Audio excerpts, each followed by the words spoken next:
Muito bem-vindos. Welcome to this international conference. This is the first time that this iconography, music iconography group is meeting here in Lisbon. And as representative of SESAM, it is my pleasure to welcome all, both present and online. I wish to recall that the research centers here at the Universidade Nova in Lisbon have already quite a story. Almost a quarter century of efforts, starting with INACT and then SESAM. And SESAM was, from the beginning, interested in musical iconography and was involved in several international initiatives from the very start with Professor Mário Vieira de Carvalho. So, and we have been pursuing this line. We have it as a special study group inside the research center, led by Luigia Rocha, who's organizing, the main organizer of this event. And it is a pleasure to continue our collaboration with ICTM, now through one of its study groups. And I would now give the floor to Professor Salva Castelo Branco on behalf of both ICTM and INACT. Thank you, Pedro. Good morning, everyone. I'm delighted to be here, and as Professor Manuel Pedro said, I'm here with my two hats, our former ICTM president, and my colleagues delegated me to tell you a few words of welcome. My colleague president of the ICTM, Svanibor Patton, and members of the board. I'm now Professor Emerita of this university, so I'm really delighted that the study group of music iconography of the ICTM, with which I have had a very, very good association, is having its meeting here. And I would like to thank SESAM and Lydia for all the efforts in receiving this study group, which is one of the oldest and most important. You will learn about it from Strasbourg. Just a few words to say that the association of the Universidade Nova, before the centers were founded, in fact, with the ICTM goes back a long way. I organized a sixth colloquium of the ICTM in 1986 at the Guggenheim Foundation, as a matter of fact. And then, after the founding of the centers and further development of musicology and ethnomusicology in this university, we had several study group meetings, a study group symposia here at the Faculty of Social Sciences and Humanities. So in 2018, the symposium, the preparatory symposium of the study group on the global history of music, and the symposium on the audiovisual ethnomusicology, also in 2018. Then in 2019, the symposium of the musical instruments. And finally, this year, next year, 2022, it was supposed to be this year, but we have to postpone it because of the pandemic. We will host the Universidade Nova, INET, and in collaboration also with SESAM. I think all of us have to work for this conference. We will host the World Conference of the ICTM here in Lisbon, in fact, in this building. So I hope that many of you can be present and participate. And I'm really delighted that we can also see each other in person. Finally, after 2 hard years in which we all really felt extremely isolated. So I'm very, very happy that this is taking place, and I wish you a wonderful symposium. Thank you. Very well. Now, Zdravko Vlašović. Sorry. It's same difficult for me to these names. On behalf of the study group. Well, it's really a pleasure to be here and an honor to have Salwa here. She's a past president, but nevertheless very important president, and during her presidency she really put the big support for study groups, for events of ICTM. She really changed ICTM, and during her presidency ICTM got to furthest corners of the world.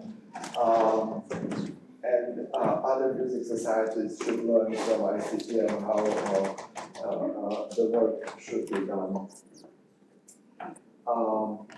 Then I, Manuel, Pedro, Lucia did not tell me much about dynamics, what was going on during the organization of the conference, but I know that without your support here, the conference probably would not happen. So thank you for the support for the university, to you and the center. It's, this is I think the first time, I don't remember if we ever had a conference in 2 places, and I'm very happy that we are going to Alpiarça. You see, it's hard. And it's thank you for the museum and that you are hosting us today.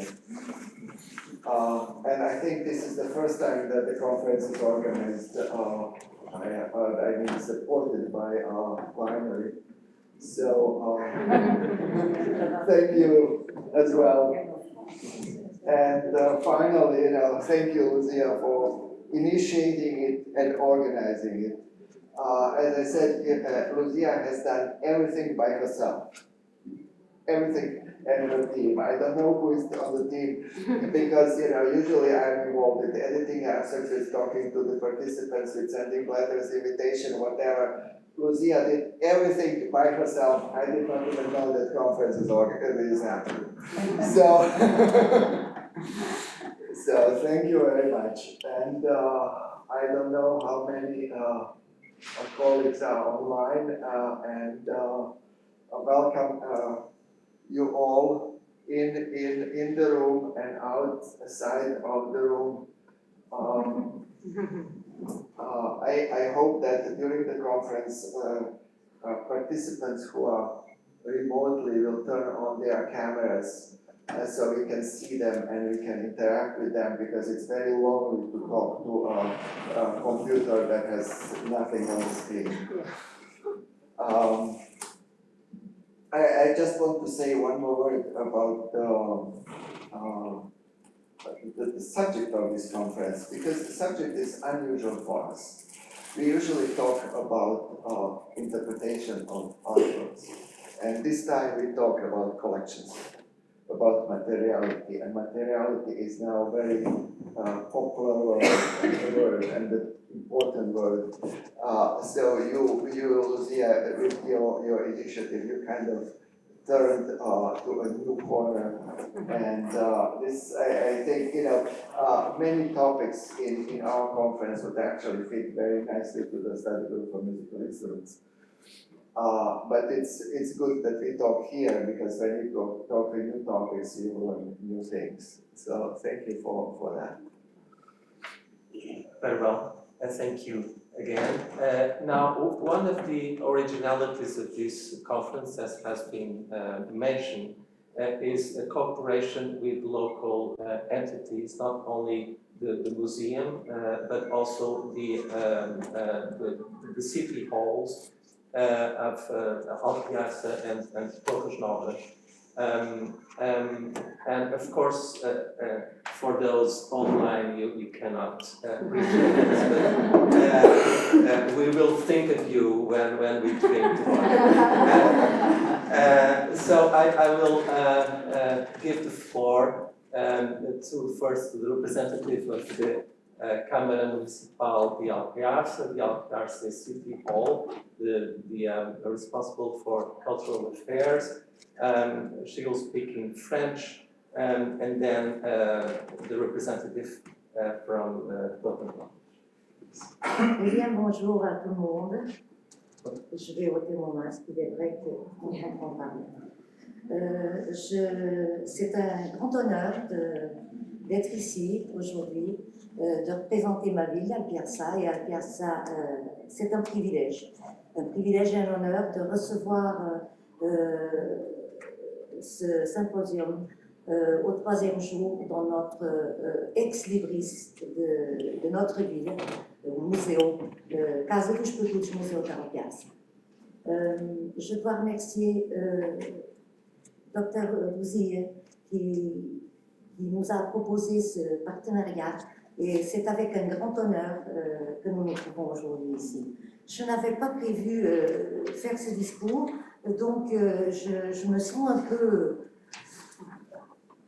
Mais bon, c'était juste pour vous dire que c'est un grand honneur d'être ici aujourd'hui et je laisserai ensuite mon ami Dr. Mounbrach parler plus amplement de notre maison musée.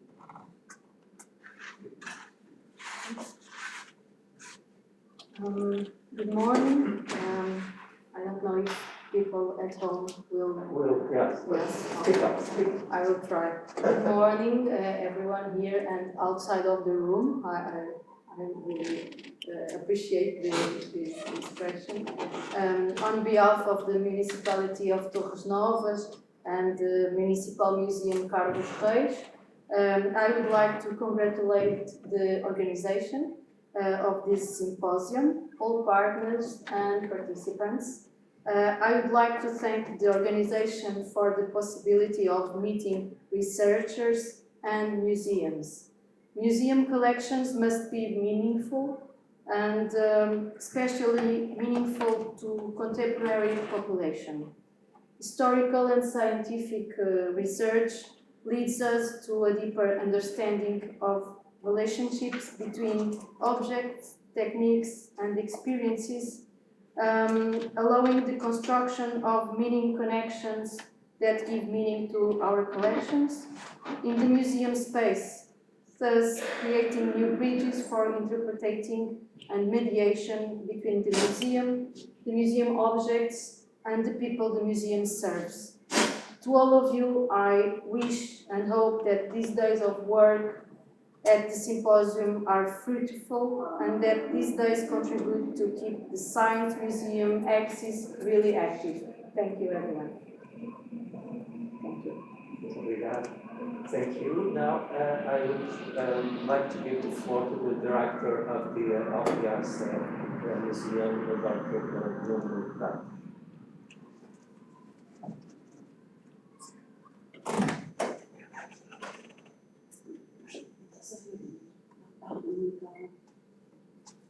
Muito bom dia a todos, quem está aqui na sala e quem está também a acompanhar offline.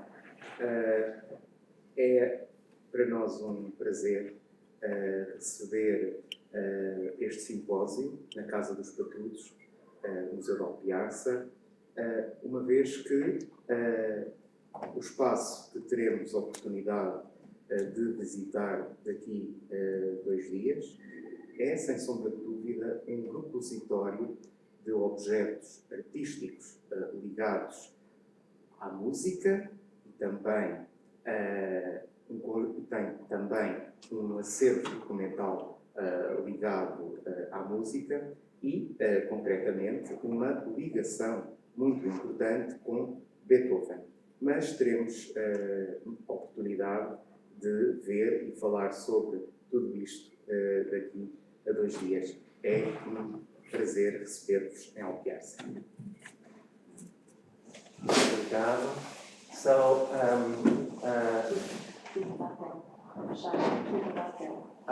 sim, sim.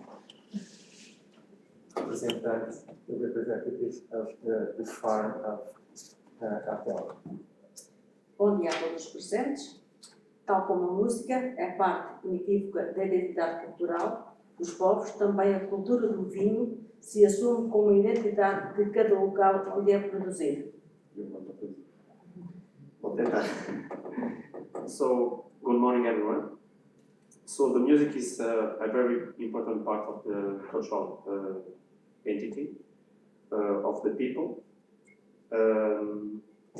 Also, the wine culture is very important from each local where it is produced. Como é a nossa missão, em cada garrafa da tela estão contidas a identidade e a cultura de Alpiarça. Não poderíamos, então, deixar de apoiar quem nos quer mostrar o que Alpiarça melhor tem, pois juntos fazemos mais e melhor. So our mission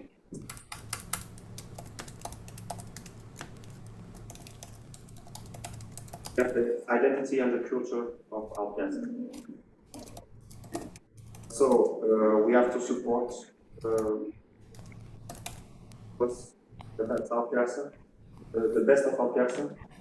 Together we can make better and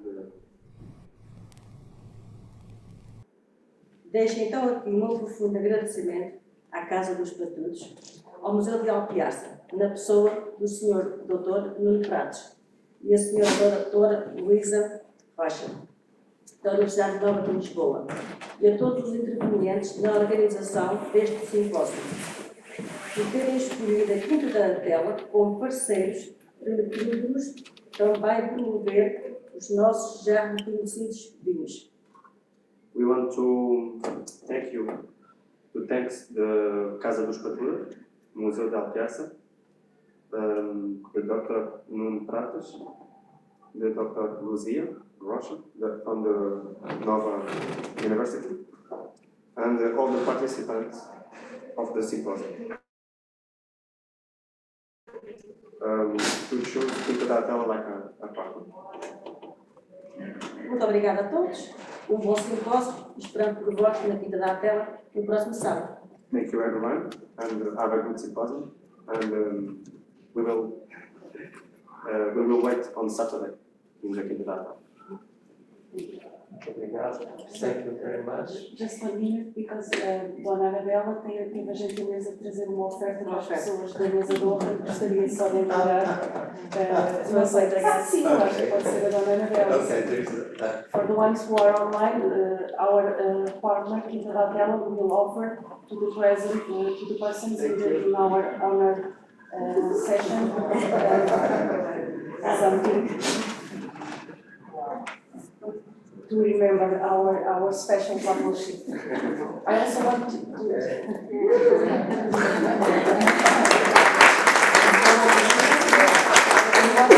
Professor Luisa, we should be there. You should show it to the camera. Okay, so it's both an international symposium and a local and very tasty symposium. So I will now close the opening session, and I'll just give you 3 minutes for us to leave this table and to enjoy the keynote lecture, which will be presented afterwards.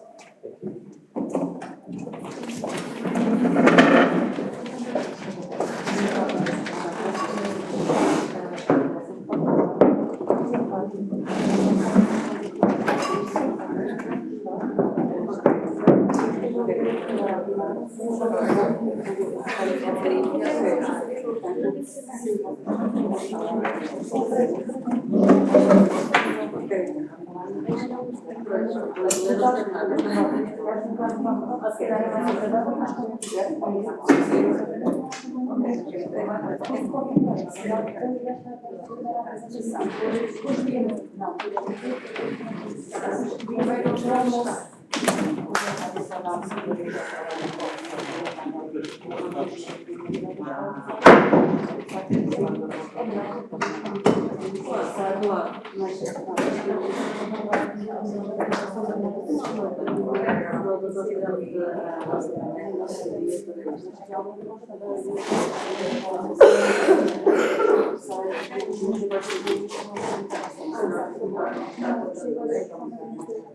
Sim, se me queres ver a teoria prática, vai uma distância muito grande. Mas se fosse possível, vamos chamar isso muito engraçado.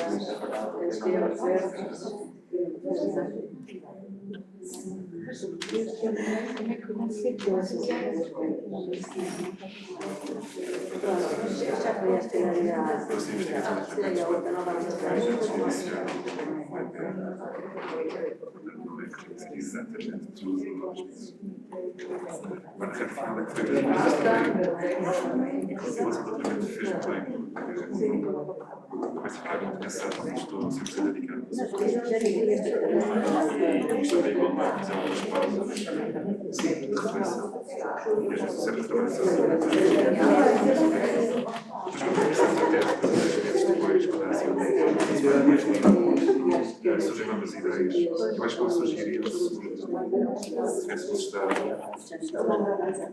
todos os dias a fixamente aquelas coisas aquáticas. Isto não tem muitas vezes a fazer uma obra quando a primeira está pequena, pode falar-se com as trazidas para Luiz, depois demora crianças que estão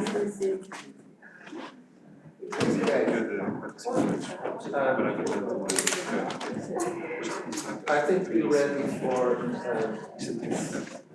Keynote session.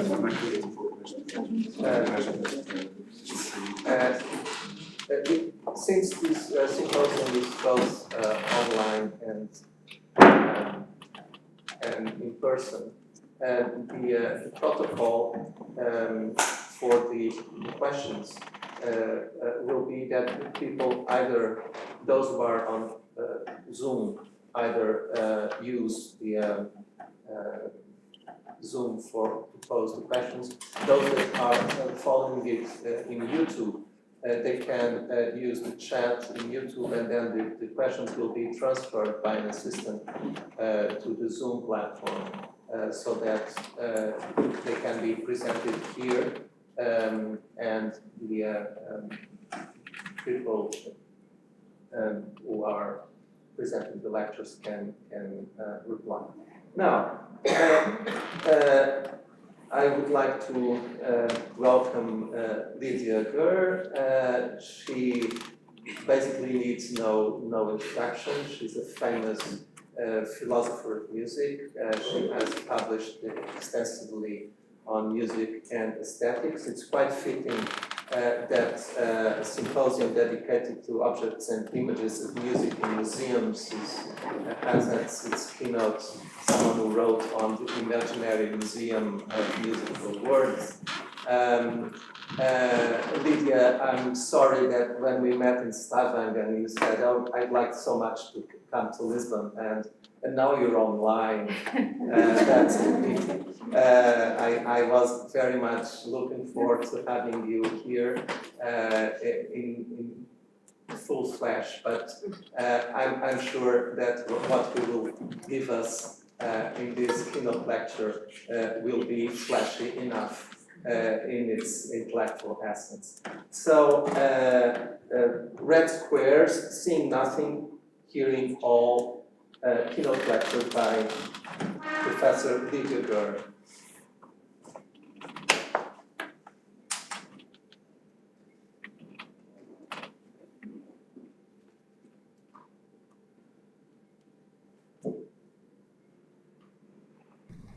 Can you see me? Can you hear me? Yes. Oh, you got to respond, because I have to know whether you're, this makes sense. So I'm going to share my screen. Can you now see a screen? Yes. Good. Okay, thank you. So it's 5 o'clock in the morning for me in New York. Antonio called me up and said all the timing was wrong and I could go back to bed because the talk was not for another hour, but he's even more confused than I am. Can you hear me clearly?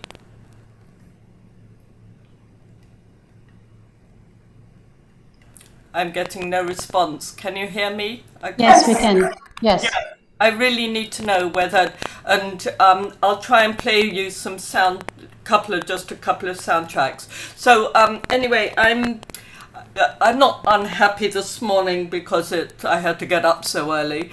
I'm unhappy not to be with you in Lisbon. I really wanted to come to Lisbon and to see your beautiful city and your private and public galleries and museums, and I wanted to go and look at the Rock of Lisbon, famously so-called, and to be there. This is a very alienating experience to give a lecture over Zoom, although it probably is a state of normality. I want to address today an issue of musical iconography, although I don't like the sense, I don't like the idea of iconography if it assumes a directness or correlation of meaning. And I want to substitute iconography, some of you know this already, with what I call a micrology of the unnoticed detail in artworks. And this is a method that is associated with Morelli and Freud, but actually was developed much earlier in the 18th century and went through Goethe and many others. I'm interested in passing mentions, as they're called, or allusions to images when they kind of flash by in an opera or in an artwork or in a philosophical argument. Henry Fielding in the 18th century said just off the cuff that he would much prefer to be in Lisbon than he would be in London, because he would like to go and look at the Rock of Lisbon and to see what the Portuguese had built as a garrison, and he saw this as an allegory of what the Egyptians had built at the Red Sea. And so this passing reference somehow brings me in contact with your city today. So that was just to acknowledge that I am talking to you in Lisbon. I believe you are in Lisbon, aren't you? Yeah, everyone's there. I guess you're all in Lisbon. I actually have no idea where you are. You could be in any room in the world.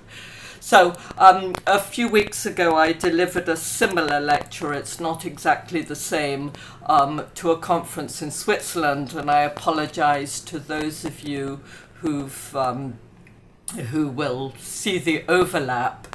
And I'm going to try today to focus less on their topic, which was the visible and the invisible in music and painting and so on, and today to address the private public museum spaces and collections. I'll do that more at the end of my talk.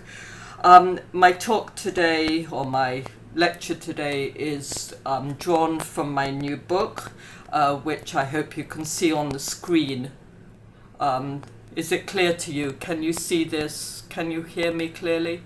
Can you just nod, Antonio? Yes. Thank you, good, that's right. Okay, so my new book is called Red Sea, Red Square, Red Thread. It's a philosophical detective story. It's quite long. It's actually 5 books in one. I've been writing it for the last 13 years. It's coming out in 3 weeks, so it's a sense of at last it's come out. It's written very much in the style of Walter Benjamin's Passagenwerk, because of the passage of the Red Sea. So it's a Passagenwerk, but the passages as in the idea of a literary or artistic form, where you have passages that are spoken, as in paragraphs, where you have passages that are written, where you have passagen that are painted, and where they're sung. So I'm going through all the different media. The focus of my own Passagenwerk in this book is addresses the relationship between the notion of liberty and the notion of wit. In German, Witz. In English, it's humor or joke, but that's much too small. Witz is to do with a certain Wissen, a way of knowing things. And I trace this relationship between liberty and wit through somebody needs to turn off their, needs to mute themselves so I can't hear them cough. It's or something. Anyway, I trace this relationship between liberty and wit in relation to one single anecdote. And the anecdote is at the bottom of the screen here. Can you see it clearly enough? It says, commissioned to depict the biblical passage, that's passagen, through the Red Sea. A painter covers the surface with red paint and explains thereafter that the Israelites have already crossed over and the Egyptians are drowned. Because you have a red surface, you get the sense of a monochrome painting, a red square, or as a monochrome red surface on a painting, you will also get the sense of a Red Sea. It's difficult to know, to to get the idea that in this anecdote, its point, being about liberty and wit, is about both the idea of crossing over, as in a passing over, as the Israelites did, from servitude to freedom. It's also, however, about the Red Sea that becomes the red image for a red painting.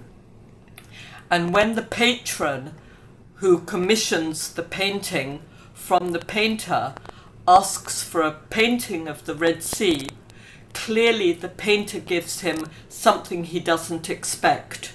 So the painter has to expose the patron as wanting something that the painter then refuses to give him.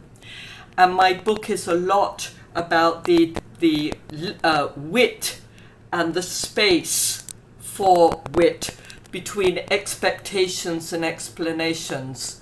When we come to look at a painting, we expect to see something, often given its title, and often the explanation is not forthcoming. We can't just call up the painter on the telephone and say, "What did you mean?" So we have to do a lot of work to get what the meaning is when the surface doesn't give us all we want to know.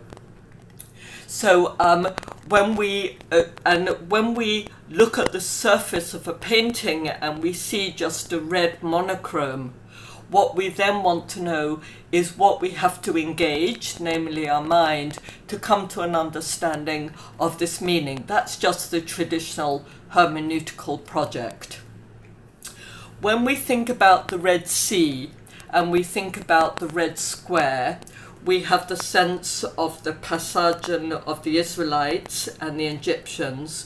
We have the Red Square as the famous designation of a monochrome surface.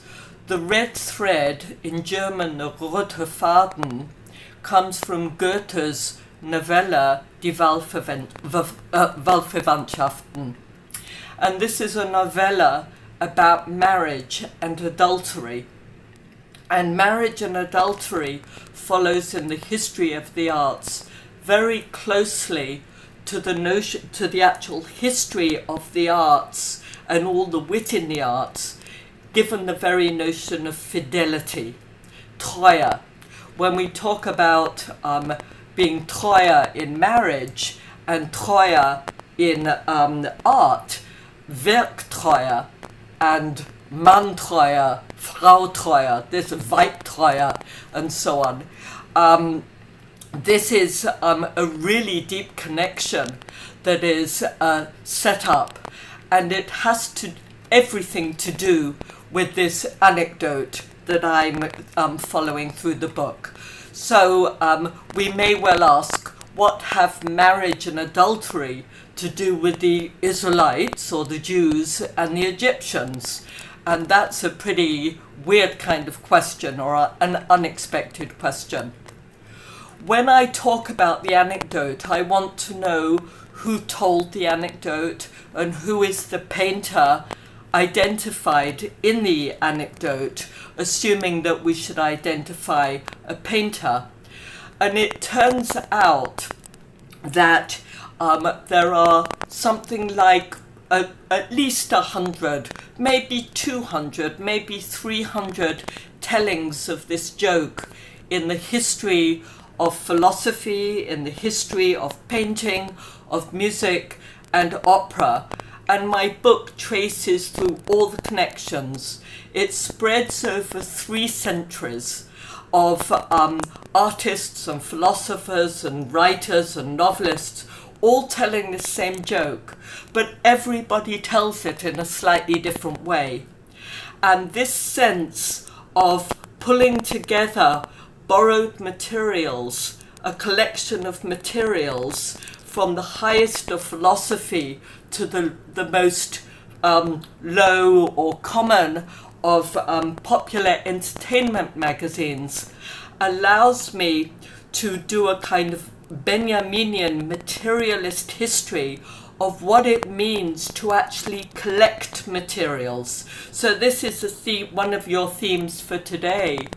It's how borrowed materials produce structures of repetition. They produce repetitions of themes, repetitions of images, repetitions that produce a kind of basis, material basis for the repetition of thinking over the ages. It's what constitutes our memory, what constitutes our tradition over time, that we amalgamate, we pull together these very disparate materials from all the different arts in order to produce what we would call a tradition or a collection. And it's terribly important that we attend to the tiny details that make each repetition slightly different from the other. And this notion of repetition across history, of course, gives us a beautiful musical thread. As you know, the quotations of music through the history of music. Nowadays we call it a kind of postmodern pastiche, but already in the medieval period it was called a form of patchwork, as a theory of creativity that no writer, no artist, no thinker, no philosopher ever is creating from nothing, but is drawing on a set of borrowed materials. So a lot of my book is about borrowed materials, about plagiarism, good plagiarism, bad plagiarism, because there's really good plagiarism. To be a good plagiarist is to get away with copying something from somebody prior and making the material your own, making something new out of old material. We have that sense in a marriage where you borrow something from the past. You take something into your wedding gear, so on, according to traditional notions of marriage. The main cast of characters in my book are 5 characters who I've put into a playbill of appearance.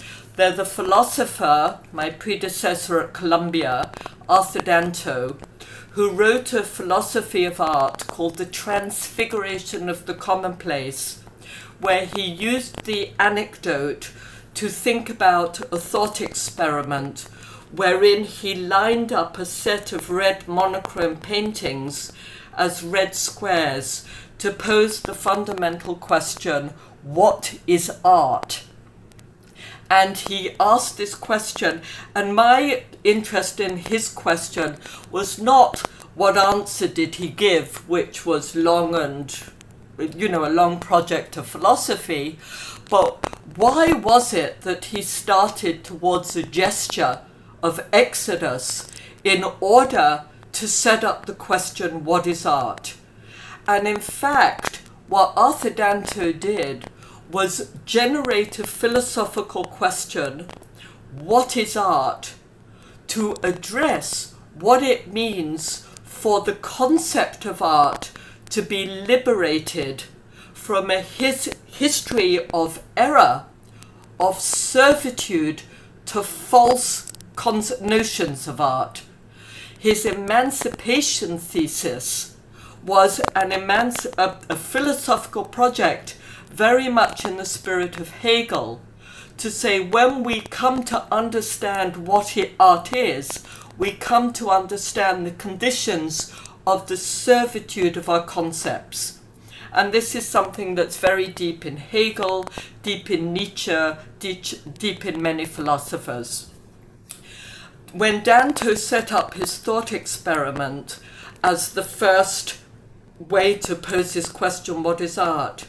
He told the anecdote, my Red Sea anecdote, as a repetition of Kierkegaard's version of the anecdote, which Kierkegaard had used to bring the philosopher into allegory with a painter. I'm going to show you just this, and I did a service view. Here is Arthur Danto's passage in Portuguese. It took me quite some work to find this passage in Portuguese. I had to go via Brazil, but I hope you don't mind that. But this is Kierkegaard's version of the anecdote, where he asks after his Lebensresultat. I'm doing it in German because my Danish is not so good, where the Lebensresultat for his life withdraws into a nichtiges, a nothing, but which he identifies with a single colour. He takes that single colour from Goethe's roter Faden, from a red thread, and he says that the result of his life is like that of the painter, and then he tells his anecdote. And I want to know what it is about Kierkegaard in his Diapsalmata that allows him to put the philosopher into allegorical relationship with the painter, who wants to trick the patron as regards the painting. And much of my book is a play between Danto and Kierkegaard as philosophers. But perhaps what's more interesting for you today, because you're of a musical persuasion, I gather, is the fact that the very same anecdote told by Danto and told by Kierkegaard is told also by Giacomo Puccini in La Bohème as the first line of his opera.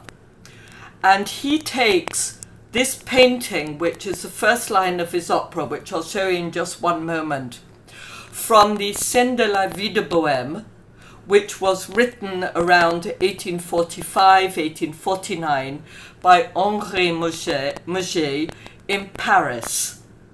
What I want to say first of all is that you have Danto, Kierkegaard, Puccini, Mauger, all using the anecdote in different ways to establish an allegorical relationship between the philosopher, the painter, also the poet, also the composer, who happen to be the four characters of Puccini's opera. This is deeply significant about the opera. It sets up a paragone, a contest between the different arts, also between different artists. All four of these figures that I work hard to explore in my book draw their anecdote from William Hogarth in London, who is the painter first identified with the Red Sea anecdote, the one who is said to have told the story. And my question is, where in Hogarth do we find the anecdote? Why is Hogarth identified as the painter? In fact, it's quite false that he's the first painter of the anecdote. But the interesting thing is how Hogarth becomes a representative name for the anecdote. And then I have a question. What does Danto's philosophical project have to do with Kierkegaard? What does Kierkegaard have to do with Puccini? What does Puccini have to do with Hogarth? What do these figures have to do with each other? And my book is an exploration of the relationships.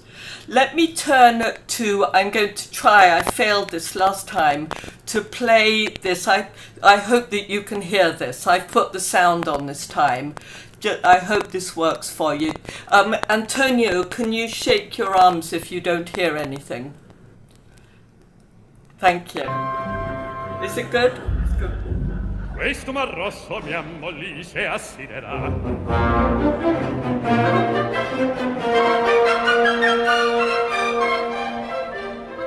Come se addosso mi piovesse in stelle. Per vendicarmi affogo un faraone.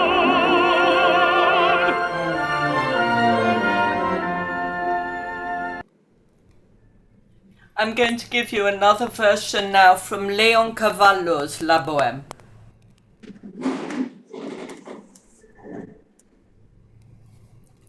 I hope this works.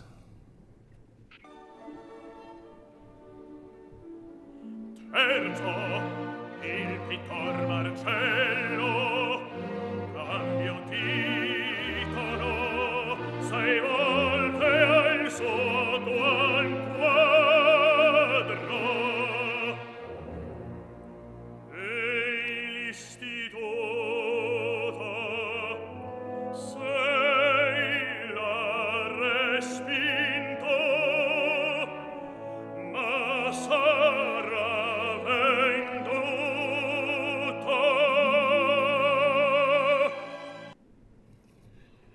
One question I have is why the heaviness of the sound, of the tone in this moment of introducing this character, Marcello or Marcel, that 6 times he changed the title of his picture, 6 times the Institute rejected it, but it will be sold.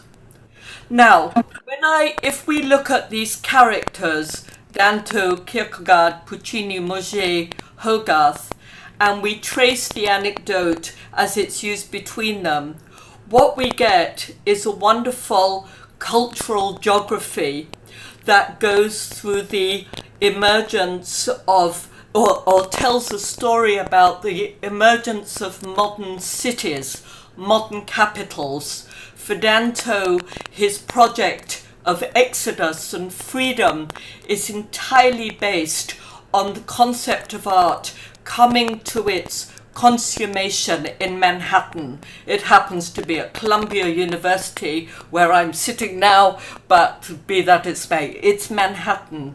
For Kierkegaard, it's incredibly important that his relationship set up between the writer, the poet and painter is conceived in Copenhagen, that he construes as a city of called the New Athens, where everybody will come and contribute their arts in the to sustain the city as a new place for the freedom of thought.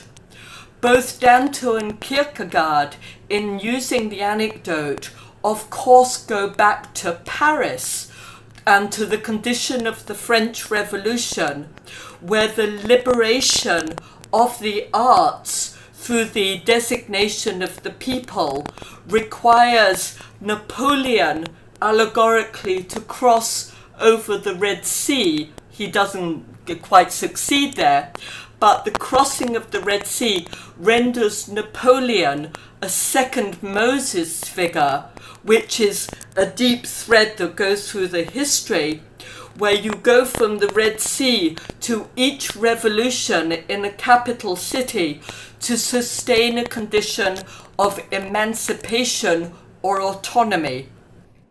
And as I work my way through these different capital cities, through the different arts, we get a condition of what it means for the arts to be liberated in the modern cities. And that liberation, that claim of autonomy, which I already traced in my imaginary museum under the rubric of the work concept and the figure of Beethoven, I now do in different terms in this book, according to a tracing of a theological motif, which is the crossing of the Red Sea. The crossing of the Red Sea comes to be repeated, as I said, in every revolutionary moment.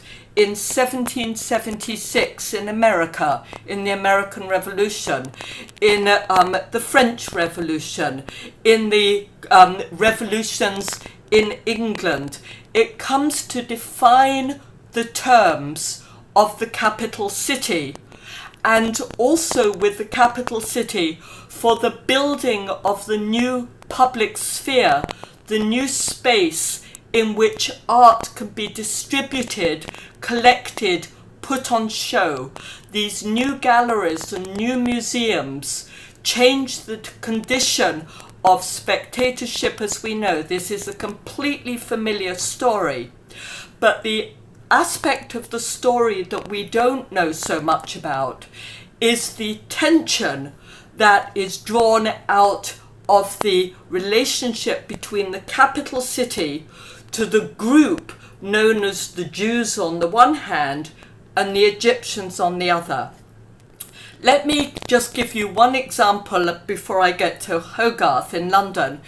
In Paris, when La Bohème becomes a concept for the philosopher, the painter, the composer, the musician, a lifestyle for artists to live under a condition of freedom, that concept of La Bohème is drawn from an earlier concept of what it meant to be a bohemian in French, a notion of the bohemian.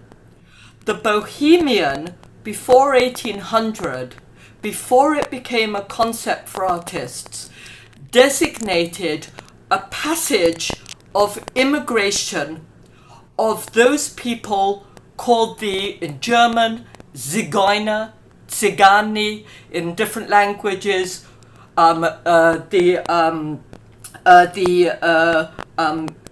les Égyptiens in French, les Bohemiens in French.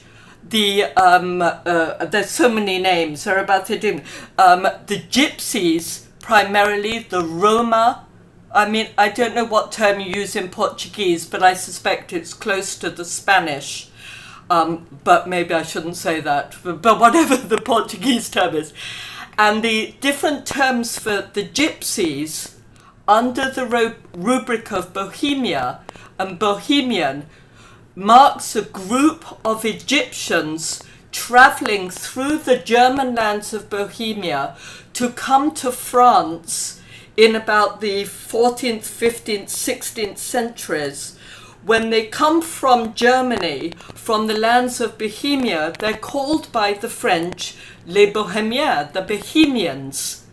They travel through as the immigration of the gypsies under the rubric of the caravan to arrive in France, at which point, arriving in Paris, they come to be designated under the conditions of the plague or the virus, deeply bound up with the coronavirus, the plague coming through the port of Marseille, coming into France, into Paris, as the scum of the earth who have to be eradicated. And it's Karl Marx who most famously says, we have to get rid of the scum in Paris, have a clean sweep of the Red Sea, in order to free Paris according to the true terms of a Red Revolution. Now, what's interesting about that story of the Bohemians coming to France and Paris is that under the terms of Christian persecution, which is, as you know, pretty pervasive in the history, kind of goes back to the beginning, under the terms of persecution, the Egyptians are named as such. The Gypsies, the Roma, the Zigeuner are named as such because the Gypsies are said to come from the punishment by Yahweh, by God, by Yahweh, at the Red Sea, because the Egyptians were so bad to the Israelites, to the Jews. But it turns out that in this long story, which persists until about 1800, the Gypsies who came from the Red Sea come to be deeply confused with the other travelling group that is travelling through the lands toward the modern cities, and they are the diaspora of the Jews. The Jews and the Gypsies come to be confused because it's believed that the Jews, in order to avoid certain forms of persecution, that it serves them well to disguise themselves as Egyptians. It's one of the great ironies of history. The reason this is important for us is because when Puccini delivers the first line of his opera and asks the painter to drown out the Pharaoh in the Red Sea, what he really means by the Pharaoh comes to mean the Jewish merchant. The Jewish merchant and the Egyptian Pharaoh are figuratively identified in modern Paris as the evil figure, the one that is causing the ruin of the arts under modern conditions of autonomy. Every single person who contributes to the Red Sea anecdote contributes to a distinction between how the arts can be saved from the marketplace. And everybody knows, under terms of anti-Semitism, that the Jews are blamed for the disasters of modern capitalism. This is not 19th and 20th century. This is already prior to the conditions of modernity. The terms are set up already by Shakespeare in The Merchant of Venice and so on. This is a very long story. But what is very interesting for us is that, and I'm going to jump to Hogarth, that in the terms for this relationship between liberty and wit, persecution, servitude, emancipation, are set down in mid-18th century in London by all the philosophers, all the writers of this period, and also by the painters, so that it comes to make sense that Hogarth becomes the painter responsible for this Red Sea anecdote. And the first telling, it's not true, but everybody believes, but that the first telling comes in 1783, when it's told about Hogarth that Hogarth was the painter. And that on the screen here, you can see the first telling coming from the Gentleman's Magazine. If we ask why Hogarth, there are several alternative explanations. One explanation is that Hogarth is held responsible, this is for you today, for your subject, is held responsible for producing the first painting for a public art gallery and public exhibition in England. And that painting is of Moses in Pharaoh's court. So Hogarth beginning the first public art gallery with a Moses painting could be one of the reasons why he's made to be the painter in the Red Sea anecdote, that he wants to raise the issue of art and Moses and Pharaoh in this first painting for a public art gallery. Another reason it might be Hogarth is because Hogarth has some very interesting role to play in becoming the first art painter for the public sphere that delivers art to the common people. Down to his books called The Transfiguration of the Commonplace, what is noticeable from Henri Mauger in Scène de la Vie de Bohème and in Puccini's opera is the passage of the Red Sea, the painting that never gets painted by Marcello or by Marcel, ends up as a signboard for a grocer's store or a tavern sign in the opera called Aux Portes de Marseille. Here it is, I can show it to you here, for the opera. The port of Marseille, remember, is the port that brings in the virus, the plague of immigration. This is so bound up with Trump and all this modern theory of immigration. It's really shocking, the construction of the coronavirus and the blame on it, and who we blame for bringing in a plague. So you have this idea of a painting that's meant to go to the Louvre in Paris, in the opera, being a failed painting of the Red Sea, becoming a signboard. And it's Hogarth who is held responsible for producing one of the first exhibitions in 1762 of a new form of collected art, which is a collection of all the public signboards in London. Again, it's a joke exhibition, but it is one of the most self-reflective public exhibitions in London that sets up the terms for the what we call the economics and cultural geography of the culture industry for the 19th century in all the capital cities. The third reason why Hogarth is held responsible for the Red Sea anecdote is because of this painting. This painting is the first painting in his series, Marriage à la Mode. This painting is an extraordinary painting. Like every other example of the Red Sea anecdote, it occurs as an opening gesture, an opening moment, like the opening of the opera, like the opening of Dante's argument. It's a moment of emancipation. Look at this picture of a marriage settlement. Note that you are contracting a marriage.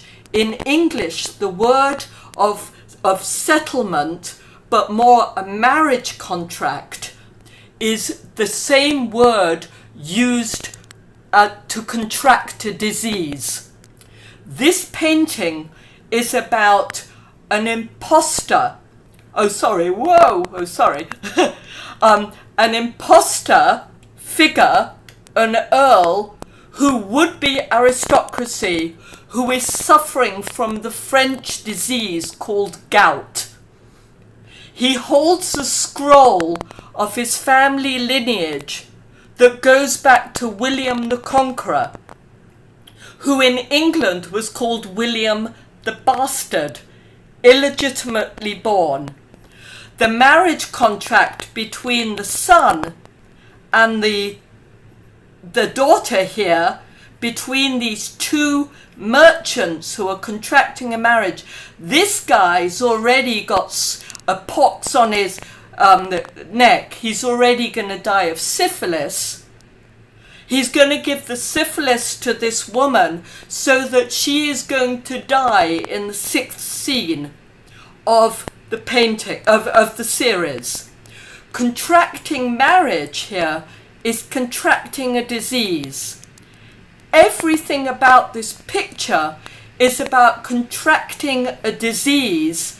And why is there a disease?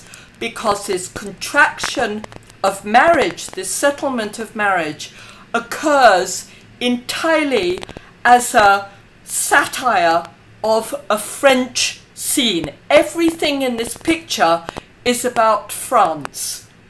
And Hogarth thought, as you know from his series, Beer Street and Gin Lane, that the immigration or the import of gin from France would cause the disease and basically cause the fall of England. Beer Street, which today we call Brexit Street, is the nationalistic hatred of France, which cuts off all the European import. In this painting, which is so extraordinary, we have an image in the corner which is said to be, in the literature, Pharaoh in the Red Sea. You have a corner painting. What is this corner image doing, if not to drown out the entire scene, to smother over a scene of French disease to produce a new image of English art? If we ask if Hogarth's anecdote is drawn from this image, it corresponds exactly to the structure of Puccini's opera, where the first scene of the opera, which is Marcello failing to paint the Red Sea, produces a virus, an illness that comes into the other beginning of Puccini's opera, which is when Mimi climbs a step, already sick with the disease, not coronavirus, but consumption. Consumption being a disease that destroys the lungs. The poverty and the misery of La Bohème necessitates Mimi's death. Mimi does not die in all the romantic blather of La Bohème from love for the idealized poet, or she doesn't die alone from that. She dies from the failure of Marcello to paint a painting. She becomes part of the arc of La Bohème to produce a murder, as it's called, in the first line of the opera and a murder at the end. In this painting we have a murder, a destruction of everything French. This typifies Hogarth's art. What we get in the history of the anecdote is a long history of repetitive murder. There is one motto which becomes a motto of justice. It's a terribly divisive motto. For one thing, or one people, or one art to be free, everything else must drown. This is a motto of justice for the French Revolution. For the people to be free, the king must drown. The king must be murdered. So you get this motto of justice, which is the drowning of one thing for the survival of a new thing. This is the history of the Red Sea. My book, which tells a terrible history of murder, I told you, is also about wit.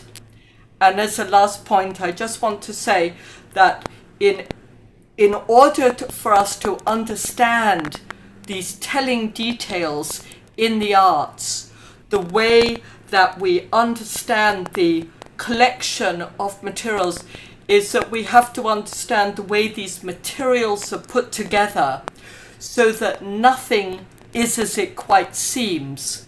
Nothing is shown on the surface. Everything comes from a use of satire, a use of parody, a form of wit, so that something comes out of it that is not shown on the surface. And so we end up with a kind of blank, a pouring out of red paint which smothers this art. And this becomes a history of red painting through the 19th and 20th centuries. So my book is both about modern commerce, about servitude. It's also, just to go back to this last thing, again, a way of doing materialist history. One has to not merely look at the products of history, the things that we see hanging on walls, but the way that they form into collections. One of the things that we look at, as in the Hogarth picture, is how things are hung on the walls here. What it means to hang painting on a wall, what it means to cover a wall with a surface of paint. So this construction of a space becomes, as in the construction of a museum, gives you all the signs and social indicators of the details that we have to take seriously. I'm sure I've gone on for much too long, but thank you for listening. I feel as if I'm speaking into a silent space, but thank you anyway for listening, if you were indeed listening.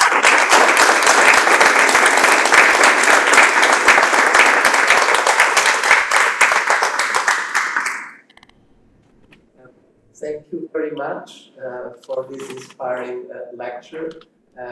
Much still remains to be said and read. And we are already a little bit over time, but I will allow for just two or three questions if time allows until 11 o'clock. So any questions from the room? That's you. Yes. Yes, Lucia. Lydia, thank you so much for this amazing presentation. I just want to know if you mentioned the gypsy history on your book, because I'm really interested to my research and I want to buy your book, of course, but I just want to know in advance if this topic is mentioned on your book. I have about four. Can you hear me? Yeah. I have about 3 or 4 chapters on the history of the gypsies, the history of the term gypsy with Egyptian, but there's a very interesting history. On the one hand, as we know from, say, Bizet's Carmen, from Prosper Mérimée Carmen, we know very well that the history of the gypsies is deeply idealized. The figure, the female figure dressed in red, always, is a figure of anti-bourgeois joy. It's a feminine figure, mostly idealized. She's anti-conventional, she's against marriage, but the other side of it is that she always has to die at the end of the opera. We know this from famous books about why the heroines must die in opera. They're anti-conventional. Mimi's not quite a gypsy figure, but Musetta in Puccini's opera is much more a gypsy figure.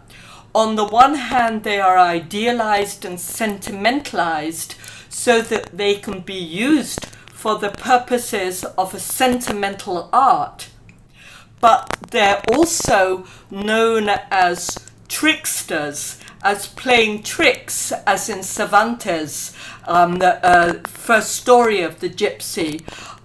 There's also a play between whether the gypsy is of dark skin, comes from the dark, beautiful climes of Spain.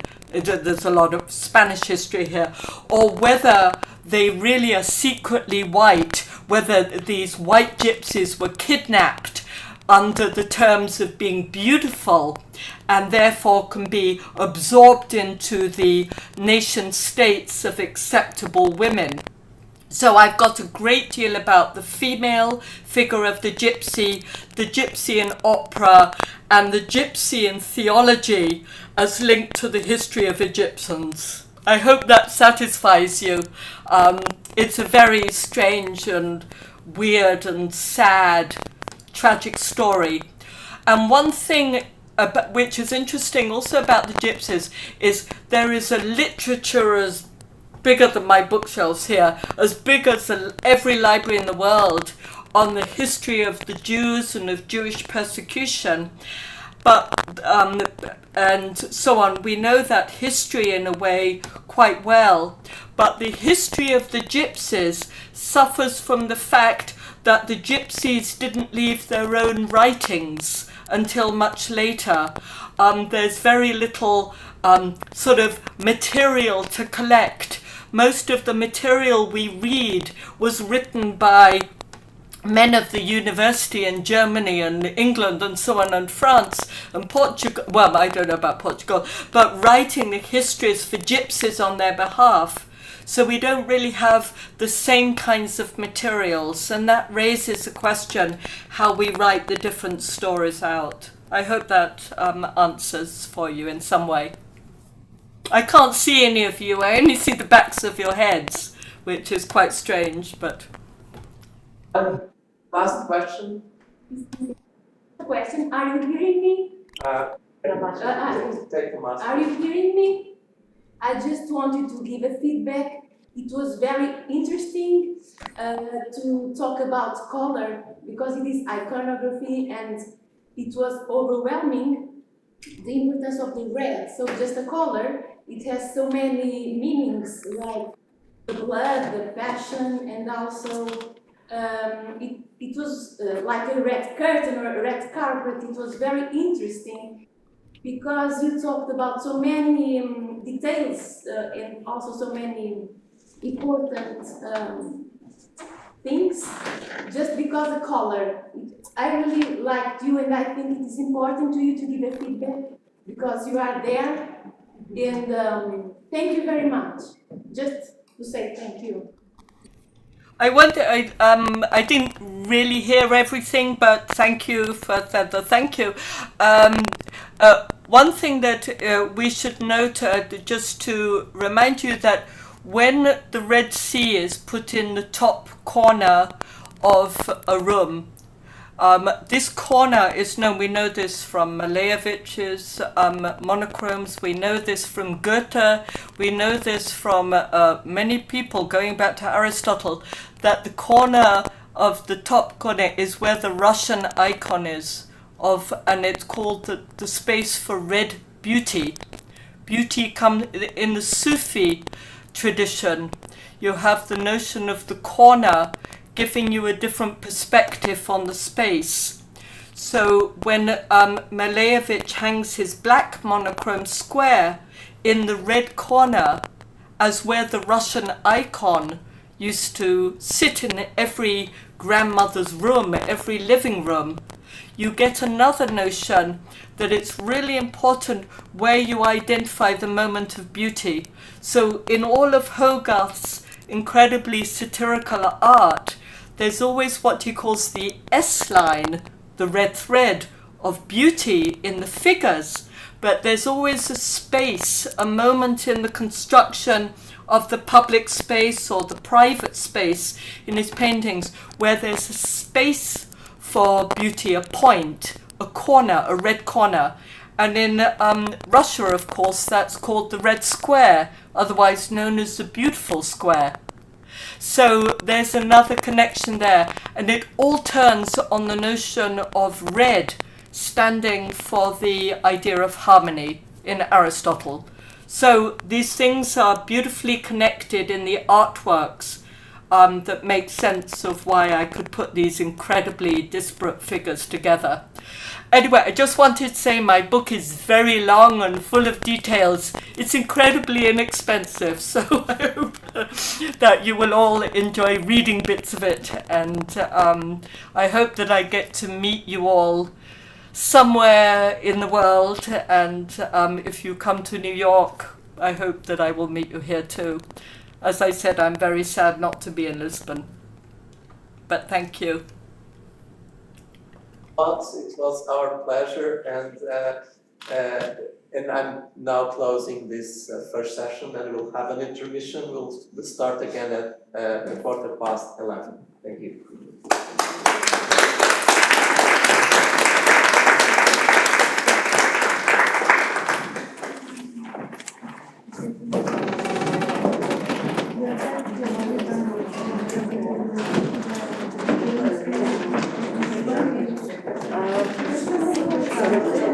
Is it next?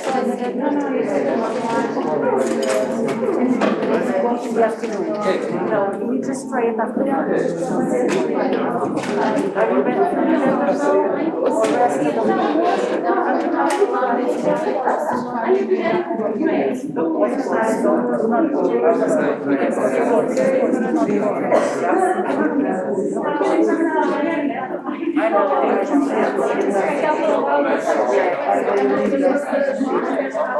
just have a coffee. You'll help.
Probably.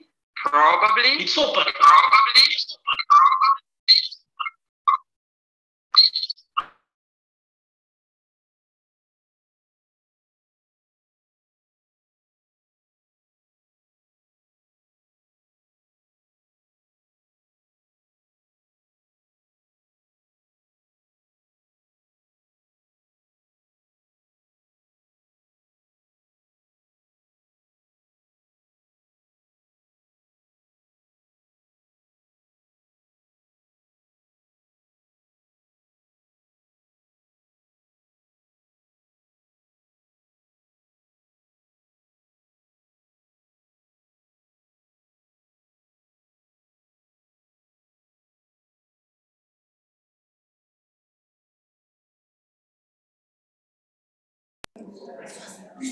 Hello again.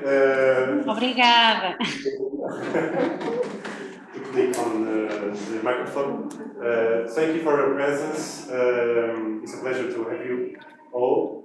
And sorry for this delay. We'll finally start the session, the first one, with the communication by Foteini, Salmouka, and Andromache Gazi. Sorry for my bad Greek, which is entitled "Sound as an Interpretative Tool in Museum Exhibitions." Thank you, and you can start Foteini, Salmouka. Hello, good morning from Athens, Greece. I hope you can hear me well. It's very sad that we cannot be in Lisbon with you, and we will present via the Zoom platform. My name is Foteini Salmouka. I am a PhD candidate in museum studies. My thesis focuses on the use of sound as an interpretive medium in museum exhibitions. And I'm presenting today on behalf of my colleague and PhD supervisor, Andromache Gazi. Andromache is an associate professor of museology at Padon University. And let me just say that I'm a composer myself. So this is how I link everything in my thesis. Let me share the presentation. I have recorded the presentation just to be sure that everything will be on time. So let me just share my screen. I hope you can see everything now. Okay, so I will start now. Hello and welcome to our presentation, which focuses on sound as an interpretive tool in museum exhibitions. This paper discusses the use of sound as an interpretive tool in exhibitions of sound-producing objects. We use the term sound-producing objects to refer to any object that is meant to produce sound, such as musical instruments and sound devices. This presentation is specifically focused on museums of musical instruments. Let me start with some main points of today's presentation. Firstly, we will discuss the use of sound as an interpretive medium in contemporary museum exhibitions, and we will introduce a framework for the study of its use in the exhibition space. Then we will focus on sound-producing objects and analyze the theoretical concerns regarding their functionality, which have shaped the interpretive strategies towards these objects in the museum context. Finally, we will introduce sonic references, that is a specific type of sonic practices integrated in museum exhibitions. Sonic references will be examined as an interpretive approach with great potential for sound-producing objects. In order to shape the wider context of our topic, I would like to discuss a few points on the relationship between sound and museum. The integration of sound in museum practice and its use as a carrier of meaning in exhibitions was degraded until the late 20th century due to the institutionalized perception of the museum as a silent place for visual contemplation. However, the rise of new artistic practices in the middle of the 20th century, the introduction of new technologies in museums, the emergence of new scientific fields, such as the anthropology of the senses or sensory museology, as well as the development of a visitor-centered approach in contemporary museums, led to the so-called multisensory turn of the last 30 years in museums. Nowadays, the presence of sound in museums is inevitable. Firstly, sound is collected as a museum object or as a result of artistic practice. Secondly, sound is being studied as an indicator of social and cultural differences. As a result, exhibitions focusing on sound have become trendy. Lastly, sound is being incorporated in the exhibition space as an interpretive medium with great potential. This will be our point of focus today. The use of sound as an interpretive medium is rather popular through audio guides or interactive exhibits. However, in our opinion, its full potential is yet to be explored, both in theory and in practice. Despite this, sound is recognized as a great potential in enriching an exhibition's content, modifying the semantic context, and enhancing multisensory engagement. These possibilities arise from the semantic characteristics of sound as a carrier of meaning, its experiential nature, and its ability to trigger memory and create a mood.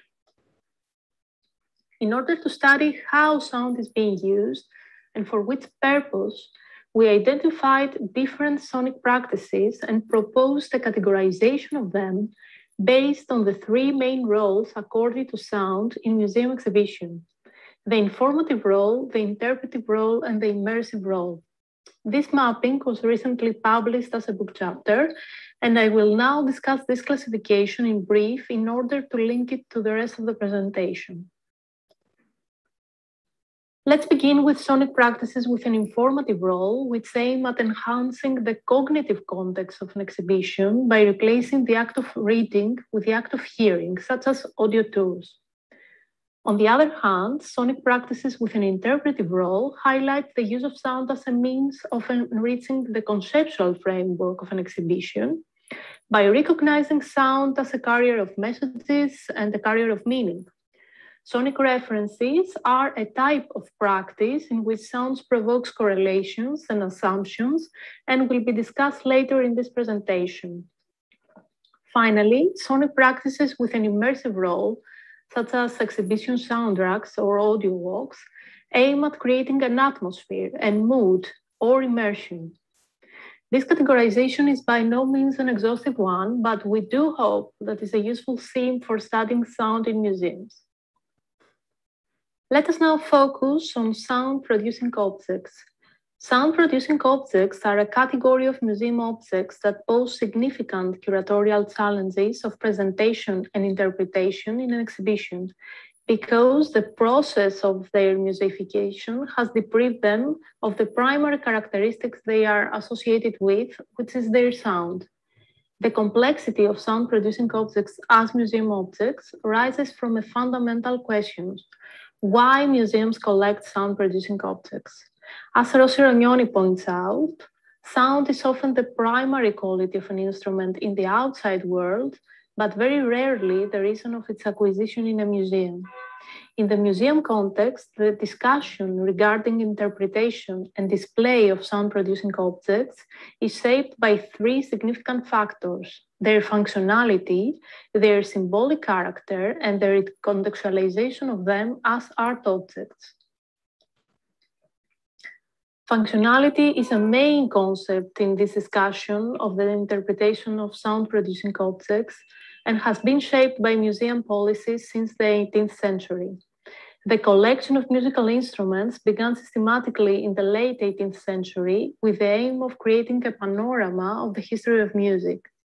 To this end, early and non-European instruments were collected mainly for their decorative characteristics, which were prioritized over the functional one. The issue of functionality resurfaced during the interwar period with the formation of modern musicology. The work of musicologist Kurt Sachs stands out in this field. Sachs was a proponent of conservation work in musical instruments in museum collections, and he was a pioneer in the formation of museology of music. The restoration work of this era led to the realization of musical performances and historical recordings.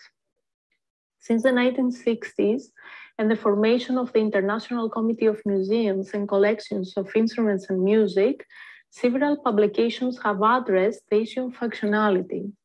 In these publications, we can trace a shift in the approach. The 1967 statement, instruments were built to sound was followed by a tendency towards reproductions of musical instruments and restricted access to their performative use. During the 90s, this ontological turn was further strengthened by the focus on the aesthetic and symbolic value of musical instruments as cultural heritage objects. This turning approach nurtured a hands-off culture in sound producing collections and led to a practice of silence in the exhibition space. But what about sound? Regardless these debates in the field, visitors are still seeking sound when visiting the exhibition of musical instruments, and sometimes the silence of musical instrument museums, well, it is very loud. From my personal experience, when I visit a musical instruments museums, I'm really curious about the sound of the instruments. In fact, the more well-crafted, old, or unfamiliar to me an instrument is, the more interested I become on its sound. Of course, it is not realistic to expect that all instruments are in playable condition. In fact, if they are, museums are placing them in the core of their interpretive activities by organizing live performances, public guided tours, concerts, or recordings of their sound to use them as a supplementary material to an exhibition. If access to the sound is restricted, then enabling access to the social and cultural context of sound-producing objects is crucial to their interpretation. In this case, the integration of new technologies in museum practice may restore even virtually the sensory profile of these objects and create a visitor-centered approach in interpretation. Let us now focus on a type of sonic practices used as an interpretive medium in museums, and these are sonic references. The term refers to sonic practices in which sound is used to supplement an object with audio elements that are either implied or refer to the wider historical, social, and cultural background of the object's life. In the case of sound-producing objects, sonic references surround the object with a sonic layer that refers either to the sound of the object, henceforth we will use the term sonic references to the sound of the object, or to the wider social and cultural context of an object, the representation, and the performances to which it is associated with. These are the contextual sonic references. Of course, the boundaries between the two types are fluid, but we can still make a basic distinction. Let's discuss some examples. Sonic references to the sound of an object aim to enrich the sensory experience of a visitor by bringing an object back to life through its sound. In case of musical instruments, one of the most common practices is the use of audio recording using the originals or reproductions of the musical instruments in audio guides or in audio station in the exhibition space. A case in point are the interactive tables in the music gallery at the Horniman Museum in London. Visitors can there listen to the sound of musical instruments on display and browse audiovisual material about the manufacturing process and their use in social and cultural practices. The placement of the audio tables in front of the showcases where the musical instruments are exhibited allows the direct connection of visual and auditory stimuli, thus creating a more meaningful experience for the visitor. The second category of sonic references to be discussed are contextual sonic references that encourage links between objects and their wider conceptual context through sound. More specifically, contextual sonic references connect the object with its historical, social, and cultural milieu or to the themes that are linked to it. In this case, there is a shift of interest from the sound of the object to the object's biography, how it was created, how it was used, traded, or consumed by different cultural groups in different eras and different locations. For this purpose, period music is often used as a sonic layer to an exhibition's content, or musical experts that deploy the influence of an object to other cultural groups. The installation Resonant Bodies by Caroline Devine, which was commissioned for the South Asia Galleries at the V&A Museum, is such an example. This particular example was chosen to highlight how reviving a sounding object sounds or adding a contextual sonic layer to it can be the subject of new sound artworks. In this site-specific installation, a soundscape consisting of folk and devotional music, as well as natural field recordings, was created in order to surround a display of Indian musical instruments and two paintings depicting outdoor scenes of musical performance. According to the artist, the concept behind the work is to bring the instruments back to life on the surface of the glass, to draw out their potential of sound and to give them a voice that will allow them to speak to the visitor. Let us now draw some conclusions. The interpretation of sound-producing objects has been shaped by two discrete approaches. The first is a musicological one, which focuses on retaining the sound of these objects for research purposes and performance use. The second is the curatorial one, which focuses on limiting access and preserving the integrity of sound-producing objects as part of their aesthetic and artistic values. These conflicting approaches led to an old-fashioned approach to the display of sound-producing objects. However, visitors are still seeking sound, and new museological approaches have transformed the silent space of sound-producing collections into an engaging and experiential environment, as it was highlighted by the examples that were presented. Sonic references are proposed here as an interpretive approach that can link the material object on display with the intangible world that it represents. From a museological perspective, the sound of a sound-producing object is only one dimension in exploring its sonic aspects. The representations and associations that an object implies are at the core of the contemporary museum practice. Sonic references create also an opportunity for creativity and promote artistic practice, especially when functionality is completely absent. For example, in case of extinct musical instruments, reviving the sound might be impossible, but placing the object in context through music and relational sounds might be a sufficient interpretive approach. Finally, we strongly believe that musical instrument museums and sound-producing collections can be pioneers in incorporating more sound into their practice and thus lead the way towards a new sound culture in museums in general. Well, thank you very much for your attention, and I will be available during the discussions for any questions. Thank you. Dear Foteini, thank you so much for your communication. Does anyone have any questions so far? If not, I would like to introduce some words. Thank you for your such complete and insightful communication. Actually, personally, I think that in Portugal, at least in the museological milieu, there is almost no critical discussion on how sound can be used in museums, in exhibitions. Maybe because there are no professionals, there are no specialized curators that with the appropriate tools to reflect on that. There is an example that I can't forget, a recent example that was a gorgeous exhibition in the National Museum of Archaeology in Belém, Lisbon, about prehistoric idols. The exhibition was very interesting, it was very well done, but the soundtrack, actually it was really a soundtrack, was a soundtrack that we could also find on a terror or a science fiction movie. That was what I call the danger of the cliché. And in Portuguese museums, and also in some other important European museums, the danger of the cliché is always present. I can remember also a documentary about the Lisbon's great earthquake,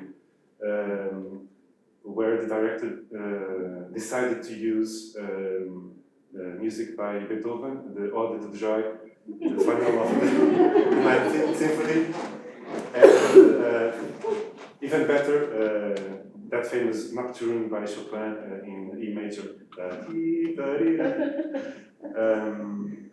So,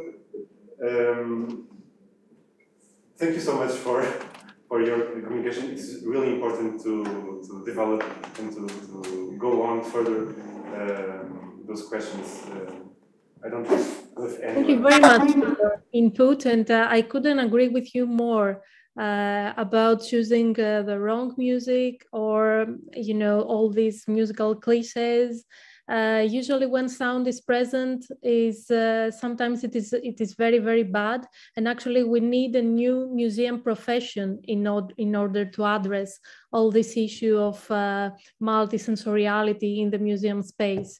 If we want to integrate sound, we should definitely bring together the different disciplines and discuss and build frameworks together. Thank you very much. Thank you, and Lydia. Thank you so much for your wonderful presentation. I was very curious about it. I'm very interested in this particular topic. I regret that I think 10 years ago I applied to some national and international funding to place QR codes in a museum in order to make a sound project, and I couldn't get any support because maybe they thought that was not important. But at this moment, I may share that I am working with the Casa dos Patudos. They open a new room with the fan collection, and they have a lot of musical iconography, musical motifs, and I'm still thinking and debating with the house curator how we can project the sound on those fans. So that's a current project. So I was very curious about your presentation. It was very very organized and very objective presentation. So thank you so much for sharing your thoughts and insights and research with us. Thank you very much. Thank you very much. Good luck with your project. And museums are really hesitating sometimes to integrate sound, as is the case for all the other senses except vision. And I hope that we do have the chance to discuss this further. So if you want, get in touch with us and we can discuss in depth this issue. Thank you. Thank you again. And now we will listen to the second participant, Laura Toffetti, from Conservatoire de Musique, Danse et Théâtre de Mulhouse, France, with communication crossing competences from museum experience to music pedagogy in art collections. Hello. Can you hear me? Yes. Does it sound good? Yes, it's perfect. Okay, very, very well. Well, first of all, thank you very much for this wonderful topic, symposium. I find it really interesting and important, and it's quite unique. And I'm really sorry not to be with you. I'm here in a bad weather conservatory. But I hope that this topic will put us together. I was really impressed by the intervention, the paper before Claudia was really interesting, and I think we really do go in the same way. And well, I start now with sharing my screen. Tell me if it doesn't work. And I will talk about one music project which I had the chance to conduct in a museum in Rome just before the pandemic. Also I will try to share the screen.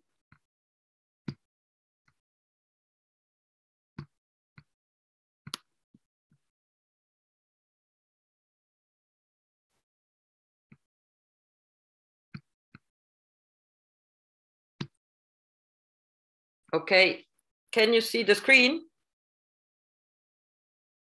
Can you see the presentation? Yes. Okay, then I can start.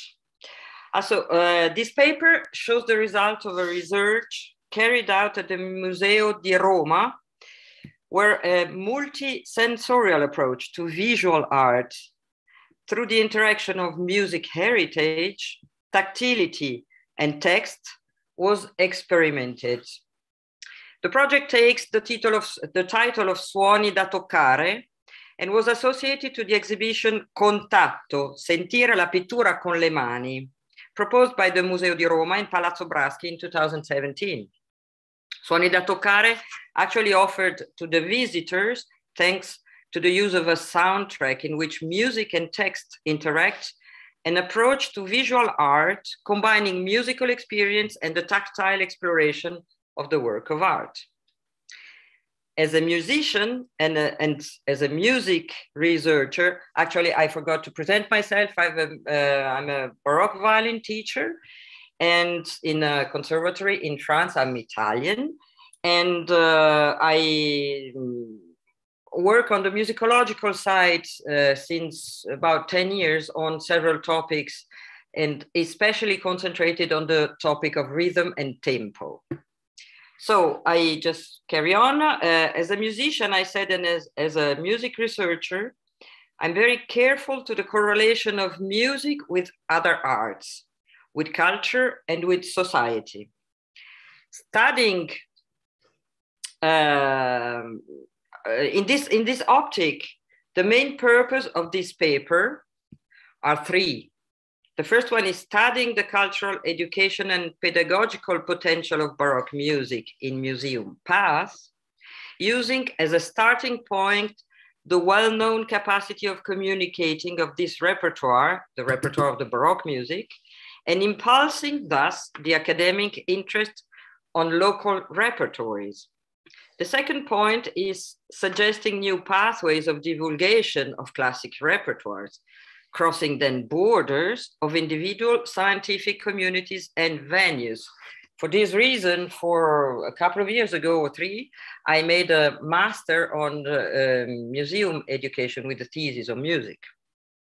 And last but certainly not least, proposing a learning process based on sounds and formulating a definition of it. I will talk about it a little later in this paper.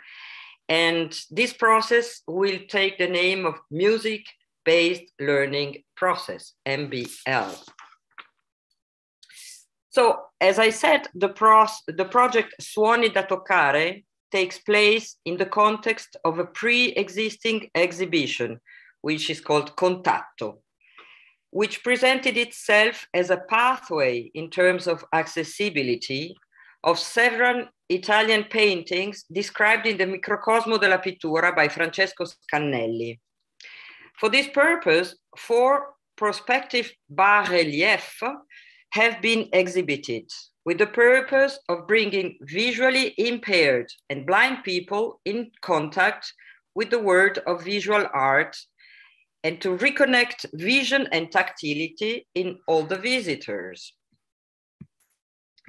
Here we see the 3D tablets of the first painting, which is the Compianto sul Cristo Morto di Correggio, the second tablet of the second painting, which is La Madonna dei Pellegrini di Caravaggio, and the third tablet, 3D tablet for the third painting, which is Il Profeta Isaia di Raffaello Sanzio. About the fourth painting we will talk about later because it's the painting which I chose. Suoni da toccare, this project, adds an additional dimension to the sound dimension. Following the rhythm of Contatto exhibition, which privileges the slowness of the tactile exploration, this experience allows a perceptual assimilation, an assimilation through the senses of both painting and music. As we all know, the slow time signature acquisition of the contents, if we can dare a definition through musical terms, allows a longer lasting memory, a sort of slow food learning method, permitting the integration of deeper learning mechanisms. For this experience, I chose the Maddalena Penitente by Michelangelo Merisi, which is the 4th tablet, which was proposed in this Contatto exposition. This choice had 2 reasons, a methodological reason and a pedagogical one. The first one is that it shows one single subject, La Maddalena, a quality which actually in the tablet, in the 3D tablet, makes the understanding easier because it's one only subject. The second reason is that the topic chosen by Caravaggio in the Maddalena has a large socio-cultural importance and impact, which is, as I announced before, a very important issue on my everyday activity. Let's now enter the specificities of this project. The installation consists of an MP3 file associated to this tablet, to this 3D tablet. The audio track includes 4 interacting elements expressly mixed with the purpose of creating a unique sound in which singing, instruments, and texts switch from the role of soloist to that of accompaniment. The 4 elements are, first of all, the description of the painting taken from the Microcosmo della Pittura by Francesco Scannelli, printed in Cesena in 1652. The second thing is a text containing some information on the historical context. The third thing is some extracts from the Sonata in D minor for violin and cello, taken from the Libro Settimo by Giuseppe Colombi, which I recorded in this CD. And the fourth thing are some extracts from a canzonetta spirituale sopra la nanna di Tarquinio Merula, in a version which I arranged for a performance which we made, a concert which we made here in Mulhouse, which took the title of Musique et Mystère. So in choosing the material, text, and music, a strong stylistic and aesthetic unity was deliberately respected. In fact, the Microcosmo della Pittura by Francesco Scannelli was dedicated from its author to Francesco I d'Este, Duke of Modena, owner of the gallery where the Maddalena di Caravaggio was held, and where we can suppose the composer of the piece, Giuseppe Colombi, spent his life within the walls of his town. They probably crossed in this gallery. The text has the function of describing the content of the painting, thus facilitating its comprehension. We can now listen to a small part of the band.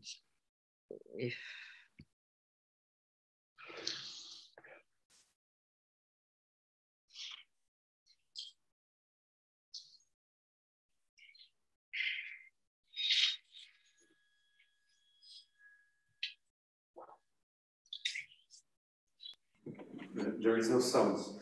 There is no sound. Egli era di color fosco ed aveva foschi gli occhi, nere le ciglia e di capelli. Did you hear something? Yes, thank you. Okay.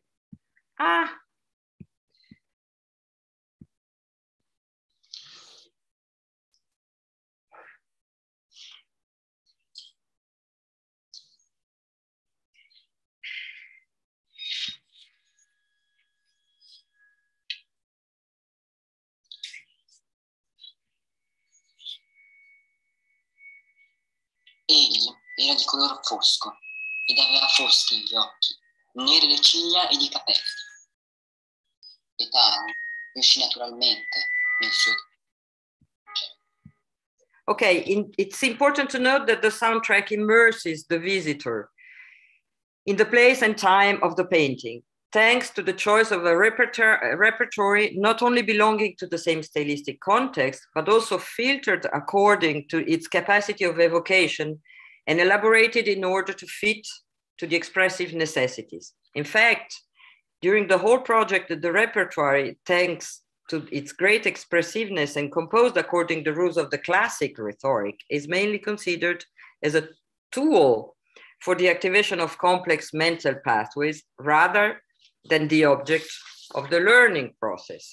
For this purpose, the narrator, which comes later, is intentionally a young woman and is accompanied by a sonata for violin and cello in order to evoke through the duo technique the close relationship between the painter and his model. And we go on and listen to a little bit of this.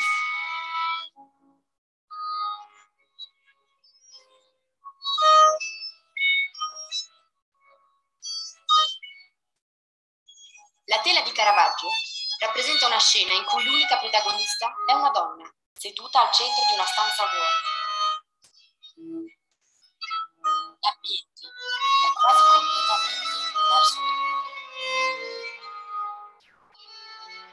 Al centro della stanza vuota, una giovane donna, la Maddalena, è seduta su una sedia, il cui schienale arriva all'altezza delle sue spalle e di cui si distinguono solo il pomello e parte della gamba posteriore destra. Okay, sorry about it. To complete the description, I introduced some information about the context in which Caravaggio worked, telling about historical events emblematic for the understanding of the painting and of the modus operandi of the artist himself. These texts are also associated to music.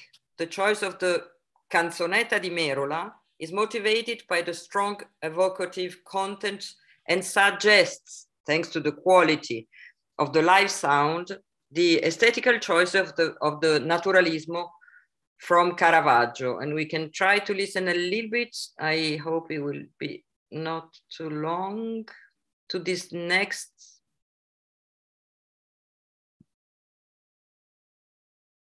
E della vanità.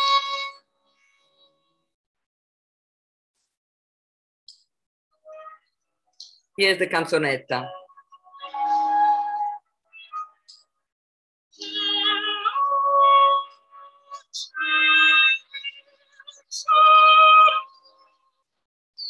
La prostituzione a Roma è ormai una piaga. C'è un giro d'affari molto vasto dietro queste donne e la Chiesa non può tollerare una condotta del genere. Le prostitute sono troppe e così i pontefici decidono di far punire fisicamente le donne che esercitano questo lavoro.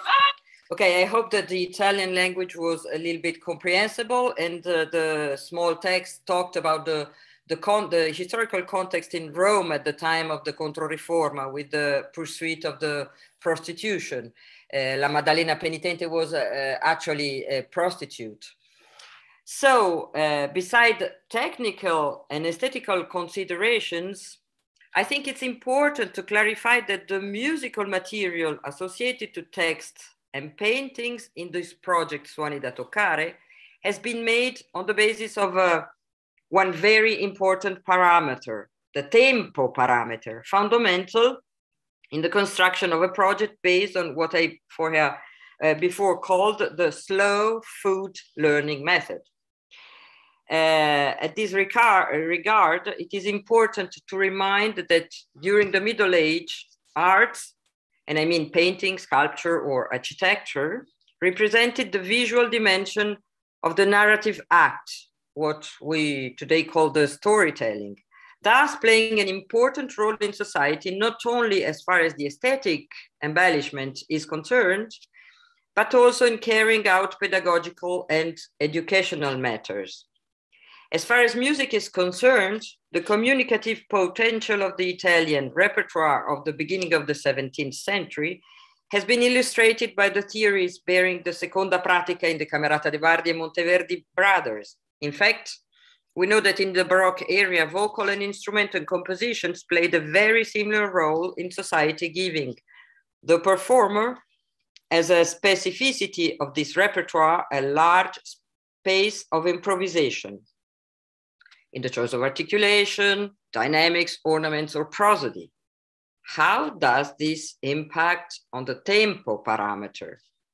while several historical sources explain that the Baroque phrase is based not only on the duration of each rhythmical figure, I mean quarter note, semiquaver, quaver, but mainly on the distance between them. Just like exactly the power of a speech is not only in the chosen words, but also in the way it is given.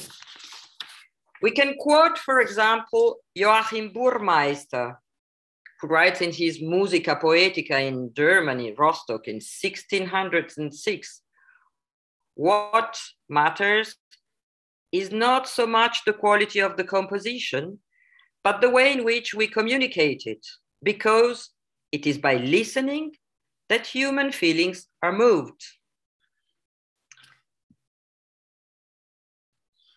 The Sonata in D by Giuseppe Colombi, associated to the description of the Maddalena Penitente, is a good example of how much musical eloquence is the real structure of music.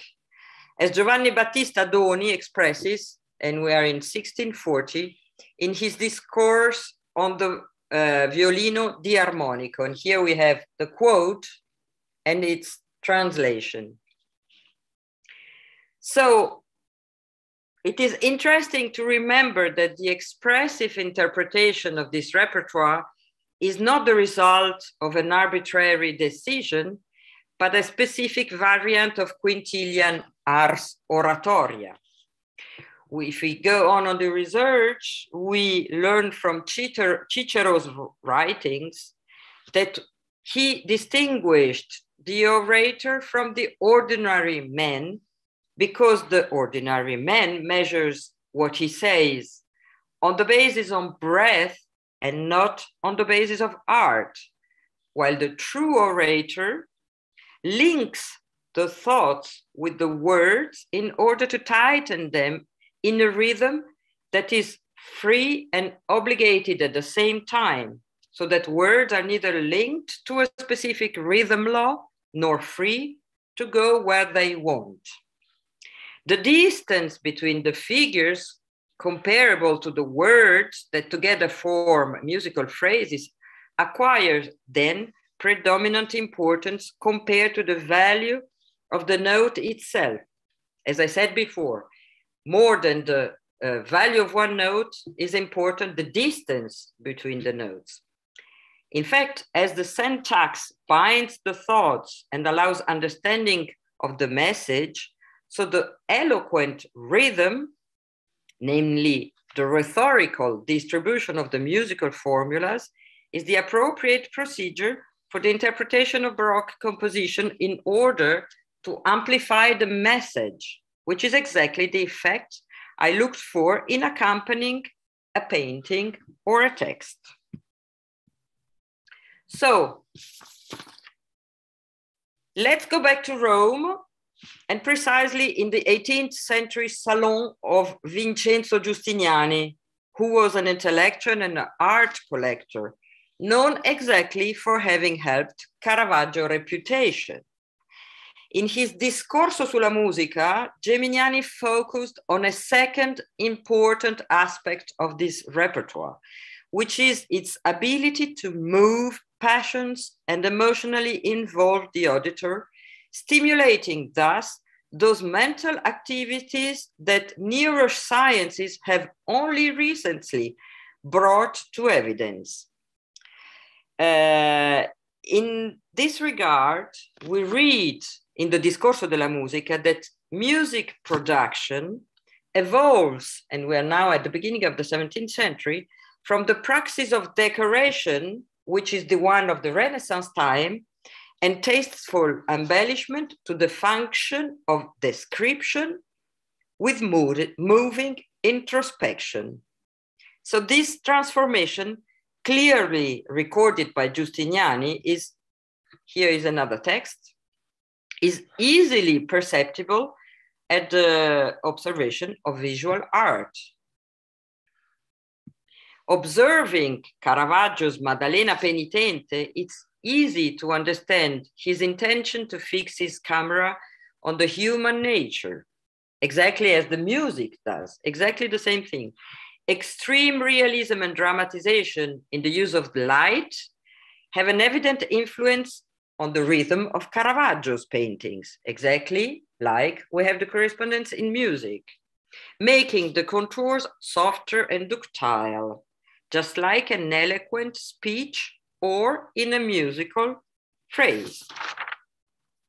The sound installation Palazzo Braschi, in order to involve completely, globally, the visitor and his emotions, employs exactly the shattering power of expression and ability of moving the emotions resulting from the association of these two elements. The first one was the free interpretation in rhythm, free together with all the rules which we saw before, and the capacity of moving effects. We observed then that the music and painting found their learning process not only on cognitive pathways, but mostly on the emotional ones, thus stimulating different mental activities and more plasticity. Such a modern intuition for Baroque musicians. This process actually puts the basis for some of the most important recent and innovative pedagogical theories in music education. And here we point out another bridge which helps to cross the borders. So the next step would be actually to walk from the 18th century Salon of Vincenzo Giustiniani in Rome to the modern Museo di Roma in Piazza Navona, where the project took place, to have a look to the different running phases of the suoni da toccare. Beforehand, I would actually like to drop by here in Mulhouse, where I teach, and where the crossing border bridge has actually produced an interesting scientific result, thanks exactly to the use of musical iconography theme as a transversal research field. So we just do a little bracket and tell a little story which happened here. About 20 years ago, sorry for interrupting you. It's just to say that we are running out of time, but we can listen to you for more 2 or 3 minutes or 5. Okay, then I will skip with this, which was the result of what happened is that we worked in the history museum here for 20 years, and we always walked by this portrait, and we didn't know who it was, and then probably the luck and the interest made us find out that it was the portrait of Gaspar Weiss, one of the most important flutists at the time of George I. And thanks to further researches, we found all his music in the British Library. But we close the bracket and go on to the end of the research in Rome.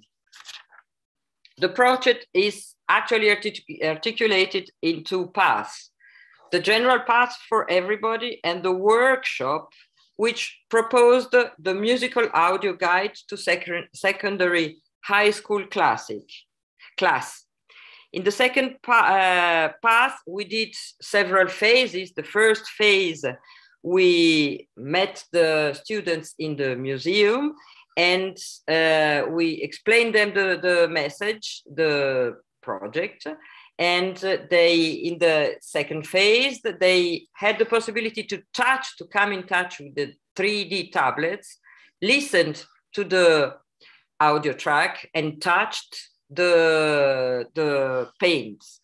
The second phase was the elaboration and reinterpretation of a personal Maddalena, which is here, a workshop of artistic production in which they really made up their mind and could give a reproduction of the painting. Beside all aesthetics and artistic remarks, it's important to note that through the use of the musical audio guide, in a short time, the students could come to know the Maddalena, learned some information about the painter, learned some details in the background, and listened to Baroque music, which doesn't really happen every time. in order to enhance the experience and allow a longer lasting memory of it, we made a focus point 2 months later, where we found out actually that the information learned in the museum was really still very vivid. The astonished and unexpected result of the, of the result of this music and museum research was that inverting the angle of the observation, at least for me as a conservatory Baroque violin teacher, Baroque music has been considered not only as an object of fruition or the aim of learning process, as I'm used to in this classroom, but as a real learning tool. In other words, a medium for the mobilization of different mental processes. Here, a new area of interest emerged to my eyes, covering both artistic production and pedagogical research, the area which I called MBL, music-based learning. It should also be pointed out that the defining music as a learning tool does not change its identity of artistic discipline, increasing on the opposite its asset, no split or cut, but a two-headed new narrative perspective for Baroque music. Maybe, just to finish, it is really in the museum that one of my favorite intuitions of Victor Hugo will find a house. La musique, c'est du bruit qui pense. Music is du bruit who thinks. Thank you very much.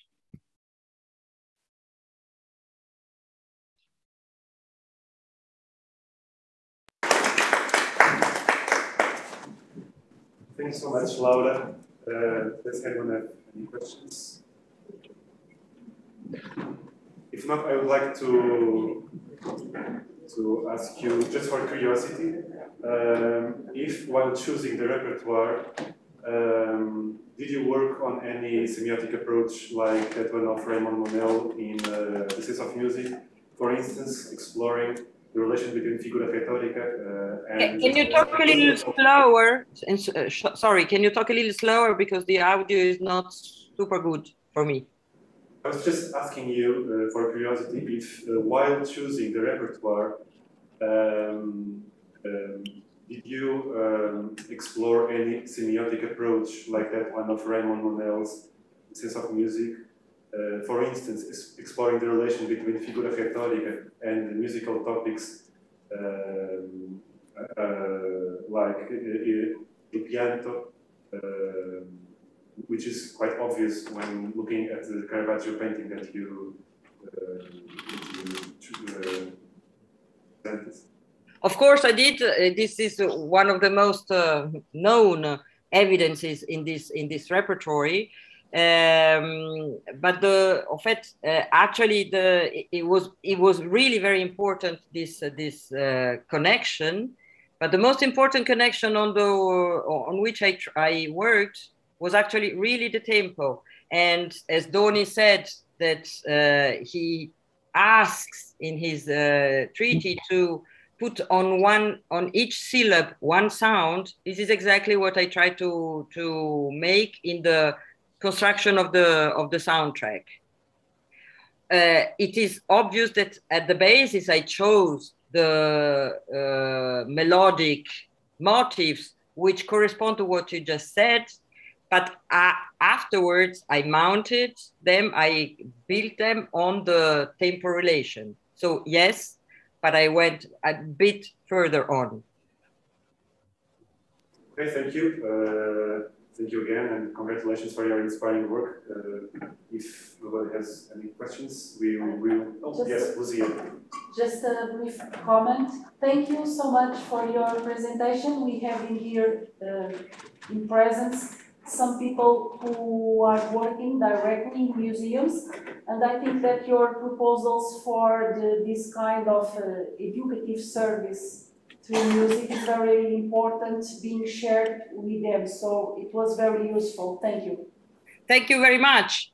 And I think it's very important to, as my predecessor Ferreira said, it's very important to come in touch with museum. And this is why after 10 years of working in a museum, I decided to make a master in Rome, exactly in Rome, on music education, because music and museum education need to talk to each other. And it's only by this dialogue that I think we can go further. We can go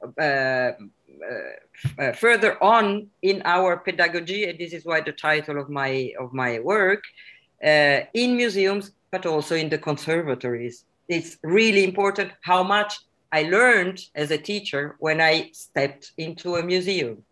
So I think, yes, I would like very much to keep this contact and to enlarge it and enrich it. Thank you very much.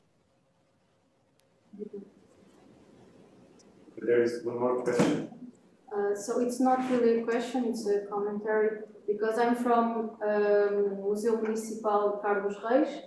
It's a municipal museum, and I think that if we have more partnerships with the universities, like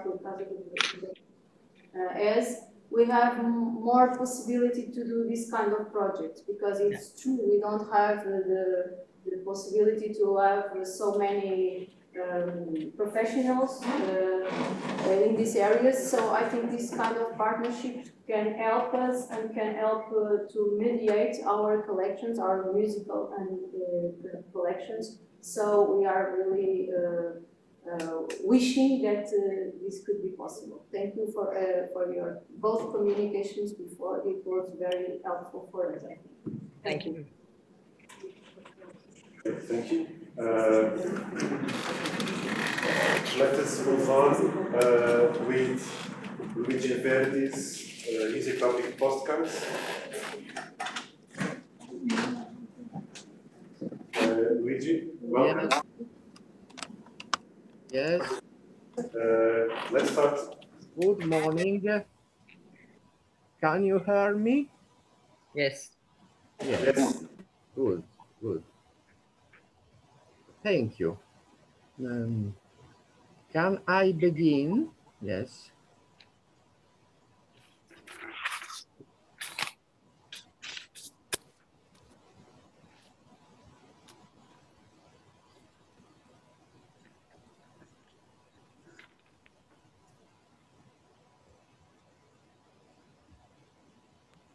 Dear Laura, we are still hearing you.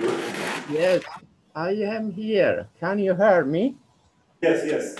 Yes. So, I begin. Yes. Okay. Yes. I have many postcards to show, and I will speak not very much, but just show something. Okay. I used to collect this kind of postcard for about 50 years, from 1960 to 2010, until postcards gradually disappeared as postal items. The main feature of my private collection is that all cards are new, as they were purchased on the spot, that is, in the places visited. The collection was shown on various occasions. Without going back to the history of postcard, let's just point out that it was introduced around the year 1870 in the Austro-Hungarian Empire and in France, and that it gradually took its peculiar features by being added images and photos around 1890. So it's quite recent. The golden age of postcards was between 1900 and 1990. Music topic postcards can be divided into various categories, which can combine as for collage postcard, included images, mix, For example, musicians, musical works, plays, events, musical instruments, artworks. It is right to distinguish between postcards having classic layout for dispatch and non-postal ones. The latter, for example, are typical of music picture reproduction on sale in museum bookshops or reproduction of score excerpts in some libraries or archives. I needed to, can you see my screen? Not yet. I share the screen and I want to show some postcards. I tried to do this. Just a second.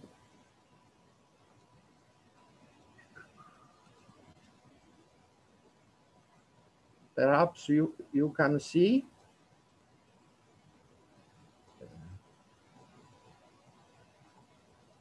Is clear?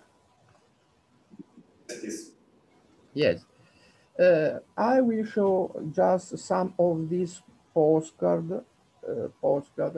Some are very rare and not disposal on internet. Begin from Bach, for example. This is birthplace of Bach in Eisenach, Bach House.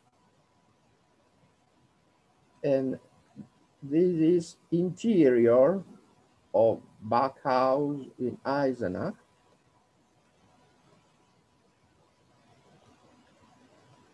These are various panels.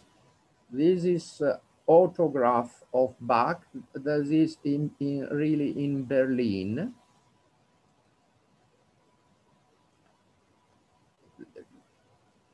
This is something in Bach House.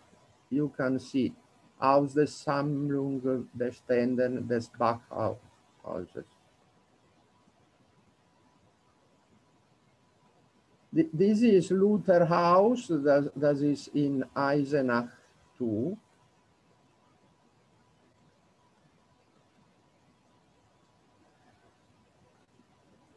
Some instrument in Bach House, Eisenach.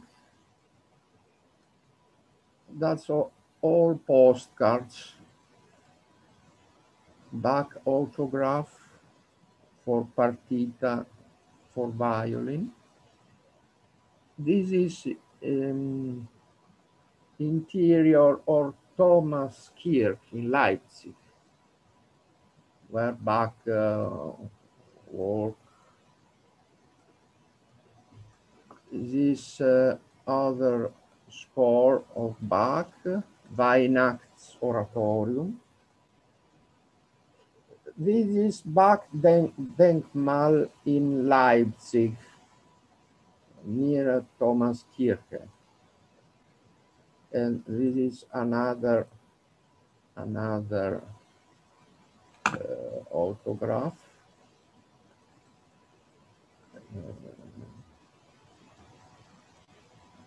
You know, this is Bach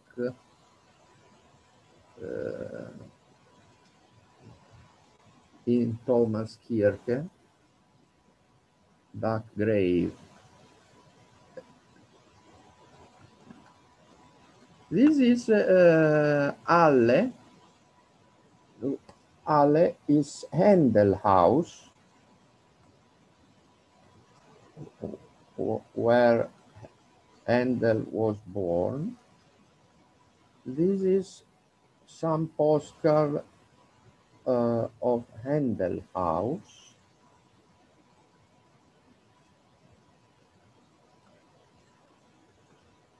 Okay. And I will show in the order of this panel, so it's not always in correct order. This is Leipzig, another organ where Bach played chords. This is a Bach portrait that is in Alten Rathaus, Leipzig.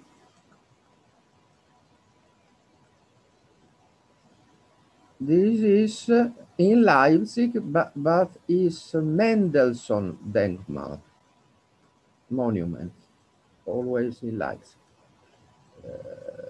Then this is Carl Philipp Emanuel Bach autograph, and this is the Bach song. This is in Berlin. Other picture about Bach and songs. This is a mixed postcard of Bach with different pictures, Thomas Kirche and wider. This is a hidden panel, and this is Haydn Geburtshaus, where Haydn was born. Is very little place, very far. This is Haydn, of course. We see there are sometimes also Mark. This is one mixture of Haydn in Wien. This is house where Haydn is died. This is Haydn grave. Geburtshaus house, and other place linked to Haydn. For example, there is this Eisenstadt, where Haydn is died. We see Haydn sarcophag here. There is so much to see. This is some Salzburg picture, because we go to Mozart, of course. Some Salzburg plays, Landestheater, and go on. More detailed Mozart. This is a mix postcard with some Wien plays of Mozart. Papageno Tor, Zauberflöten, Heuchen, Grabdenkmal. There are many things about Mozart in Wien.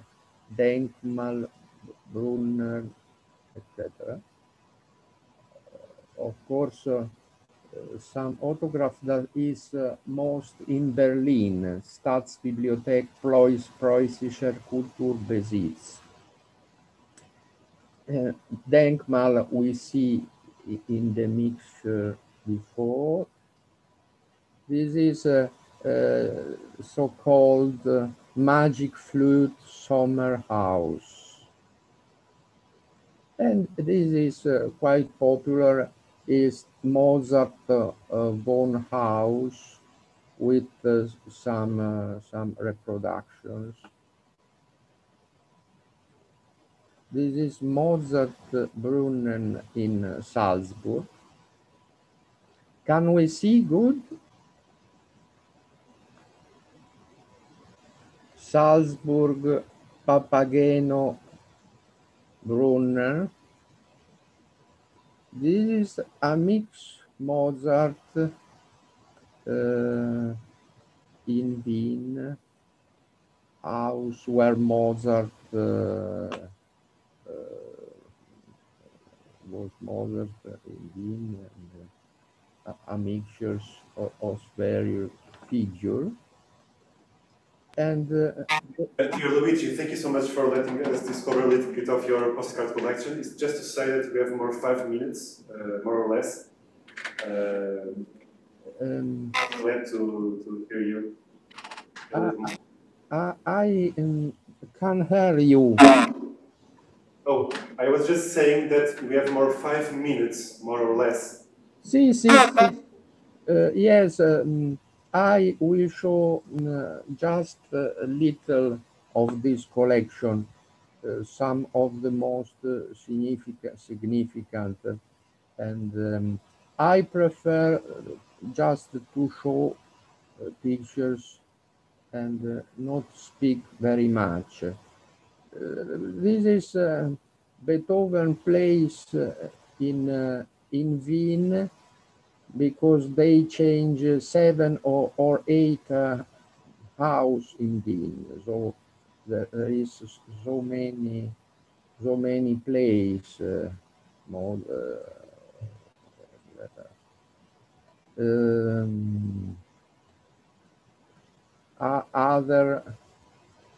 Other memorial. Yes. Go on, perhaps in some more clear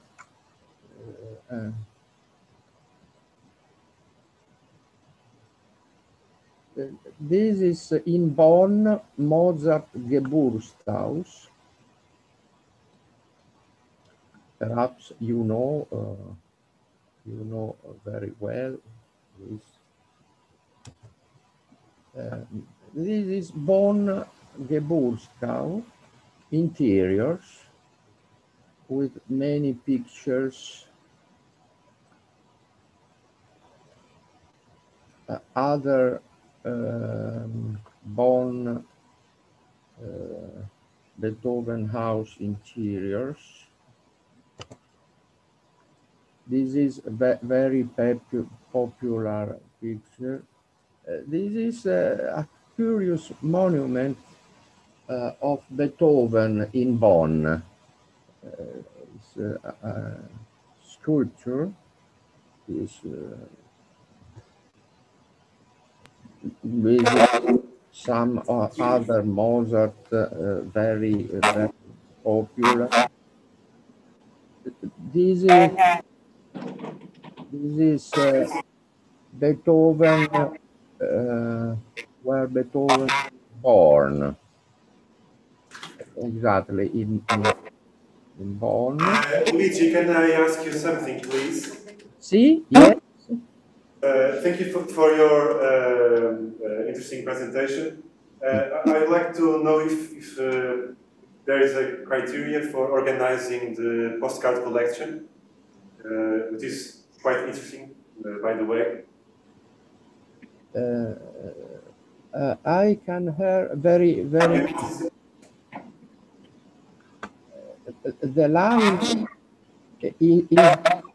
The line is no good. For that, I prefer to show images, because I have a connection very bad. Do you understand? Okay, yeah, thank you. We have 4 more minutes. 4 minutes? Yes. Yes. Yes. Just for curiosity, how many postcards do you have in? Thousands and thousands. There are something very rare, for example, this to check. Did you find any iconographic trends while collecting the postcards over the years? Not all. There are all arguments. This is, for example, Czech panel. This is Smetana birth house in Litomyš, for example. Composer Bedřich Smetana. And this is Dvorak Museum in Prague. And this is Dvořák birthplace and birthhouse in Nelahodzeves in Czech, of course. This is other Dvořák and Smetana postcards in Prague, and there are, this is very curious, this is Martino birthplace, Bohuslav Martino. Martino was born in one tower, in his tower, and here it was in a small place, was 10 children in a very small chamber, all here. The place is Polička in Czech Republic. Naturally, there is one theater section with all kind of theater, Italian or around the world. So this is in Wien, for example. This is in Italy, in South Italy. This is North Italy. And there is 1900 sections with Stravinsky, Webern. All these postcards are in Paul Sacher Foundation in Basel. And there is, of course, one, we see, there is Liszt in Weimar, there is Bruckner, for example. There is Bruckner in Linz, for example. All Bruckner plays. This is, there is Liszt. Thank you so much for your presentation. Unfortunately, we... Yes, no, there is all Italian plays, for example. This is Giuseppe Verdi birthplace, and etc. Yes. Do you have any questions for... Okay, thank you.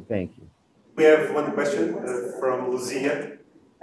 It's not a question, okay. It's more like a, thank you, Edward. It's more like a comment. Luigi, I think you have a very interesting material and a very precious collection. But if that was my collection, I would try to change some insights and some experiences and some comments with someone from musical iconography, maybe some expert, because I think you need a more methodological approach to your amazing postcards. It's a very interesting collection indeed, but I think you could think about presenting it in some other ways. But thank you so much for showing us your collection. Thank you. Yes, I understand what you mean. Unfortunately, I cannot hear very good, and a speech could be a bit problematic. Do you understand? But the methodology, how to study the postcards with, how can I explain to you? In a more academic and in a more music problematical languages. What questions do you have to when you see your postcards, what do you ask them? What do you see? What pattern of images do you have? How do you see them as a private collector?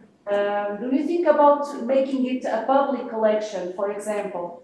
How about music and iconography and styles? How is a postcard in the 20th century? How is a postcard in the 21st century? You can try so many questions to your collection, but you really need to Yes. refresh in your analysis. Yes, I cannot hear you very good. In any case, these postcards are all 20th century, because in these centuries, postcards are no more used. If you go to a large city, like, I don't know, you cannot find many postcards as last century. So, 20th century is... about Assari, would you like to? No, I actually skipped my question because it would it goes in the same direction as that what Lucia has already told, and it would give too much importance to this paper. Excuse me. Thank you. Great. Thank you so much. We will finish this session. Thank you so much. I just forgot to activate the microphone. Thanks so much. We will finish this session. Have a nice day. See you later. Thank you.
Oh, it's not mine.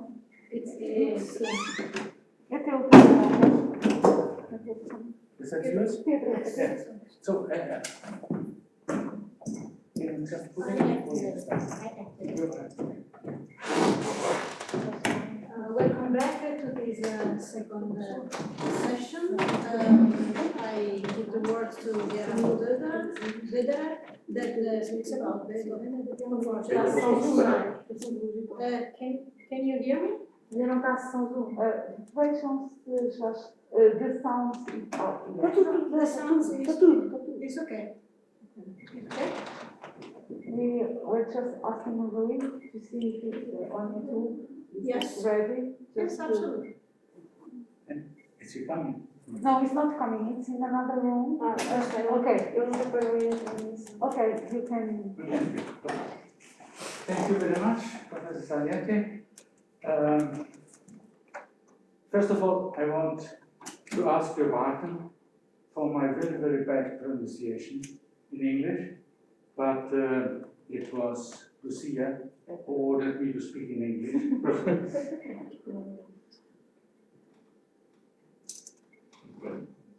So it's better.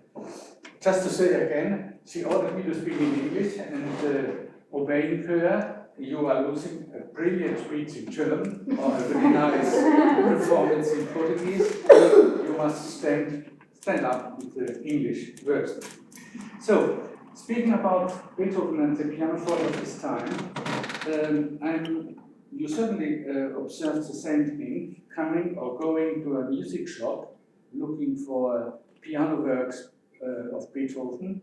You will find recordings more and more, not on the traditional Steinway or Frazioli, etc., but more and more on original instruments, restored or even copied more and more instruments of Vienna piano makers. And this raises the question, what kind of instruments Beethoven had during his lifetime.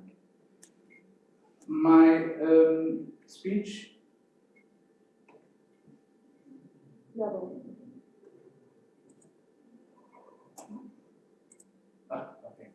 my paper is ordered with 5 very small chapters about piano in Viennese society, about the idealized piano of Beethoven's sound and playing conditions, the technical and acoustic conditions of these instruments, the forte pianos or pianofortes, that's the same, the term is just the same, belonging to Beethoven itself, and finally some observations and music examples. I give you a look about these publications I was using in first place. Robbins London, Comlos about fortepianos, Maunder, Lechem, the builder, Otto Bieber with several publications about Klavierbau in Wien, and finally the last article about economic aspects. The first chapter, the piano in the Viennese society around 1820. In the year 1797, the historian and sociologist Josef Rohrer wrote that a pianoforte can be found in any somewhat cultivated family, but I am in doubt as to whether the musical education of the young female generation is not playing too weighty a role within the normal middle-class education. The same author wrote a little later that in 1804, quite sarcastically, if a young fellow who is considering marrying and perhaps having children would not be served rather better by a young lady from Vienna, Graz or Brünn, ordering a French weaving machine for a few coins thereby providing the clothes for the whole family instead of buying a pianoforte from their hometown builder priced at 30 or more ducats, which, admittedly, she is mastering quite well. The pianoforte in that country was very well esteemed, as much in the salons of the upper middle classes as in the modest houses of the nobility in the provincial regions. The number of pianoforte builders reached nearly 150, many of the instruments in the capital's workshops being exported to Bohemia, Hungary, Poland, Russia, German Empire, and even to Turkey.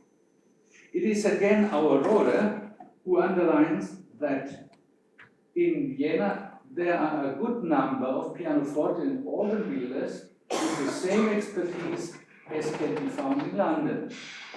And some later, it is very difficult to imagine a higher degree of perfection concerning the art of pianoforte building. Between 1780 and 1800, the advertisements in the Wienerische Zeitung appointed for more than 660 pianofortes. The small and medium-sized workshops had about 20 workers, with an annual production of about 130 instruments. Smaller workshops were completing one pianoforte a week. For example, Ferdinand Hoffmann with his 8 workers. Normally, the builders were selling the instruments by themselves. Speaking about Beethoven's idealized pianoforte sound and playing conditions, we can say that during his whole life, Beethoven was looking for his right instrument. We have very many testimonies from the master himself, as well as from his friends and students about the manner of playing the piano and producing special acoustic effects. In many of his letters, he made critical observations about certain instruments, but almost always describing the pianofortes with satisfaction and even enthusiasm. We never find any observation concerning dissatisfaction of the instruments of his epoch. 1796, he wrote to Johann Andreas Streicher, a very famous builder in Vienna. It is true that until our days, the way of playing the piano is still the least elaborated of all instruments, and very often we think we hear merely a harp. I'm quite glad to understand that you are one of the very few who understand and feel that it is possible to sing on the pianoforte, as long as there exists some sensibility. I hope that times will come where harp and piano are considered indeed two different instruments. Karl Czerny, we all know, wrote in his über den richtigen Vortrag der sämtlichen Beethovenschen Klavierwerke, he called my attention to the legato, a way he himself dominated in a unique manner, and which has been considered by other pianists as being not executable, since at that time, still before Mozart's lifetime, the dry and staccato playing has been the preferred one. His execution did not show that pure and brilliant elegance of many other players, but was gracious, magnificent, and particularly in the adagios, highly sensual and romantic. His interpretations were, like his compositions, sounding paintings of a higher nature, only meant to give an impression of the totality of the work. Coming to the third chapter, the technical and acoustic conditions of Beethoven's pianos. Beethoven had a clear idea concerning the sound of his compositions. The instruments must have a strong but soft sound without being dull. The touch must be light. Earlier at 1788 in Vienna from Count Wallstein, he received his first grand piano made by Stein at Augsburg, an instrument which he loved for many years, considering the softness and sensibility of the mechanism. However, he considered the Stein pianos not strong enough, trying later on other instruments produced still by Viennese builders. The pianos of Anton Walter, for example, were more robust, but with a heavier touch. The English models, on the other hand, offered a more voluminous sound, but were dull and only slightly flexible. In the year 1810, Beethoven ordered and received a new Vienna-made Steinstreicher piano, naturally with the Viennese mechanism, which satisfied him greatly. But the progressive state of his deafness caused him to lose little by little, so control of even his own acoustic and dynamic manifestations, so he had to compensate with a greater physical strength of touch. This led him again to an English instrument, a Broadwood grand, which in 1826, after a considerable iteration already in 1823, was in really bad conditions, as we know through a friend's comment. Your pianoforte is in need of such extensive repairs that you won't get it back very soon. Graf, the builder, said that it's in a horrible condition. He will attempt, however, to repair it as well as possible and is sending you a quadruple strung pianoforte as replacement.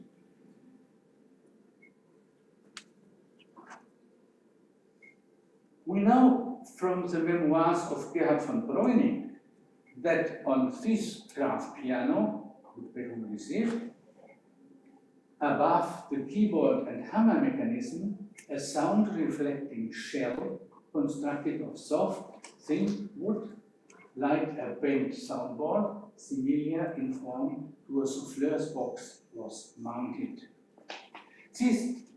This sound shell was delivered in May 1826 by Graf, but has not survived until our days. Anyway, even this new instrument could hardly have inspired Beethoven to compose new piano works. His deafness was by this time much too far advanced. The grand pianos available for the pianists of Beethoven's time used one of the following two mechanical actions, reflecting not only acoustic results in different ways, but also clearly distinguishable conception as far as the touch is concerned. Here's the first one, the so-called English mechanism, which is quite different from the other one. In this Stoßmechanik, or English action, the hammer with a fixed point out and very far from the key is really fixed at a hammer rail, so it's quite stable, and to escapement stick movable by this spring at its base. The hammer could be raised, but through an intermediate level. Due to this escapement sticker, a quick repetition of the key is enabled for passages for drills. The basic idea of this action goes back to its inventor, Cristofori, and found its followers in Italy, Portugal, England, and France. Once the hammers are fixed on a rail at a distance to the keyboard, as I showed you, the whole structure of the instrument, that means case, hammerheads, strings, can be enforced, allowing a brighter and stronger dynamic range. The other mechanism was invented about 1770 by Andreas Stein of Augsburg. The process is quite different to bring the hammer closer to the string. Later on called Viennese action or Prellmechanik, this turned out to be the most used by builders in the Austrian capital. Here, the hammer is fixed in a small brass capsule at the most distant point of the key lever in the opposite direction of the player. The end of the hammer shank,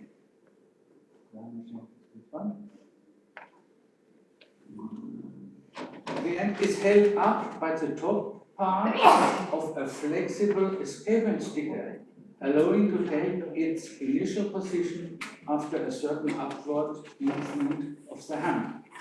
This way, a quick repetition of the hammer impact is possible, and the touch can be very delicate, producing a crystalline and transparent sonority that leaves the bass and the treble regions nicely balanced. However, the dynamic ranges are conditioned by a minor extension.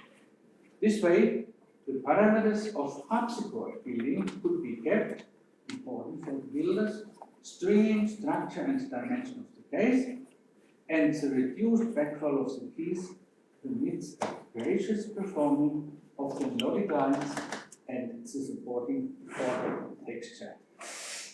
Let's see now what kind of Beethoven is disposed. The first one is we know about. Not all of the instruments are concerned. About some, we only had knowledge about testimonies. In the winter of 1799-80, Czerny saw an instrument from Anton Walter in Beethoven's home. All the piano works up to 1803 with the range of FF, 5 octaves, were probably written for such a piano. In 1803, Sebastian Erard from Paris offered Beethoven one of his pianos with pedals instead of knee levers, and the range F to C, that means 5 octaves and a fifth. The body was made of wood with 4 small metallic bars inside, triple strung, the hammerheads of leather, very light. The mechanic is English or called Stoßmechanik. The piano works written until 1821-22 are very probably written for such a piano. This piano is conserved and is kept in Linz at the Österreichisches Musik. In 1880, Thomas Broadwood made for Beethoven a pianoforte considered in Vienna very modern looking with regards to its solidity, simplicity, range, and ease of transport. The range is C to C, 6 octaves, 2 pedals. The mechanism is English, Stoßmechanik. In January 1826, Beethoven received the grand piano made by Conrad Graf. We heard about it when his other one was in repair. Somewhat later, with the application of a special sound shell. I spoke about it. The range is C to F, that means 6 octaves, minor 4, 3 pedals, triple strung in the 2 first keys, quadruple strung for the rest of the keys. Viennese mechanism, very mechanical. So we came to final observations. In Beethoven's piano sonatas, as in any musical composition, not only the creative value and the artistic content, but also aspects of the acoustic environment, or in other words, the acoustic and timbrical language defined by the conditions of the momentary execution must be taken into consideration. any pianistic interpretation in our times should keep in mind the reality of the organological conditions of the past.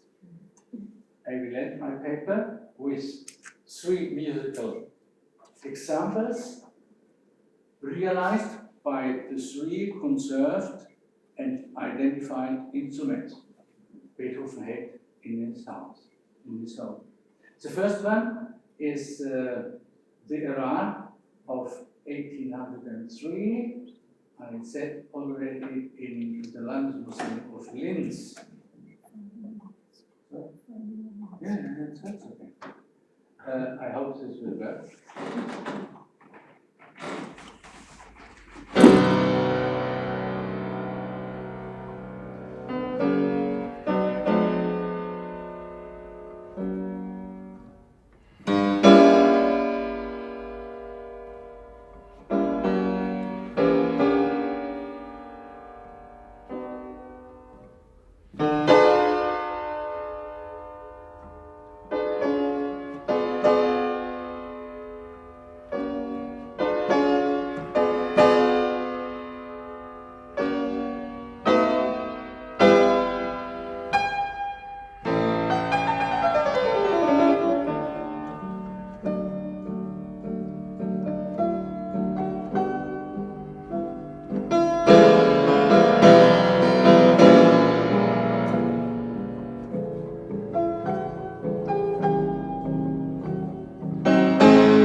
Is realized on the piano for the throat, we spoke about them, kept actually at the National Museum of Hungary in Budapest.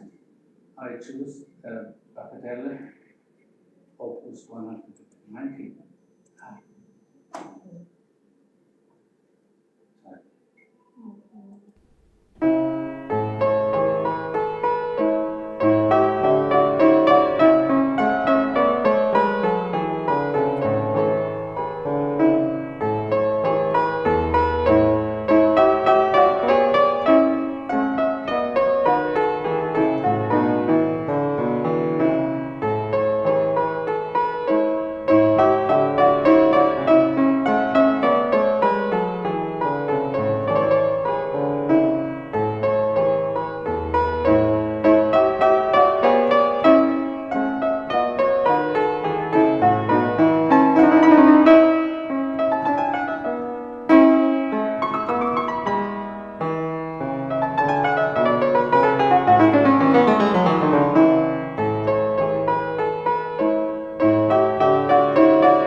Recorded on the Graph, 1825, delivered 26, which is kept at Beethoven House in Bonn. We are hearing the second movement of the sonata Opus 110.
Thank you for your attention.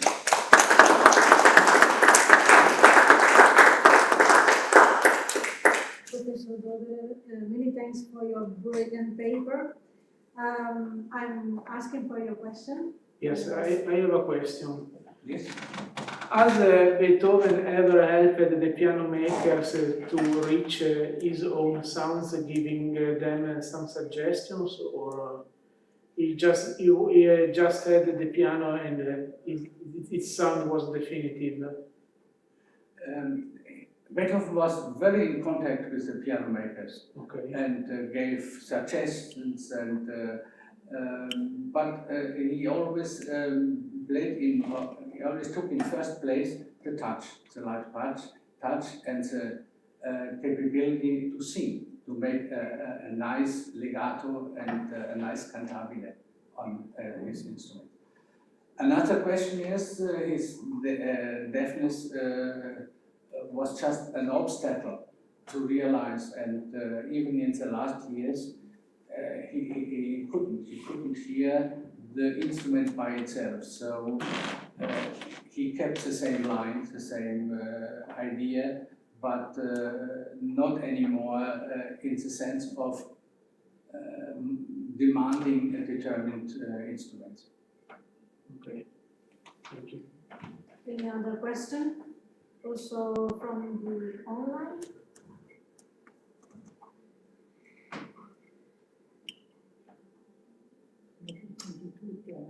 Just a remark, Beethoven works like a sort of early adopter of the pianoforte, and the piano maker improve tailoring the instrument on his need. I find this all the request of Beethoven, the piano, the final instrument, the result, and then of course the music. It's very interesting improvement. Yes. Yes. Born from a very special need. Yes, but don't forget that I think in the first place the composition itself defined the way of choosing the instrument. So you see, for example, sometimes we have compositions which are counting on a greater range than the normal piano. And there are even suggestions from the composers how to play determined bars. Yes. I have a question about tuning, and it was already an equal tuning in that time, and those pianos were working with equal tuning, or there were other systems working at the same time that Beethoven worked with. I don't know exactly what I mean, the tuning, for example, it was already an equal temperament for No. It was, no. There were others. It was a kind of, not any more metone, but very, there existing lots of suggestions, but not already the temperament, the equal temperament. Okay. And each piano had a different kind of. We would say each maker had, had his own subjects. Okay. Many thanks. Many thanks.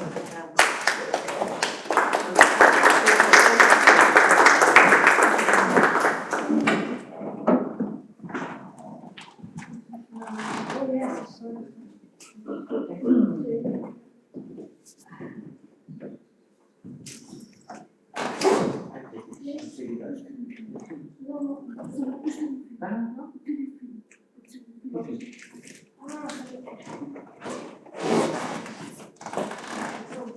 Yes,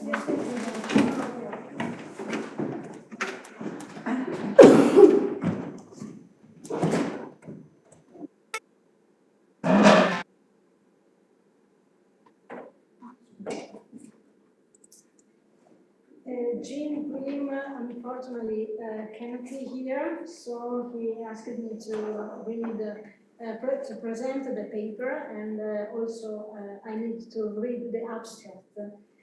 So give me just 1 second.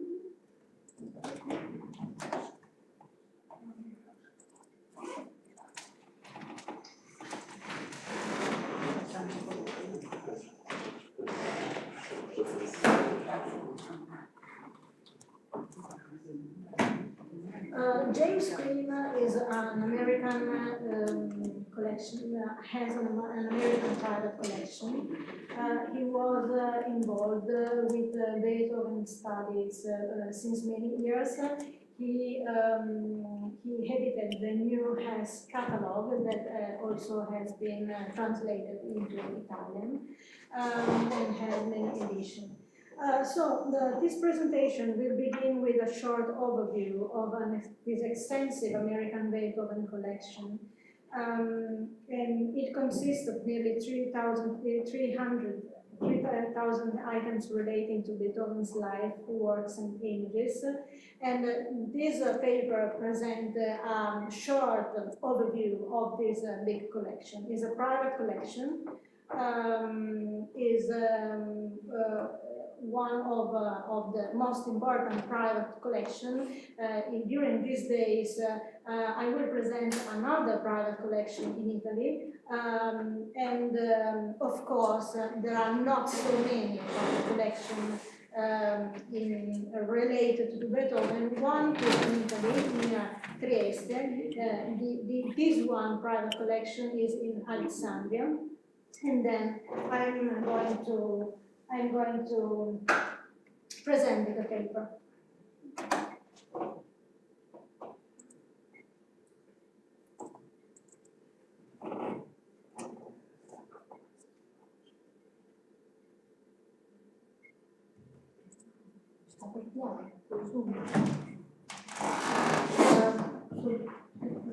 To share with the Zoom. No,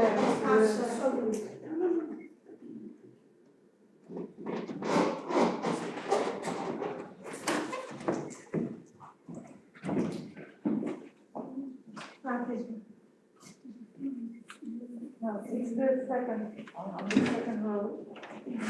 The other one.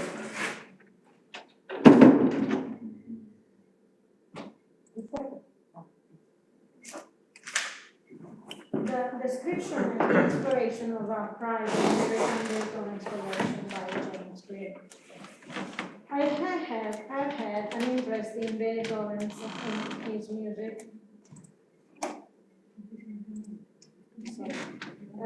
since childhood. When we began to do real research about him some 30 years ago, I started collecting reference books and biographies. Included in this collection is a first edition of Anton Schindler's Beethoven's biography from 1840. Although uncommon, it is in itself not that rare, except that my copy is signed, inscribed, and signed by Schindler himself, and he is the only known autographed copy in existence. Schindler gave this copy to his friend Franz Lachner and its descendants in the Lachner family for 104 years until I bought it from Doderer in Munich. While every good research collection has a copy of the Kinsky Halm catalog of Beethoven works, my copy is, he's speaking about a copy that is not reproduced here in the PowerPoint, that was part of Cecil Hopkinson collection. This copy of Kinsky Halm catalog of Beethoven's work is autographed by Norman Delmar, the well-known English conductor. Delmar conducted the musical score for many films, including The African Queen, starring Humphrey Bogart and Catherine Hepburn.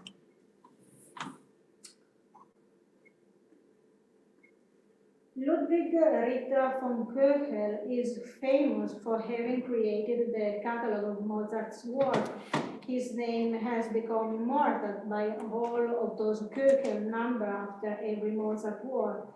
What is not well known is that he wrote one Beethoven-related book, a collection of 83 Beethoven's letters to the Archduke Rudolf, published in 1865. The copy in my collection is autographed by Goehr himself, and this is extremely rare. While my primary focus for building the collection was on books research, I naturally gravitated to collecting images too, because of my background in fine arts and art history. James Green collaborated with White House as responsible of the collection for many years. The collection, the Beethoven collection, now has hundreds of prints, paintings, and statues. One of the most prized paintings is an oil done by Otto Novak in 1950. Otto Novak was one of the most highly regarded illustrators in Vienna and in Germany at the end of 19th and beginning of the 20th century. Another painting relating to Novak is this copy of Novak's painting called the Beethoven, the Lonely Master. This copy was done about 1905 after Novak. And it's this copy after Novak is the name of the artist is unknown, and I have not been able to identify which Müller is just a surname, this one, just after Novak, Müller.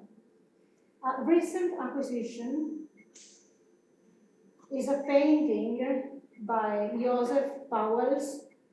He was a well-known German painter and illustrator. This painting, titled Moonlight Sonata, was signed and dated 1927.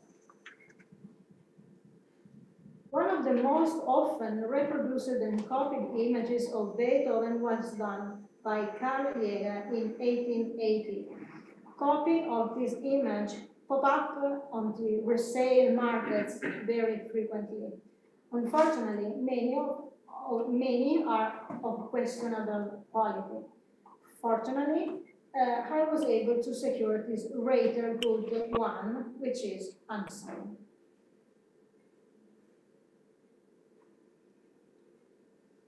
One of the most fascinating paintings in the collection is a copy of the famous painting done by Julius Schmidt in 1905 called Beethoven Listening to the Song of the Woods. My copy is signed F.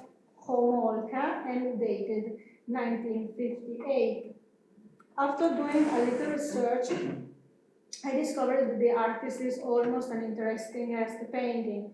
It turns out that the artist is Francis Homolka and was the wife of the famous Austrian-American actor Oskar Homolka.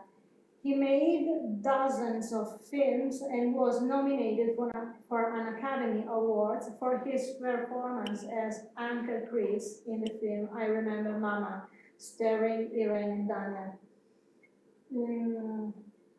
Frances studied painting in America and Europe, and she also studied photography under Manuel. Frances' maiden name was Maya, and she was the daughter of the famous financier and banker Eugene Maya. He was chairman of Federal Reserve Board during the Depression and was later appointed the first president of the International Monetary Fund by Harry Truman.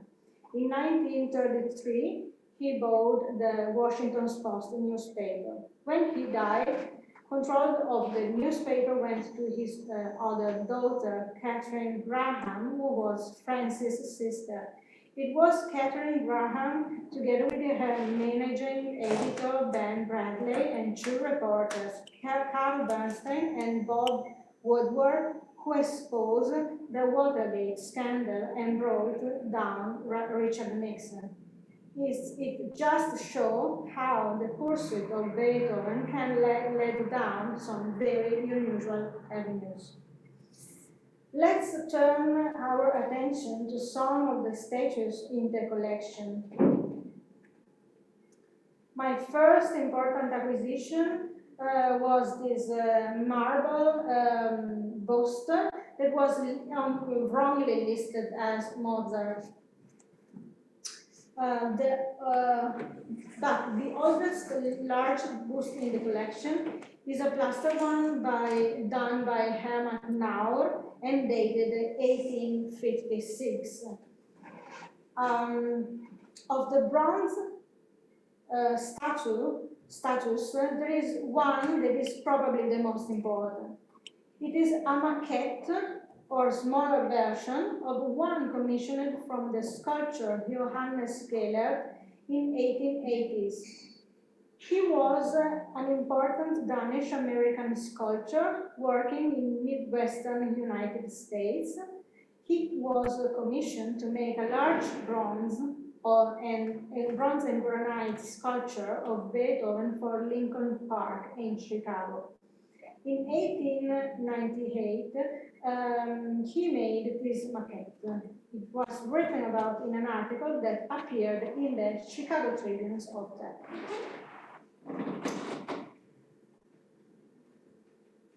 Other bronze statues of note are the copy of the life mask of Beethoven taken by Franz Klein. It is unsigned and of very high quality. It is probably early 20th century. The other statue is by Calva was started out.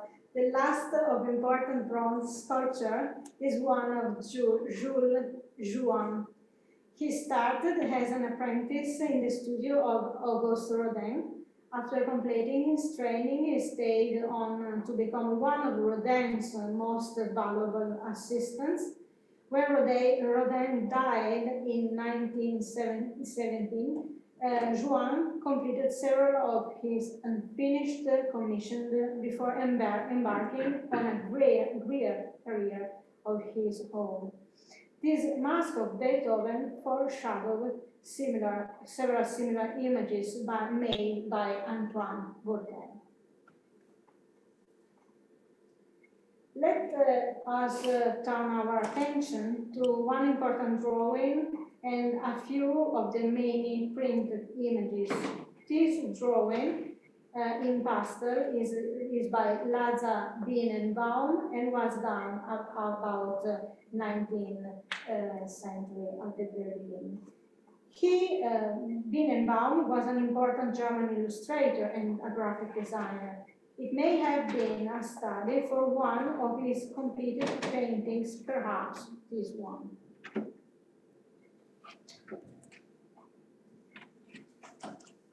One of the more unusual lithographs in the collection is by the American Samuel Johnson Wolfe.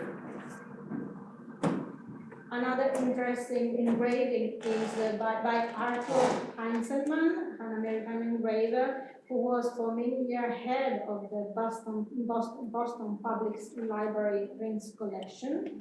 This one is this one of about 5 different images of Beethoven he created over the years. One of the older engravings in the collection is this one, done by the French artist François-Joseph M. de Lemieux in 1873. It shows Beethoven asleep at the piano, dreaming of his music and being inspired by gods and heroes. There are many more prints in the collection, far too many to show here, mostly consisting of the more commonplace ones.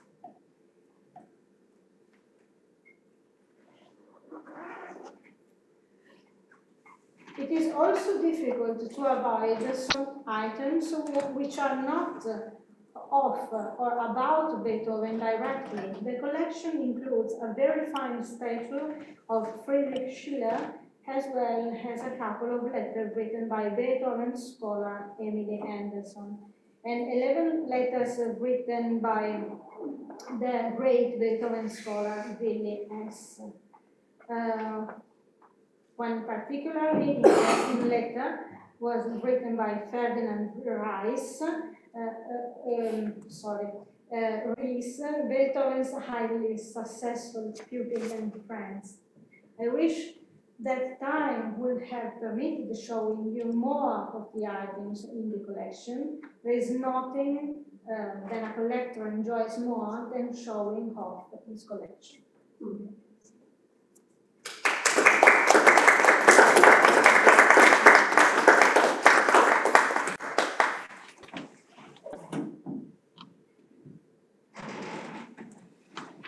Question? I don't know personally the collection of James Green, but it's clearly divided in the usual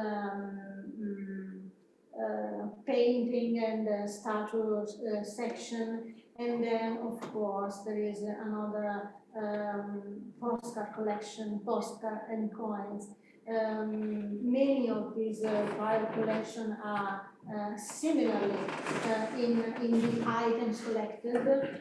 Some of them are particularly interested in the kitsch or ephemeral section that you know, at a certain point of the life of a collection, a collector do develop some interest, some special interest in coins, for example, and then he or they try to enlarge this section, and you will see when I will speak about the collection of Música, and probably the most interesting part of the collection of James Green is the books collection, but we he preferred to focus about in figurative arts.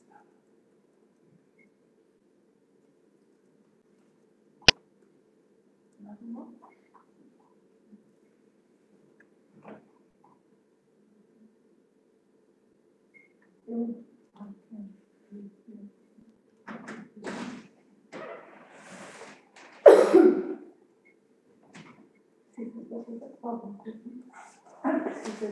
So, Professor Bannister, good afternoon. Can you hear me? Yeah, perfectly. Would you? Perfect on time. Yeah. Could you listen to me? No. Yeah. It's fine. It's fine. Okay. Thank you. Thank you very much, Benedetta. And good afternoon to everybody. I'm going to share my PowerPoint presentation. So let's see.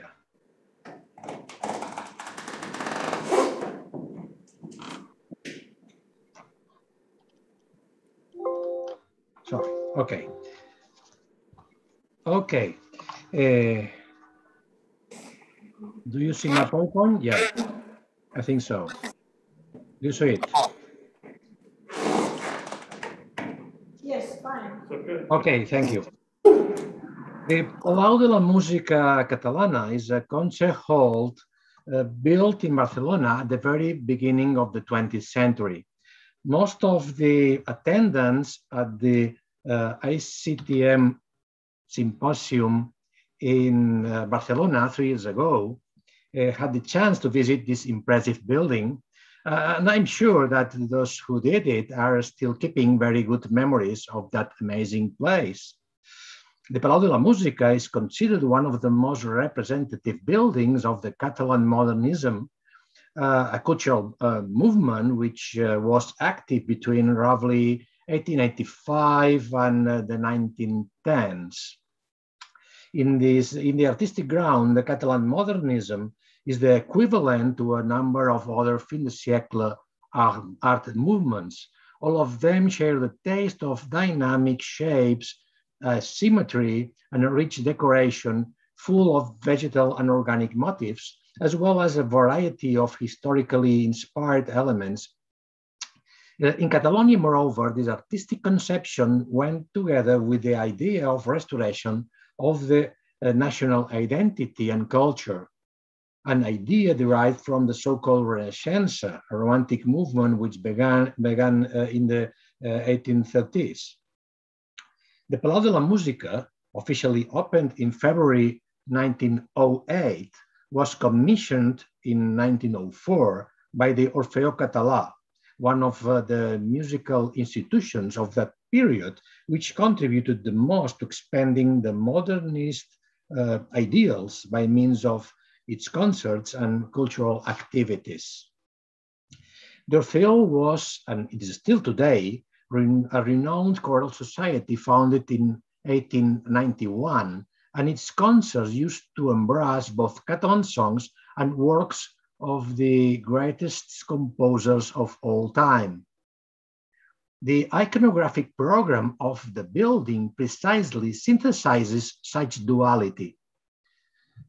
It essentially consists of a convergence of of universal music and the Catalan music through a complex decoration which includes a great variety of images, from allegorical depictions evoking popular songs to musicians' portraits. There are some studies devoted to specific aspects of this iconographic program. On the one hand, there has been considerable interest in the amazing female figures which decorate the walls of the stage. These female figures depict a particular vision of both popular and art music and its presence through time. On the other hand, there has also been some interest in the mosaic placed on the upper facade of the building, depicting the Orfeó Català surrounding the Queen of Music, which symbolizes the Catalan music and culture. Nevertheless, I will focus my paper on two busts of Beethoven included in the Palau de la Música's iconography. One of them is located on a balcony of the main facade. The second one is placed in the proscenium, which frames the stage of the concert hall. As we will see, despite not being the main subject, Beethoven is one of the most important elements in the visual discourse of the iconographic program, since it becomes one of its unifying threads, therefore contributing to the connection between the interior and the exterior of the building. The cult of Beethoven had been developed in Barcelona during the 19th century as it had occurred in other parts of Europe. Concert programs and newspaper adverts show the presence of Beethoven's music in Barcelona since the second decade of the 19th century, and particularly during the second half of the century. It is significant to see, for example, that in the 20 concerts organized between 1872 and 1875 by the Barcelona Quartet Society, Beethoven was by far the most scheduled composer. Wagner's music, however, was gaining recognition among Barcelona's audience. And just 3 years later, in 1878, Wagner equaled Beethoven as the most scheduled composer in that concert seasons. That said, Beethoven's music continued being highly appreciated in subsequent years, even within modernist circles, which considered Wagner's music the epitome of modernity. It is for sure that this cultural and musical atmosphere had a great influence on the Orfeo Català's ideology, explaining the high regard that the Orfeo had for Beethoven. Although the musical production of the composer is mainly instrumental and the Orfeo's repertoire was basically vocal, the choir members expressed their wish to perform Beethoven's Ninth Symphony since the choir foundation in 1891. And the Orfeo Català finally performed the Ninth Symphony in full for the first time in Barcelona in March 1900. Here's the program of that performance. Given this context, it was to be expected that Beethoven's figure was part of the Palau de la Música's iconography.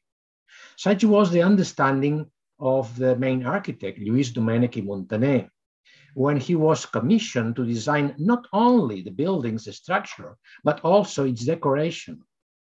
Regarding to music, Domènech was a disciple of Felipe Pedrell, one of the fathers of musicology in Spain, who considered that folk songs are the sound of the national soul, and they must be connected with universal music. This is precisely the main subject of the Palau de la Música's iconographic program. And it is within this context that Beethoven's busts make sense. So let's go to the bust of the Beethoven in the Palau de la Música's main facade. The aforementioned link between popular songs and universal music can be appreciated in this facade.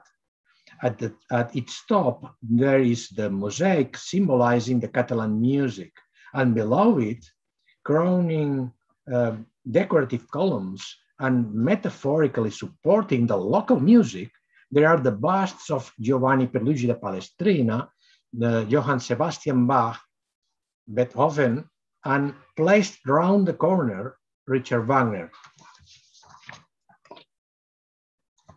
These busts literally represent the history of Western music, presuming that music history is a succession of outstanding individualities.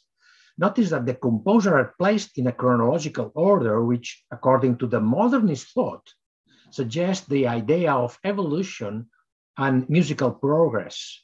So the bust of Beethoven here specifically refers to the so-called classical and romantic periods. That is the music from the late 18th and the first half of the 19th century. Even though the iconographic program was conceived by Domènech i Muntaner, as it can be seen in a couple of drawings published in the newspaper La Veu de Catalunya in 1905, and in other sketches preserved in Barcelona, the busts were made by Eusebi Arnau, the same sculptor who was responsible for the female musician figures of the walls of the concert hall stage you have seen. Under the supervision of the architect and according to his indications, Arnau made the bust of Beethoven, which evokes the romantic image of the composer shaped during the 19th century, suggesting geniality and melancholy behind a grumpy face. Arnau depicts Beethoven wearing a jacket and a large cravat with long curly and unruly hair, furrowed brow and in a prominent rounded forehead, a cleft in his chin and a closed downturned mouth, which contributes to his angry appearance. That is to say, the mysticized image of the romantic genius of a stormy nature and imposing semblance, that most people of that time, also in Barcelona, had in mind. However, this was not the first sculpture of Beethoven in Barcelona. Already in 1881, the year after the inauguration of the first monument devoted to Beethoven in Vienna, the Catalan sculptor Josep Reinés made a marvelous sculpture depicting Beethoven seated in an armchair and destined for the entrance hall of the recently opened Teatro Lírico of Barcelona. This theater, which lasted 19 years from 1881 to 1900, was also known as Sala Beethoven, showing the deep appreciation that people in Barcelona had for the German composer at that moment. Reinés studied in Barcelona and finished his training in Paris a few years before sculpting his Beethoven. So we can assume that he was imbued with both the Catalan and the French passion for the composer. It is highly probable that he drew inspiration from some of the many paintings and etchings depicting Beethoven, which circulated throughout Europe in those days. Notice, for instance,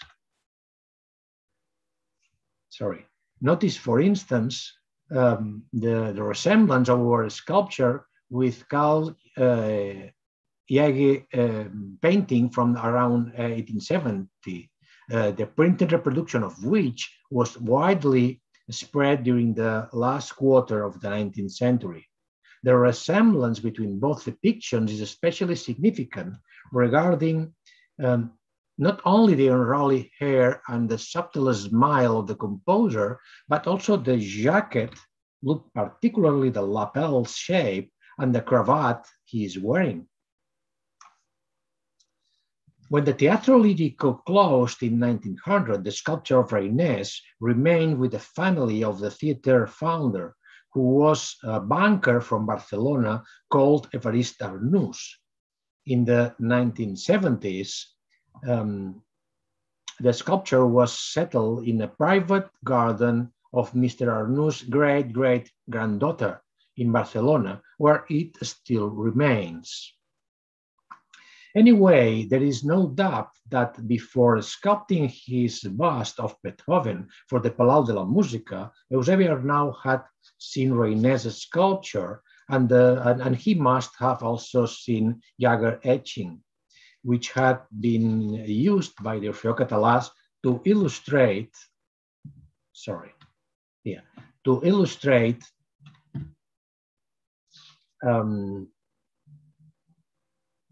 a hand program of the 1901's concert of the Ninth Symphony. Notice the resemblance between the lapels of the jacket and the long cravat, as well as the curly hair sculpted by Arnau and Reinés and Jaeger depictions. However, Beethoven's face made by Arnau is clearly different. It recalls Beethoven's life mask from 1812 by Franz Klein. The similarity between Beethoven's mask and Arnau's bust is quite obvious, especially regarding the prominent forehead and the downturned mouth, traits which are now clearly exaggerated so that they could be easily seen from the street. We don't know for sure where Arnau had seen the mask, but it's highly probable that at least he saw the photograph published in the book on Beethoven, written by Romain Rolland and edited in Paris in 1903.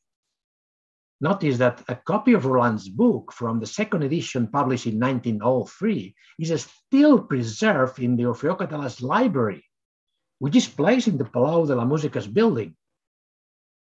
In any case, by that time Beethoven's life mask had become greatly appreciated icon, admired as a relic, and many plaster copies of it spread around Europe, being acquired both by public institutions and by private collectors and dilettanti. It is known, for instance, that the Catalan painter Mariano Fortuny had one of these masks with which he used as a model for many drawings in the 1870s. Another of these plaster copies, dating from the beginning of the 20th century, is preserved at the Museum de Terrassa, a city located 20 kilometers north of Barcelona and formerly in the Conservatoire of that city. I choose this specific mask to illustrate my paper because I had this mask decorating my office during the whole 1990s decade when I was working in that conservatoire. But let's go to the second bust of Beethoven in the Palau de la Música. This is placed in the proscenium, taking part of a complex sculptural group depicting once again the convergence between the popular Catalan folk song and the high Western musical tradition. On the left-hand side of the proscenium, under a huge tree, there is a bust of the Catalan conductor and composer Josep Anselm Clavé, considered the father of the Catalan folk song, founder of the choral movement, and one of the promoters of Wagnerism in Catalonia. Below Clavé is a group of 3 girls surrounded by rose garlands and evoking his song, The Flowers of May, which become an emblem of Catalan popular music. On the right, there is the bust of Beethoven between 2 Doric columns, and above them, emerging from a cloth which flows from Beethoven's figure, several Wagnerian Valkyries wearing helmets and carrying spears ride their horses. The bust of Beethoven here is very different from the one of the main facade. The unruly hair, the prominent forehead, and the furrowed brow remain the same, but his facial features, namely mouth, chin, cheeks, and nose, clearly differ from the usual portraits of the composer. Moreover, Beethoven is wearing a subtle tunic, suggesting an ancient Greek or Roman garment, far from the 19th century jacket and cravat of Arnaux's bust. It is clear that this Beethoven depiction is neither trying to portray the historical character nor symbolizing the music of the Romantic period, but it is evoking the classical culture in a broad sense.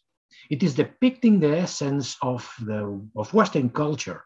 Thus, this bust is in accordance with the trend of depicting Beethoven as a timeless figure, sometimes with the torso undressed, according to the style à l'antique, inspired by the classical sculpture.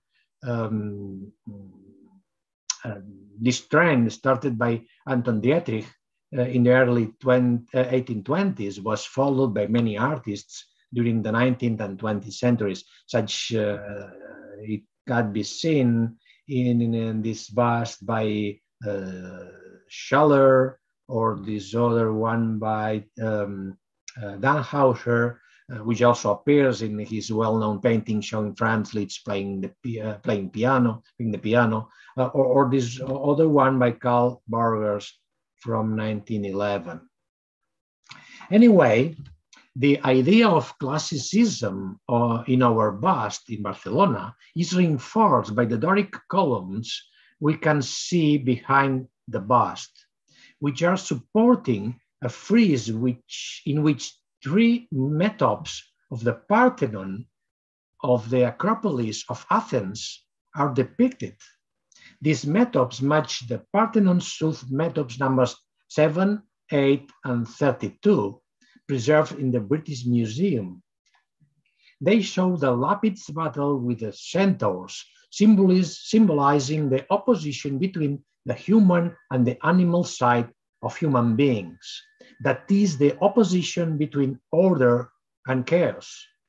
that metaphorically reflect the mythicized life and music of Beethoven. Effort and triumph, suffering and victory. Of course, Lapids, meaning the human side, and civilization defeated centaurs. Moreover, it is worth remembering that one of the Lapids who took part in the battle was Canius.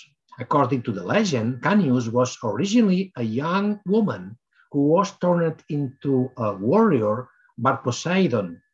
In my view, it is highly possible that our sculpture choose the Lapid subjects having Canius, the warrior woman, in mind, since this character resembles the Valkyries depicted just over the frieze, connecting it in such a way Greek and Norse mythologies in an attempt to present the roots of a unified Western culture. What is more, the correlation between the frieze and the Valkyries is also a link between the classic image of Beethoven and the Wagnerian concept of total artwork. Such connection will lead to a discussion on the role of Wagner's image in the Palau de la Musica's iconography. Nevertheless, this goes beyond the scope of this paper.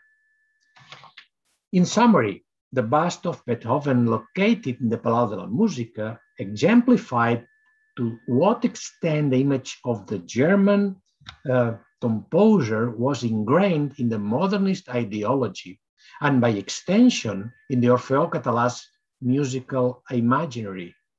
They not only reflect the interest in that the Catalan audience had for Beethoven's music at that time, but they also show that he was regarded as one of the most important icons of European music, symbolizing the Romantic era in the 19th century music, but also evoking the essence of Western culture. Thank you very much.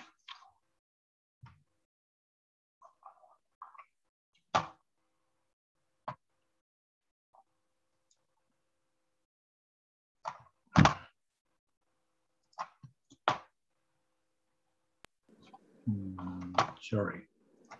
Professor Ballester, many thanks for these very insightful papers. One question? The first question, please. Congratulations, Jordi, for this wonderful paper. I have just a problem because I didn't understand the place of in the exterior of the Palau, the place of Wagner. It seems that there is place only for 3 busts, and then you present 4. Yeah, exactly? Yeah, that's true. Wagner is just round the corner. I don't know the meaning of this of the situation, but I think it's the new music. It's just around the corner. that's the explanation. Sorry. Okay, thank you. Other questions?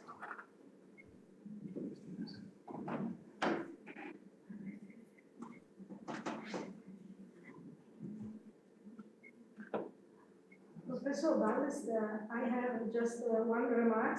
Can you please show again the last slide? Because sure. Thank you.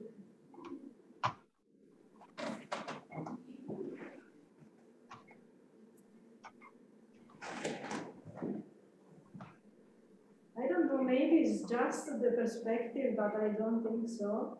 The father of Catalan music is more higher than Beethoven, isn't it? Yeah, that's true. Clave is higher and Beethoven is in a lower position. That's true. I don't know the reason of this, but it's important to, it's important to know that, I think something happens with the sound, but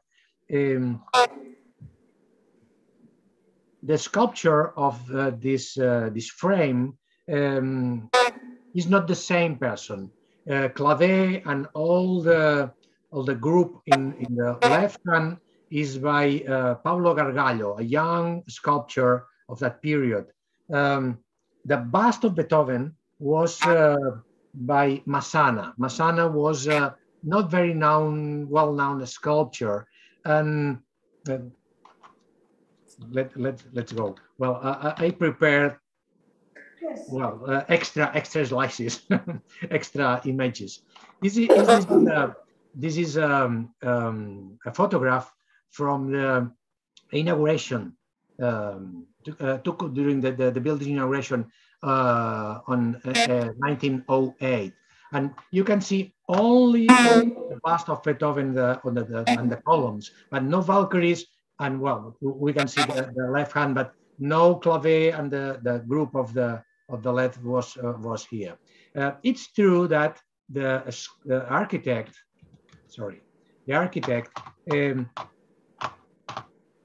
planned the structure of the frame. And you can see the drawing that Domenico Montané made in the around 1905, 1907. And already in the sketch, Beethoven is placed in the lower plane. So we don't know exactly. I think it's a composition that, in my view, Beethoven might be understood as the support of all music, support the popular song in the left-hand side, and is also the support of the universal music, the classical in the broad sense of music. Maybe that's the reason why Beethoven is placed in the lower place, in the basement of the whole structure. Many thanks. I don't know. It's just a possibility. This is a good explanation. I mean, this is for sure one of the elements, the very first elements of the whole project. Yes. Could be. Do you have any other question for Professor Ballester? So many thanks. Thank you. Thank you very much.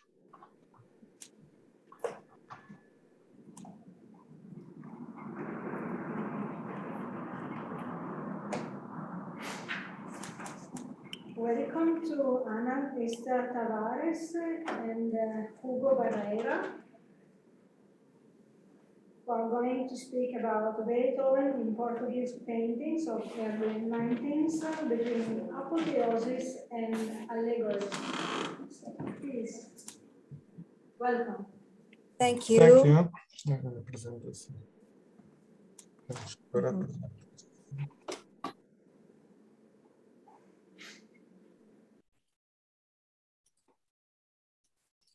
Good afternoon.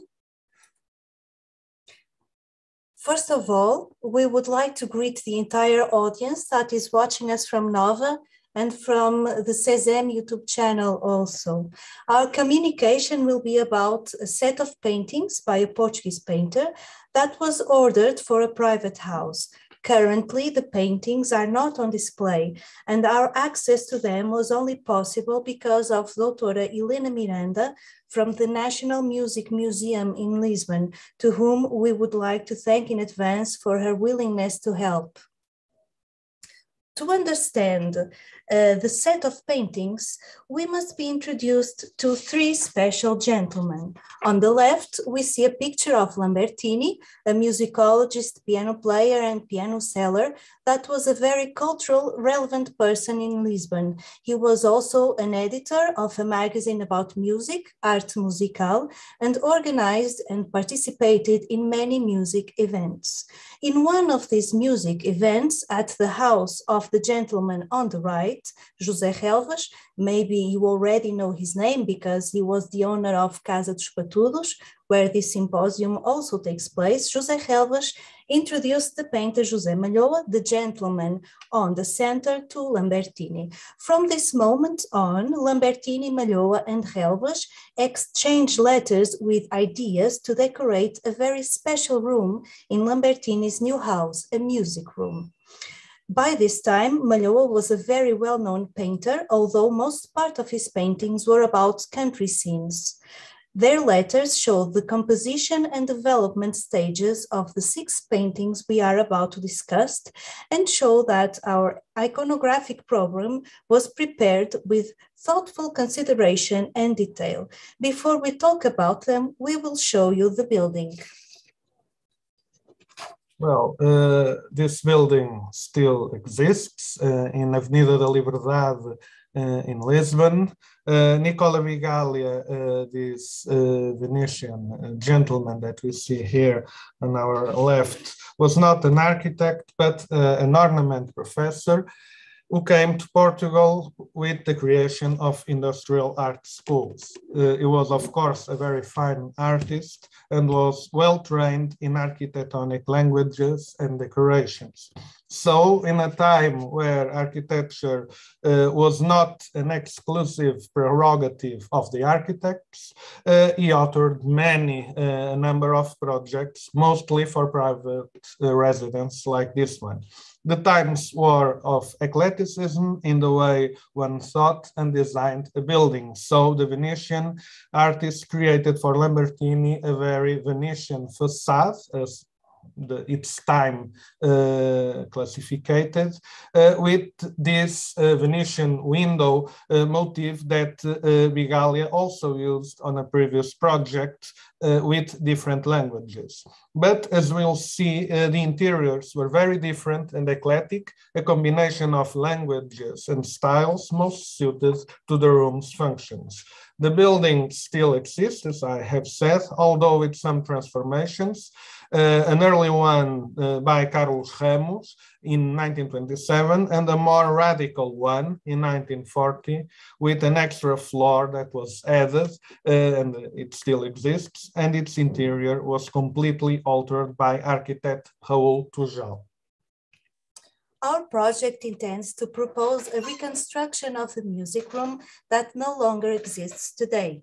After Lambertini passed away, the building was sold to Cod Fish and Rice Guild, and the room was dismantled. So our main research sources were sparse and were found mostly in magazines like Ilustração Portuguesa, and also on a book written by António Pinto Sacavém, a musicologist that interviewed Lambertini and mentioned the music room.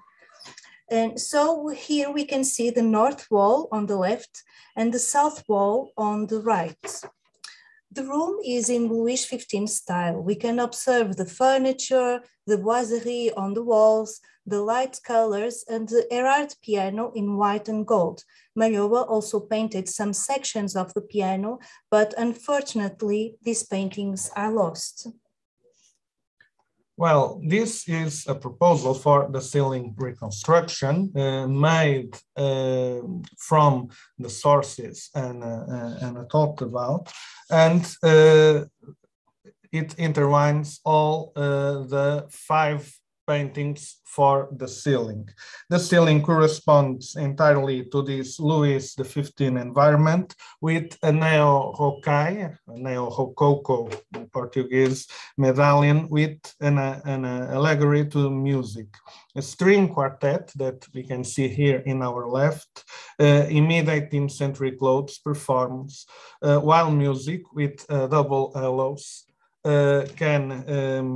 and painting immediately beside her with brushes listens. Fame with her horn and laurel branch elevates the music to eternity.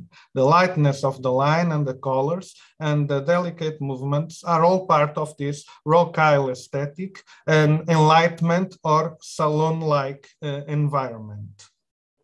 Lambertini's favorite composers are represented in 4 medallions on the ceiling corners. So we can see Bach, Mozart, Schumann, and Brahms, the composers that preceded and succeeded Beethoven. We would like to propose some prototypes for these portraits, images that Malloa probably knew and studied before he started to paint the medallions. We think that probably Malloa based his Bach's portrait on Karl Seffner's bust of Bach that was sculpted from the skull of Bach himself that had been discovered in 1894.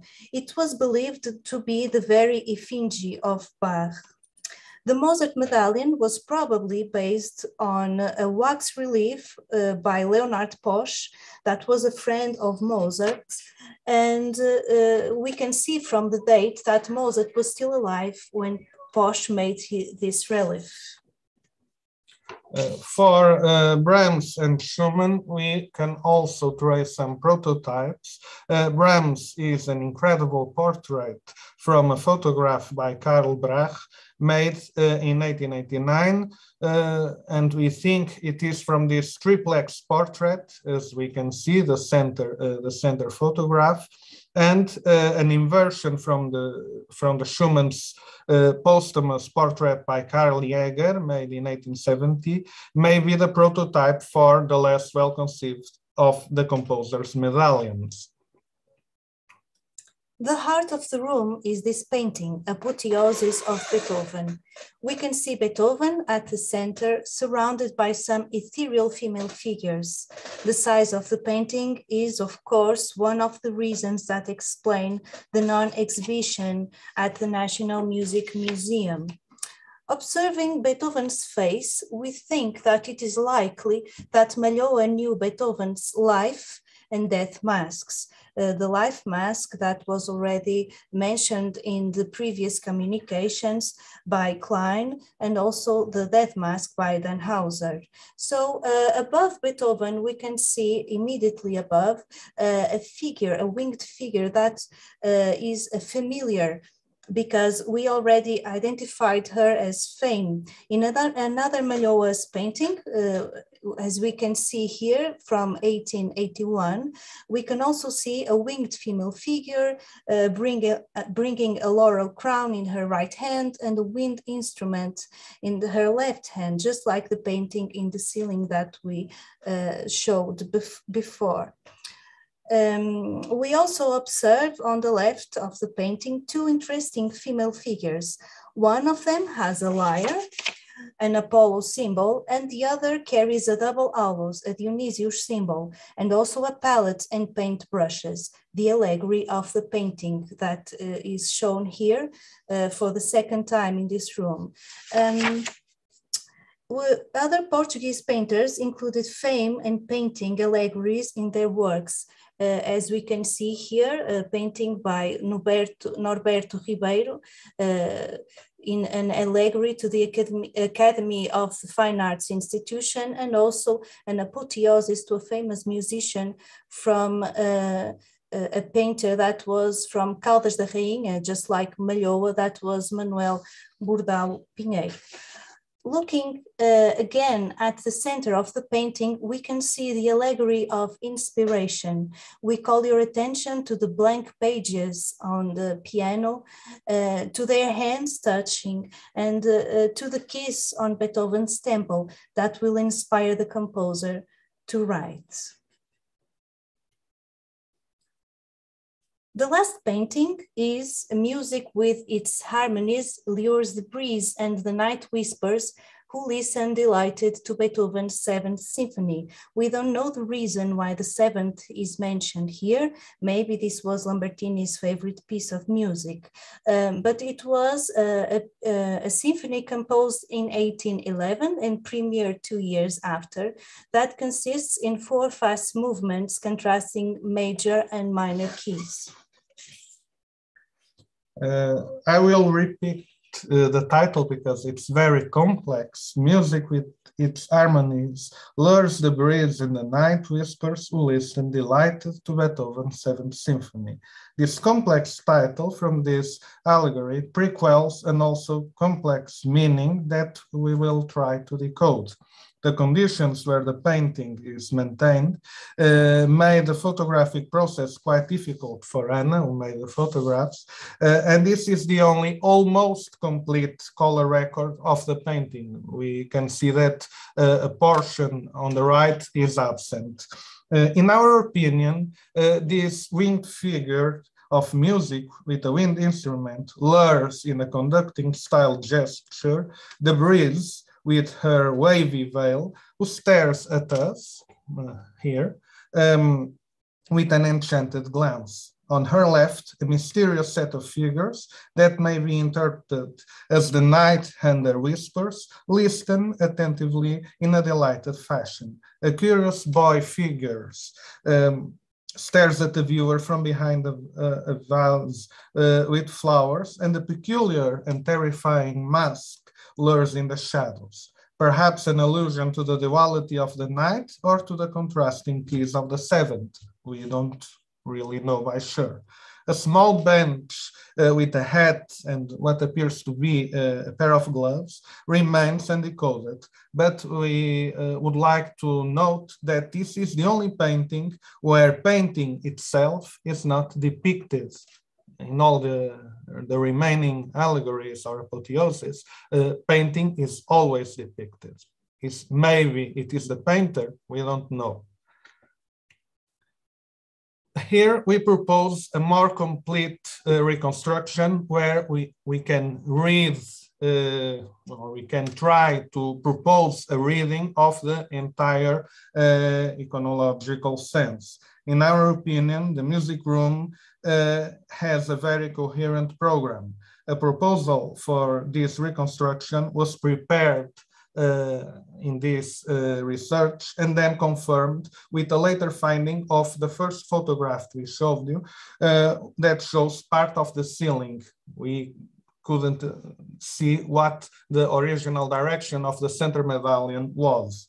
In our reading, we start with the earthly and telluric figure of Beethoven, whom, conducted by inspiration and other allegories, allows us to transcend an elevated plane, where the past and the future of his music, and of all music, is crowned in full glory. And from this ethereal place, we start to descend again, ending in an allegory to the sensations, emotions, and effects of music in nature on a night setting and back to earth.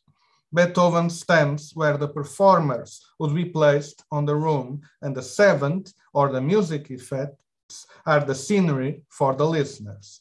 We started with an eclectic architecture, and we end with an eclectic but very coherent painted environment. It is remarkable how Malloa harmonized the lightness and color of the joyfulness of Rock Isle with the delicate trace and soft palettes of his walls, with a very modern wink to Art Nouveau, which is also neo-Rococo sometimes, and a very solid example of academic symbolism that we here try to emulate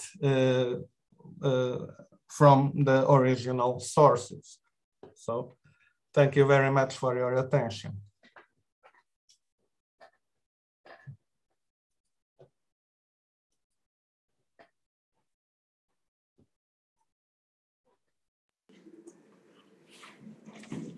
Ayres and Ferreira, many thanks for his very original contribution.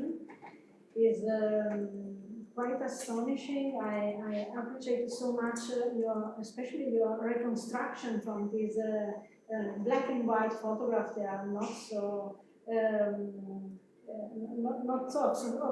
of good quality, but the final result is very impressive. Any question? Here or online or in chat? Okay, one question. Okay, I'd like to, I did not really understand how the paintings ended up in the Museu Nacional da Música, and if they are complete, if those of the ceiling are complete or not. Well, thank you for your question. Not every painting that we showed here is in Museu Nacional da Música. The ceiling medallion, the center medallion in the ceiling is in Museu José Malhoa in Caldas da Rainha, and the other paintings, the composer medallions and the big paintings of Beethoven, Allegories and Apotheoses are indeed in the Museu Nacional da Música. They are not on display because of the size of the canvas itself. They are very big. They are enormous. They are about 3 to 4 meters approximately. So our access to the paintings was a non-conventional one, because we had to go to a place in the museum where we could see them. They are not on the permanent exhibition, actually. They went to the Museo of Music, Museu da Música, after the building was sold to the Codfish and Rice Guilds, and then they gave the paintings to the museum.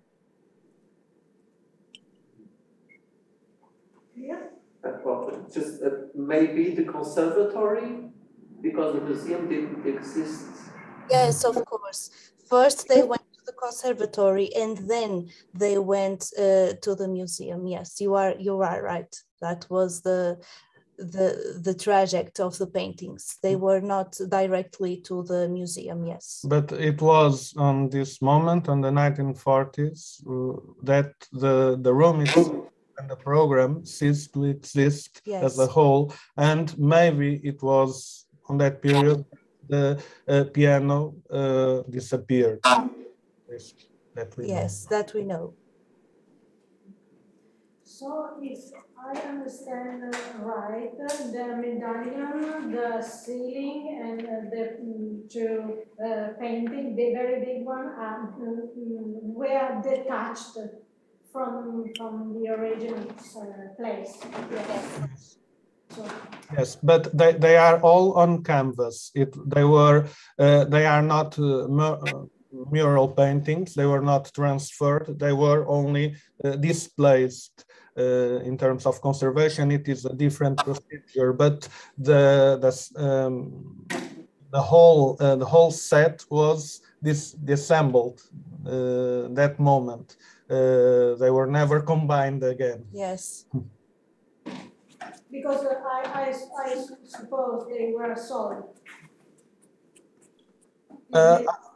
I think they were offered. Yes. When the building was bought, they were offered to the two most relevant institutions. The ceiling greater was to Museu Malhoa, that was already in existence, and the other one, and the other 6 paintings were to the conservatory and then to the Museu Nacional da Música. Perfect, thanks. Sonia Duarte, così? Yes, he wants to talk. She's trying to talk.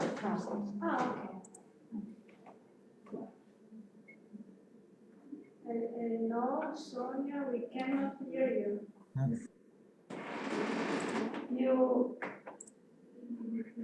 You have to put the sound. You have to... Now, can you hear? Yes. Yes. So I have a curiosity. It's about the in 1902 in Vienna. Gustav Klimt made a very large panel, like 100 feet long or more. My curiosity is about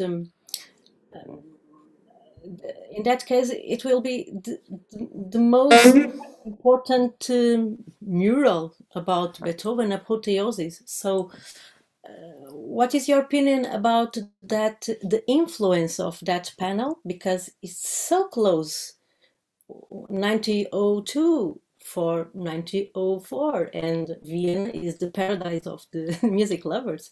So, and the iconography is so close. What is your opinion about that? Well, we didn't find any clear evidence on the epistolographic sources about Klimt's work. Maybe they knew, maybe they saw photographs, maybe they saw it in person, but they never mentioned it. But we don't have all the written sources. It is one of the, well, it is the next step. It is to check all the sources and epistolography that still remains unpublished. But in the case of the artistic influence of Vienna to Portuguese painting at that time, I don't really know in the musical circles, because I'm the art historian in this team, and in the history of art, in the history of painting, the Vienna Secession influences, the Viennese Art Nouveau was not very popular here in Portugal. Malhoa was very much in the French tradition and in the academic French tradition. Even the Beaux-Arts architecture in Portugal is more from Victor Horta and from the French and Spanish and English, because there were some rooms in the so-called modern style that were a little bit like Macintosh architecture, but never the Hans Hofmann Art Nouveau.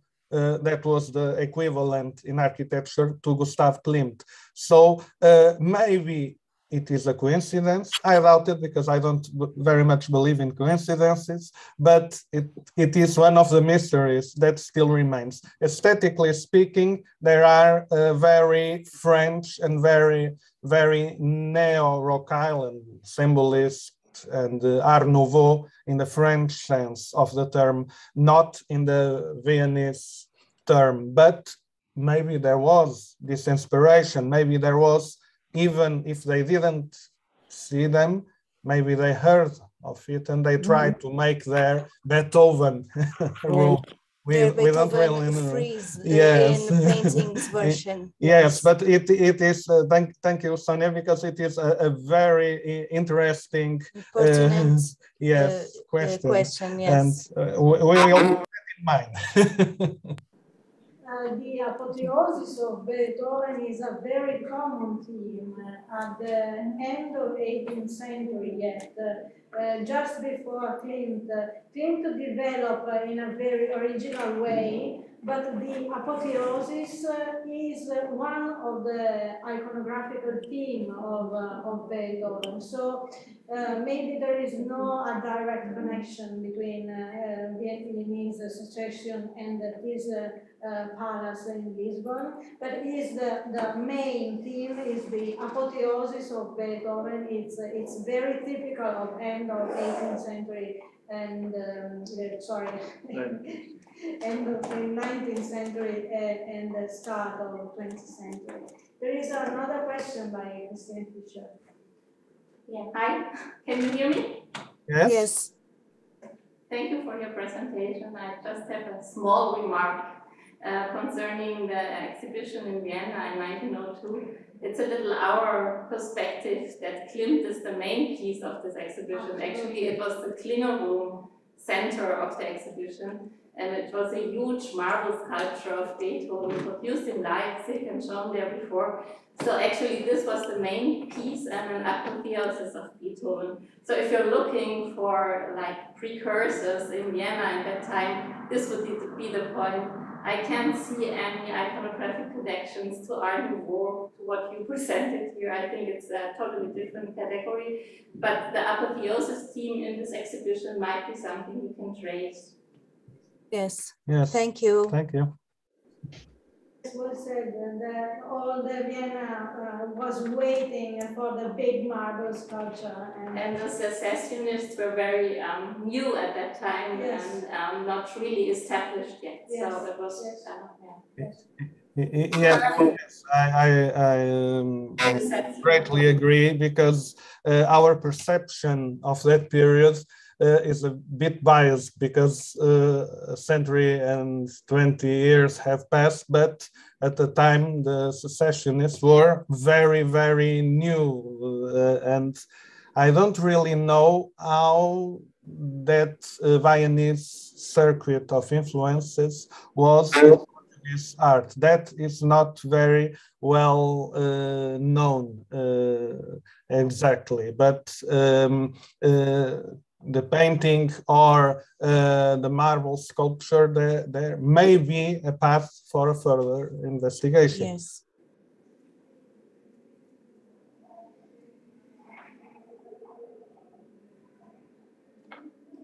May I thank you all the participants to this session, and now it's time for a break.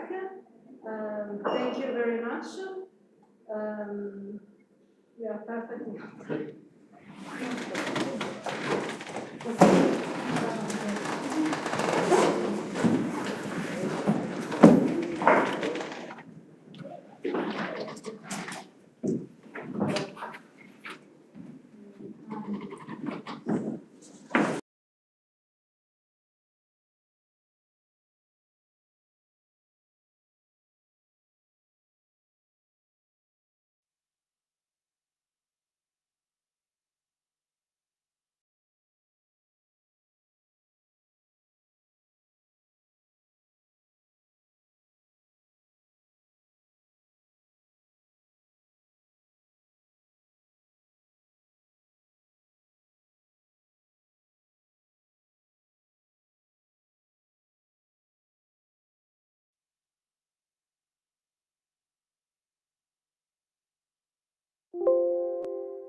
Good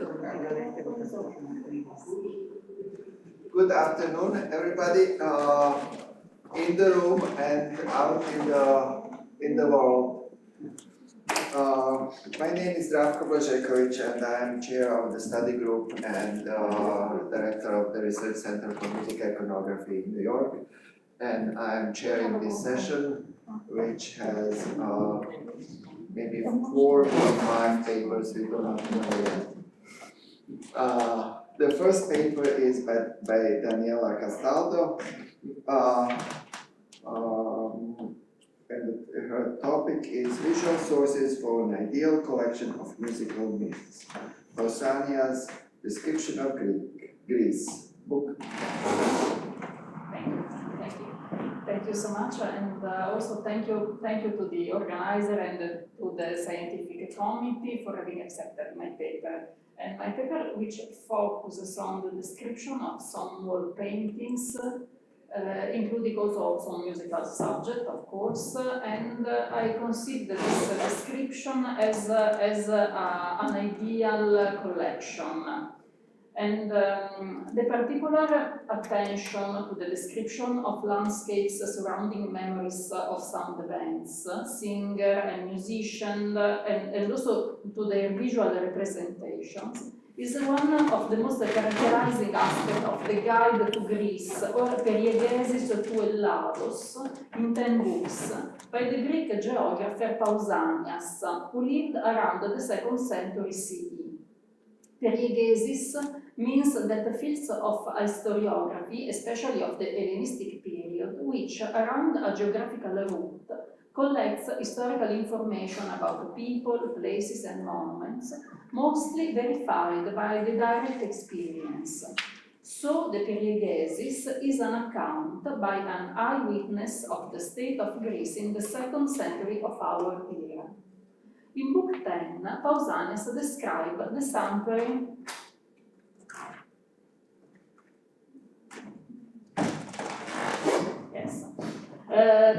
the sanctuary of Apollo in Delphi. Here, the paintings of Polygnotos, one of the most famous Greek painters, in the building of the so-called Lesche of the Cnidians, deserve special attention, and Pausanias takes a long time to describe the different scenes depicted on the walls. The Lesche, built between 475 and 450 BC, was a place where people met, and I quote, people met talked about more serious subjects and legendary history. Today, only a few fragments of the building have survived. The paintings of Polygnotos are instead completely lost, and the themes they represented are known only through the description given by Pausanias. The geographer speaks about 2 main cycles, the fall of Troy, or Eleupersis, and the Odysseus' visit to the underworld, the so-called Nekia. Nekia is a term that means a ritual for evoking the dead. These 2 cycles are linked in some way. This is the map of the Lesche of Cnidians. In some way each other, since allude to the main values of the Greek civilization. Eleupersis looks outside, focusing on the relation between Greeks and the world of the other, the barbaroi. The Nekia looks inside the Greek society, proposing ethical messages universal and timeless. In my paper, I will focus on the passages describing the musical themes and character represented by Polygnotos in the Nekia, trying to propose an hypothesis of reconstruction of their iconographic schemes. Of course, it is impossible to reach the original detailed reconstruction, but we can understand the general idea which inspired the whole composition. I will try to compare this description to the still extant coeval visual sources representing the same themes, starting from the idea of a reciprocal influence between iconographic models illustrated on different media, such as wall paintings, statuary, and scenes represented on vases, and their literary descriptions. The size of these paintings probably relies not directly on the wall like the affresco technique, but on wooden plates, so-called pinaques, was very big for the contemporary standards, as we can deduce from the dimension of the room, measuring about 17 for 7 meters. They included about 70 almost life-size figures, arranged on at least 3 different levels. This is the part, the scheme illustrating the Necchia. It starts from here and it goes in this direction on the left. The Odysseus descent to the hell, Hades, to ask Tiresias, the blind prophet of Apollo, about his safe return home, was also inspired by the verses of the 11th book of the Odyssey. The representation of the underworld starts with the description of Charon, the infernal ferryman who carries the souls to the underworld through the Acheron river. Here, yes, here you see the part, the reconstruction of the painting and the passage, the quotation of the passage by Pausanias. Here is the water, there is water like a river, clearly intended for Acheron, with reeds growing in it. The forms of the fishes appear so dim that you will take them to be shadows rather than fish. Then, the boat on which embarked the dead, that the old ferryman Charon used to steer. Polygnotus paints the fishes with faded colors not to represent them as shadows, but to render the transparency of the water.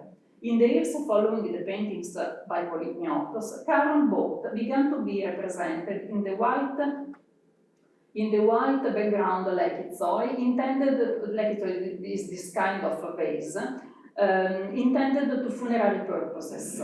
This detail would almost attest the influence of the wall painting, especially by this one by Polygnotus, on the coeval painting on pottery. And then, after this description, this is another example of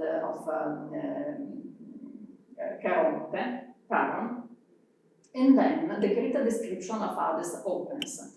It looked like an enormous empty crater on which the groups of shadows were placed. Probably this invention, this idea of the Hades organized in this way, was also influenced by the first contemporary theatrical stage design that were taking place in Athens at that time.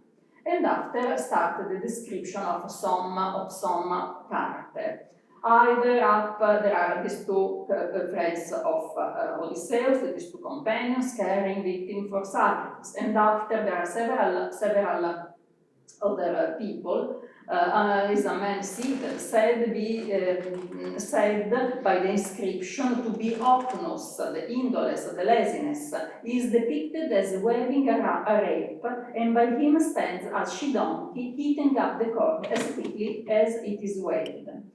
They say that this Ocnus was a diligent man with an extravagant wife. Everything he earned by working was quickly spent by his life. And after there are different people. There is this Titius, who was punished and he has been reduced to nothing by continuous torture, as is represented as an indistinct and mutilated phantom.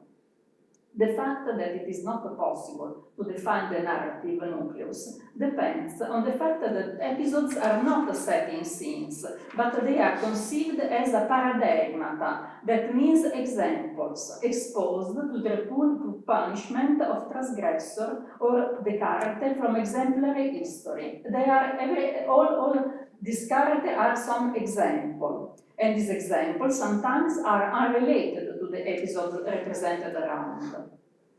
And after there is you can find the Sacrifice of Ulysses, and here there are a group of women, and these women, below the sacrifice of Ulysses, represented here, there is a group of a series of women united by unjust, unacceptable, or deficient behavior with regard to the ideal female behavior. Mostly they are faithless wives, such as Arianna, Phaedra, and Megara, the wife of Heracles. And there are also another example of this arrogance punished. These two characters represented here, Theseus and Pirithous, who traveled to underworld since Pirithous wanted to marry Persephone, and both of them were punished for their hubris, their arrogance, and were condemned to be tied forever to this magical throne. The real strategy of Polygnotos was to disseminate through the painting the punishment of famous offenders, whose absence from any representation of Hades would have been unthinkable. The objective was to keep the viewer attention and moral conscience alive, proposing by surprise new paradigmata, new examples. The painter makes this example more readable by dislocating them on several leaves of the composition. And finally, there is a group of characters connected with music. Some of them share the unfortunate relationship with Apollo. And we start with Orpheus. Sitting on what seems to be a sort of field, he grabs with his left hand a guitar, and with his right he touches a willow. The appearance of Orpheus is Greek, and neither his dress nor his edge is Thracian. And Orpheus, of course, is the archetype of all the musician. He represented according to the traditional iconographic model. The singer is sitting on a small hill while playing the lyre with the right hand, and with the left one is touching a branch of swallow, a plant connected with the underworld. If the iconographic scheme is traditional and well established, Pausania notices that the unusual detail that he is dressed in Greek style, not in Thracian style, as at the time of Pausania. Probably it was the regular way. And we can see, for example, there are several examples. This is a character with Orpheus is represented as a Greek without any dress, any hat, any attribute, Thracian attribute. He is singing, and around him there are these Thracian. And after there are different several representations. But in a second moment, at the time of Pausania, the representation of Orpheus is showing different different elements, more oriental. Here, for example, you have an Apulian crater, and Orpheus is represented with the Phrygian hat. And after here, for example, this is even late as a mosaic with the Phrygian hat, and here is regular in the Roman time where this is a marble tablet with the Phrygian hat. Moreover, Polygnotos shows that he has a very positive consideration for Orpheus, since he depicts him not as a barbarous, but as a Greek. The gesture made by Orpheus, touching a branch of the willow with his right hand, alludes to the role that the plant had in Hades. Pausanias quote Homer in reference to the plants of the kingdom of Persephone. It may also be possible that Orpheus' presence, not shown as an example of hubris, of arrogance punished, would refer to the esoteric thought already present in other sectors of the scene. Pausania sees the representation of Orpheus in other passages. In the book 9, in the description of the status of the poet seen in the Helicon Mount, and it is the starting point for a digression. In my opinion, this is Pausania, the quotation, in my opinion, Orpheus excelled his predecessor in the beauty of his verse and reached a high degree of power because he was believed to have discovered mysteries, teletas, purification from sins, cures and diseases, and means of averting divine wrath. But they say that the women of the Thracians plotted his death because he had persuaded their husband to accompany him in his wanderings. And here we have different scenes that showing this episode.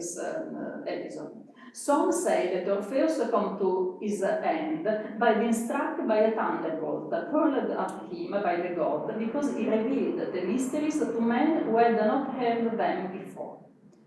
And this is the digression by Pausania.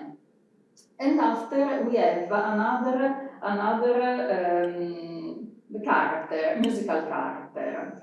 It is another heroic character connected with music, Tamiris. Tamiris is sitting near Pelias.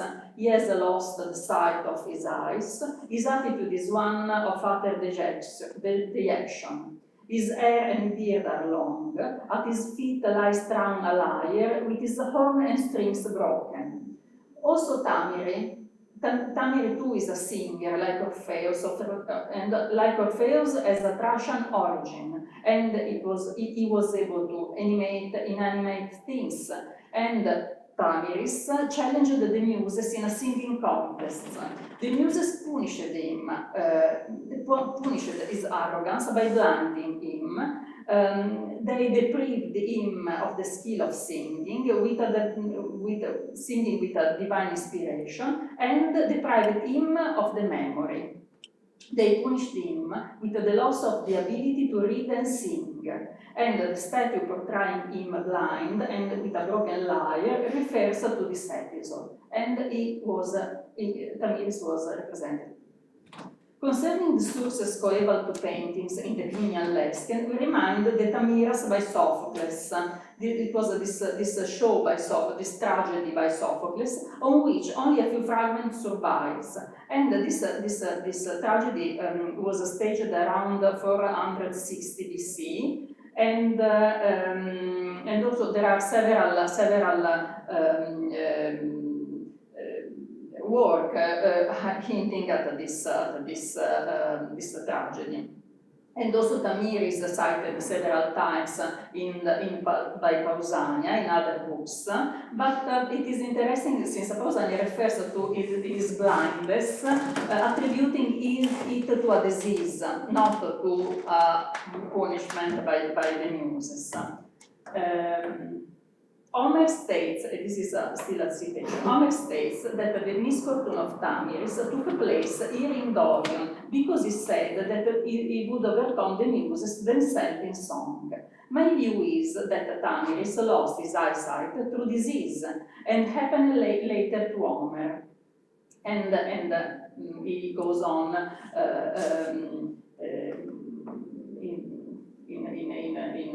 telling more about this idea about the disease instead of the punishment. The iconography of the statue on the Helicon Mount is unknown because Pausania at a certain moment cite a group with some poets and some muses.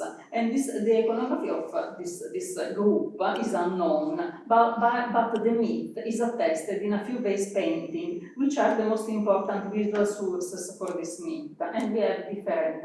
For example, this one, the earliest cases show Tamiris with the lyre, blinding with the mother, and we have several examples about this. This is a Roman fragment, the fragment of a Roman statue showing a head probably of Tamiris blind with the eye closed. And yes, and also several examples. This is a red figuranthora from the Hermitage, where we can see Tamiris dressed as a Thracian. And here, the most recent, the most recent, we don't find any traces about the contest with the muses, and we find only Tamiris represented as a very beautiful young, and this kind of representation take into account only this aspect. No more hints to the contest. And after we have different ancora Tamiris in the Greek basis, and we arrive at the last example, Marsyas. Above him is Marsyas, sitting on a rock, and by his side is Olympus, with the appearance of a boy in the bloom of youth, learning to play the aulos. The Phrygians in Chelene hold that the river passing through the city was once this great aulos player, and they also hold that the song of the mother, on Ayres for the aulos, was composed by Marsyas. They say too that they repelled the army of the Gauls by the head of Marsyas, who defended them against the barbarians by the water from the river and by the music of his aulos. So, close to the Tamiri, up here, Polygnotus represents Marsyas, while teaching his young pupil Olympus, without recalling the terrible punishment of flying by Apollon. According to ancient mythological tradition, the goddess Athena invented the aulos, and then, finding that blowing the instrument ruined her beauty, however, she threw it away. And Marcia, this satyr from Phrygia, found the aulos, and it was quick to learn and play it, displaying an unusual talent. And his great accomplishment enticed him to take up the challenge of a musical contest with Apollon, who won the contest and punished Marcia by flying. And Polygnotus here represented the moment before the challenge with the god, when Marsyas is teaching the aulos to Olympo. The presence of Olympus, who according to some sources in vain asked Apollo for mercy, in some way anticipated the Hellenistic model. Here we have representation of coming from Ercolano, and this was the idea representation of Marsyas in Roman times. This is another citation of Polygnotus, because Pausania reminds Marsyas also in another passage, among them in the first book of the Periegesis, the book devoted to Attica. He describes the Myron group of Athena and Marsyas placed on the Acropolis.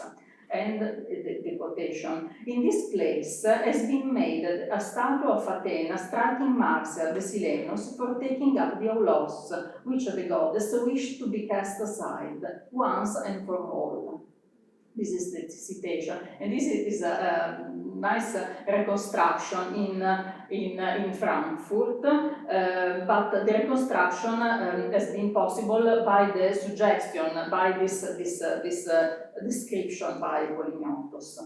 And the Myron group should have been so famous at that time that influenced even the painters who decorated vases. And we have a lot of vases, not a lot, but quite a lot, who represent the scheme, like this, for example, and also here.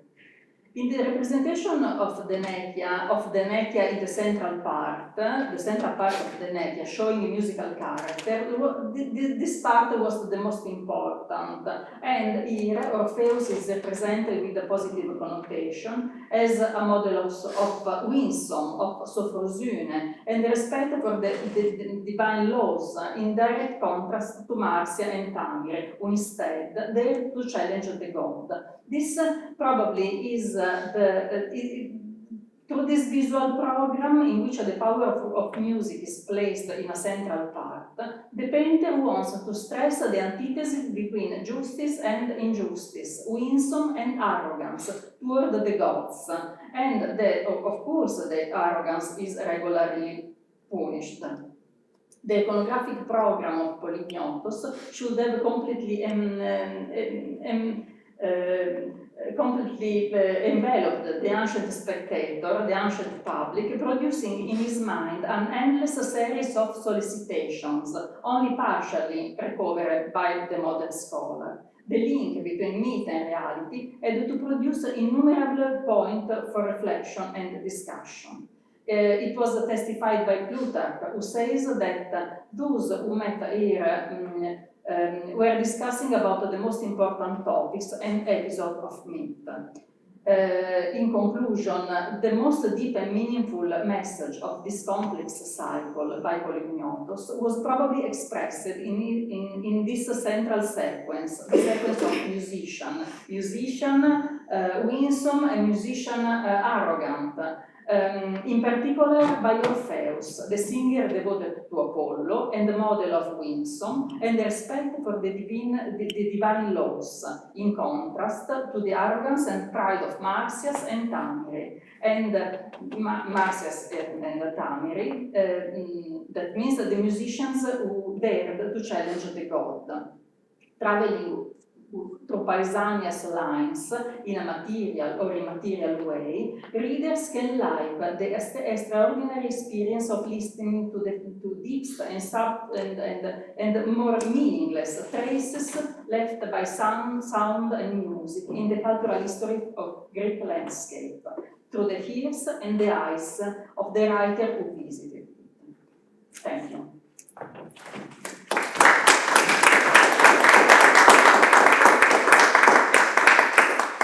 Thank you. I find this fascinating, and Pausania is like a Croton art historian that we would welcome here to talk to us if we could.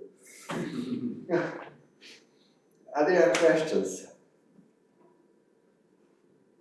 Or online? I don't know if we can see.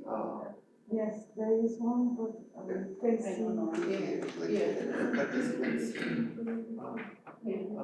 It's Stewart. No. Do you know how to turn the? Yes, I will. Just a moment. Could you help us, please? Yeah. Yeah, it's Stewart. I think he wants. Yes, thank you for a very interesting paper. Beautiful images, very nice. I just wonder if these images offer anything in the way of new details on the construction or the performance practice of these instruments. I don't know if I well understood your question, but I think that more than for the performance practice, these pictures are important for the ideas, for the conception about music. Right. The idea of music, the idea of the attitude of musician toward the gods, and in general about how to deal with the divinity through music also. And this much more than this picture can tell us much more than for the performance practice, because they are really schematic. Have you seen that they are more or less the same? There is a scheme, and for this reason it's difficult to speak about the performance in this case. I don't know if I well understood. What yes, on the first part of my question. From these images, can you learn any new details about the structure of the instrument, the construction of the instruments? Yes, but of course not from the description of by Pausania, but from the picture of on basis, on bas-relief, mosaic. Yes, of course. Yes, you have to take them very carefully because of course there is a filter. There is a filter of the convention. We know very well. Who is involved in iconography, music iconography, knows very well that we have to be careful. But yes, some suggestions, some important suggestions we can get from this picture. Thank you for the question. Christina. Yeah, thanks, Daniela. That was fascinating. If I understood you right, this whole series of paintings was a kind of education of a society in a pre-Foucault sense of disciplining a society by showing what not to do in order not to be punished by the gods. So is there any documentation of how this series of paintings, or I don't know how you should call it, was recepted? How people reacted to that? I mean, if it fulfilled its mission to discipline the viewers of this whole thing? Maybe more than some description about the reception. There are some document, some documents, some passages, mostly in the textual sources about the tradition of this, but not about not really about the reception, because they were really common. They were a common example, but it is interesting how he match these good and bad examples. The meeting place where society is acted out, so there must be some kind of relation to what you see. And also this idea these big cycles, the Iliopersis, the Dysnechia, where cycle really they hinted to this idea of contrast between Greece, this idea of contrast between the identity of Greece toward the identity of Barbaro, of the other, of Persian, of Oriental.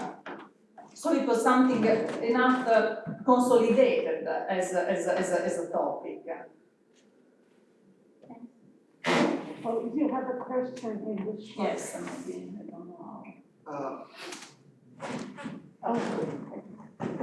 Sorry. The chat.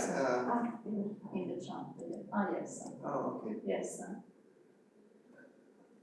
Where this illustration you have shown come from? This is a reconstruction. There are several kind of reconstruction, more or less similar to mine, and of course this depends on the interpretation that the archaeologists, mainly archaeologists,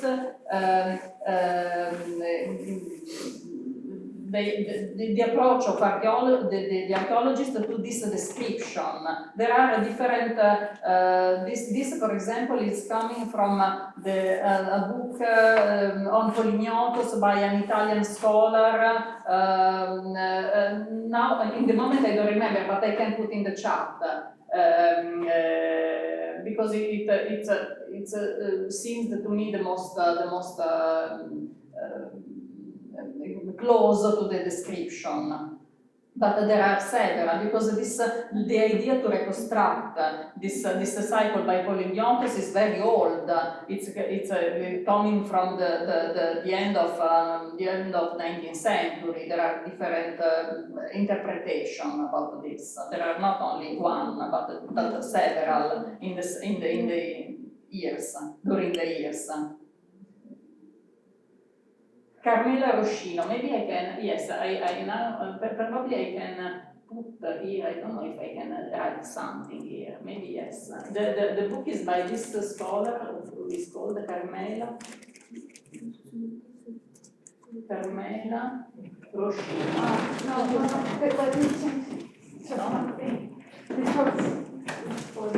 I'm sorry.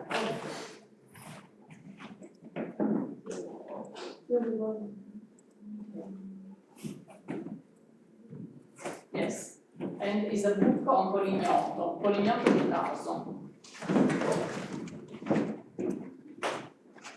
Yes, is this. Yes, this.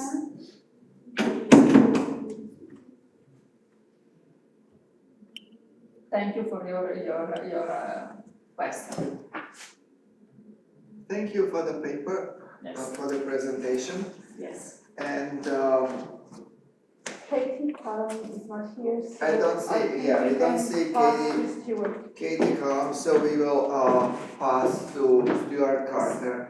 That doesn't need much in the introduction because we all know him.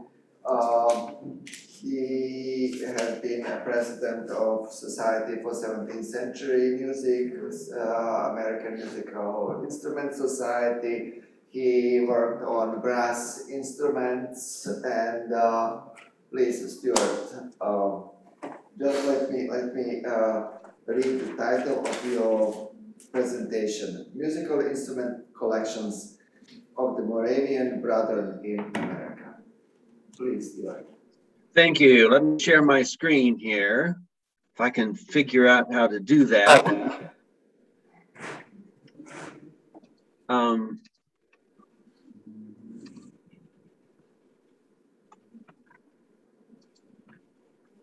Just a minute.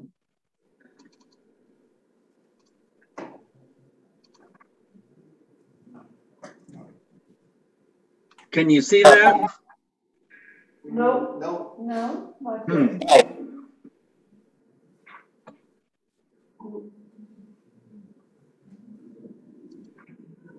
I'm not sure what's wrong. I pulled it. I could see it, but you can't. So let me see what else I can do here.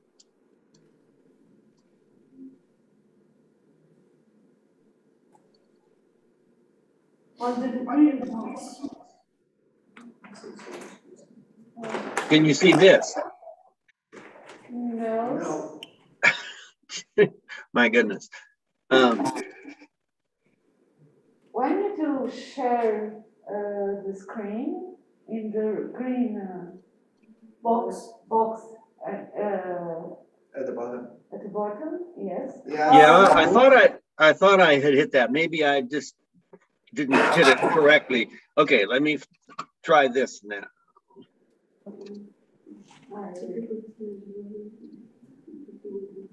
Can you see it now? Yes, good. Excellent. I apologize. Okay. Yes, I'm talking about the musical instrument collections of the Moravian Brethren in America. This is just a thumbnail sketch of the Moravian Church and detailing their arrival in North America in the middle of the 18th century. They trace their lineage back to the Bohemian reformer Jan Hus, who was burned at the stake for heresy at the Council of Constance in 1415. In 1457, Hus's followers in Bohemian Moravia established a new church based on his teachings. When Catholicism became the official religion of Bohemia in 1620, after the Battle of White Mountain, the sect was forced to go underground. The renewed Moravian Church traces its beginnings to 1722, when a Saxon nobleman, Count Nicholas Ludwig von Zinzendorf, provided land for the Brethren to create a village in the Upper Lausitz region of Saxony, and they founded the village of Herrnhut, which remains to this day the international center of the church. Moravians first came to North America in 1735 in Savannah, Georgia, but that colony didn't last. Lasting colonies then were established in Nazareth and Bethlehem, Pennsylvania in the early 1740s. Some of the most famous instruments of the Moravians are organs by David Tannenberg. 9 organs built by him survive. Some of them are still in churches, not just Moravian churches, but also Lutheran and Reformed churches. A few of them are in Moravian museums. They tend to be small instruments, with only a few ranks. Even the larger Moravian instruments have about a dozen or 13 ranks. And the reason for that is their main purpose was to accompany congregational singing and the performance of anthems. This is restored Tannenberg organ, was once built for whole Moravian church in what was then called Salem, North Carolina, and now today it's Winston-Salem, restored in 2003, 2004 by the firm of Taylor and Booty of Stanton, Virginia. It now sits on display in the Visitor Center of Old Salem in Winston-Salem, North Carolina. Now, moving back to Pennsylvania, which is where the first permanent settlements of the Moravians appeared. This is the Moravian Museum in Bethlehem, Pennsylvania. It was originally built in 1741 to serve as the Gemeinhaus, or meeting house, for the city. Prominent in Moravian music are trombones. In the early days, that is in America, in the late 18th and early 19th century, every sizable Moravian church had a trombone ensemble, and it usually consisted of soprano, alto, tenor, and bass trombones. And that way they could easily support the singing of chorales, or even playing chorales on their own without voices.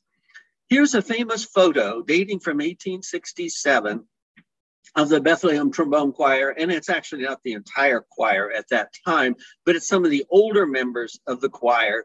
And notice there are 3 trombones. The 4th trombone on the left is actually placed on a hassock to represent the departure of one of their members, Timothy Weiss, excuse me. The gentleman in the middle of those 3 is Jedediah Weiss, who had been in the trombone ensemble in Bethlehem for about 50 years. Interestingly, in 1722, 3 trombonists from Bethlehem, including Jedediah Weiss and his brother Timothy, and a 3rd trombone player whose identity we don't know, were asked to come to Philadelphia to play in that city's performance of Haydn's Creation, because no capable trombonists could be found in Philadelphia. Also in the Moravian Museum in Bethlehem, some bass horns. These are rather unusual in Moravian collections. They're from the early 19th century, and they're probably the oldest surviving bass horns that were used in America. Just about 10 miles north of Bethlehem, Pennsylvania, is the small town of Nazareth. It's the home of the Moravian Historical Society, and this building also is very old. Construction was begun in 1740, the year Nazareth was founded. One of the most unusual and significant instruments in the collection in Nazareth is an upright piano. And of course, what you see here is a wing-shaped upright piano, not the form you usually see for an upright piano. Possibly built around 1750, and recently, John Watson, curator emeritus of musical instruments from Colonial Williamsburg, has made a strong case that this instrument was built by Johann Gottlob Klemm around 1750. Klemm had come from Saxony. When he got to the United States, he was already a member of the Moravian Church, although at some point he fell out with the Moravians. But he also served as the teacher or mentor for David Tannenberg, the organ builder. Also, another instrument by Tannenberg, the only clavichord known to have been built by him, is also in the Moravian Historical Society in Nazareth, built in 1761. For a long time, this instrument was listed as anonymous, but about 10 years ago or so, Lori Libben, curator emeritus of instruments at the Metropolitan Museum in New York, took the instrument apart and discovered the signature of David Tannenberg. Interestingly, this clavichord follows very closely detailed plans for making a clavichord that were prepared by Tannenberg and now reside in the Moravian archives in Winston-Salem, North Carolina. Also in Nazareth, a trombone, tenor trombone by Johann Gottlob Leuthold of Dresden in 1761. Once the property of the Schöneck Moravian Church, just a rural church about a mile north of Nazareth. It's the earliest surviving trombone known to have been used in the United States. And once again, it shows the Moravians' love for trombones. Also in Nazareth, a bassoon stamped Goehr, Bethlehem. We don't know exactly which Goehr made, which maker named Goehr made this instrument. There was a big Goehr clan in Neukirchen, today called Markneukirchen, in Saxony. And so probably a member of that family made it. There's no date, but it would be early 19th century, most likely. And in 1817, a member of the Goehr family, Heinrich Goehr, emigrated to Bethlehem from Saxony, joined the Moravian Church, and started up a music trading business, a music house, if you will, in Bethlehem. He probably didn't make any instruments in Bethlehem, but he certainly sold a lot of them, and sold a lot of them to Moravians. Another important Moravian maker is John Ontes. Ontes has an interesting history. He made some string instruments, at least one violin, one viola, and one cello that we know of when he was living in Bethlehem in the middle of the 18th century. Later in his life, he became a missionary to Egypt. And while he was in Egypt, interestingly, he wrote a set of 6-string trios that still survive and are sometimes played for Moravian concerts. I mentioned Goehr. Heinrich Goehr emigrated to Bethlehem in 1817, started up a music store, and here is a clarinet that bears his stamp in the Moravian Historical Society in Nazareth. Goehr probably didn't make this cornet. He probably imported it from Germany, where his extended family was still busy making instruments. Also in Nazareth, some guitars, or this is just one guitar in various views, made by Christian Friedrich Martin around 1845. Martin emigrated to Pennsylvania, also from Neukirchen in Saxony, in 1842. I'm sorry, in the 1830s, and he established a guitar making concern, which still exists today. And this Martin Guitar Factory is still in Nazareth, and the factory has a very nice museum inside. Now, Martin guitars were typically not used in Moravian services, but many of them were owned by Moravians because C.F. Martin was himself a Moravian. Lidditz, Pennsylvania is about 70 kilometers southwest of Bethlehem, another small town, maybe 5,000 people.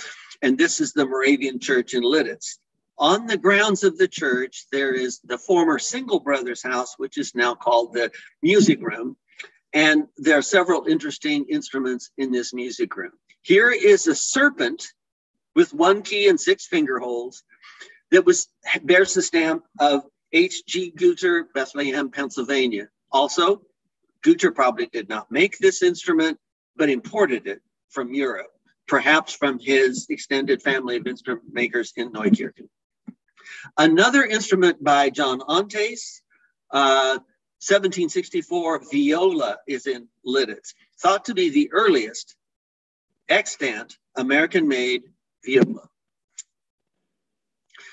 Moving now to North Carolina, here is an organ by David Tannenberg, built in 1798, originally for the Gemeinhaus in Salem, which is now Winston-Salem, and is now sitting in the Single Brothers house in Old Salem. Old Salem is a restored village in Winston-Salem, preserves many of the buildings and much of the material culture of the Moravians.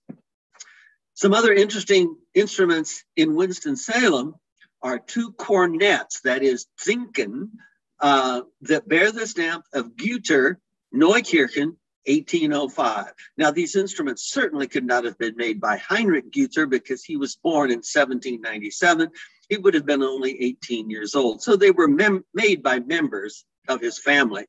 These are some of the latest cornets made before the advent of the early music movement in the 20th century. A straight cornet, think, and a curved think, covered with leather. Also in Winston-Salem is a horn bearing the signature of Johann Joseph Schmid of Pfaffendorf. Pfaffendorf was a village in Saxony in the 18th century. Today, with the movement of international borders, it is now Rudzyka in Poland. It's a part of an order. This instrument is part of an order that was initiated by the Moravians of Salem in 1783. The order didn't arrive until 1785, but it was negotiated through Johann Weber, who was an organist in Herrnhut. This shows how Moravians often used their networks, extended networks, even going back to Germany, to obtain musical instruments. Moving to the middle of the 19th century in North Carolina, here's a photograph of the 26th North Carolina Regimental Band of the Confederate Army on leave in Salem. It says 1863 here. I think it was actually 1862. All the members, all the musicians in this band were members of Home Moravian Church. Two of the instruments depicted here, including a cornet owned by the band's leader, Sam Mickey, are in the collections of Old Salem Museums and Gardens in Winston-Salem. And here is Sam Mickey's cornet. An American maker. This is, of course, not a Moravian-made instrument, but was made in Boston by the Allen Manufacturing Company. Moving on to Moravians in Ohio. In Eastern Ohio, there's the small town of Gnadenhutten, or as the locals pronounce it, Gnadenhutten, a town of just about 1,500 people. In the John Heckewelder Moravian Church in Gnadenhutten, there are 8 trombones. 4 of them were made by members of the Schmid family, the father being Johann Joseph Schmid, and 3 of the instruments were built in 1789. This is the oldest bass trombone known to survive in the Western Hemisphere. The other set of 4 trombones, soprano, alto, and tenor bass, in Gnadenhutten bear the stamp of C.A. Zobisch and Sons of New York, probably built in the last decade of the 19th century. Also survived in the church in Gnadenhutten. And this, of course, is a soprano trombone, reminding us that Moravians were very fond of all 4 different sizes of the trombone. Soprano trombones are fairly rare. The Moravians probably used more of them than just about anyone else. This photograph from Gnadenhutten dates from about 1903. It shows an Easter sunrise service. Trombones were a very prominent part of the Easter sunrise service. And here we see 5 trombones. Maybe the soprano trombone was more difficult to play because the soprano trombone is double here. There are 2 of them.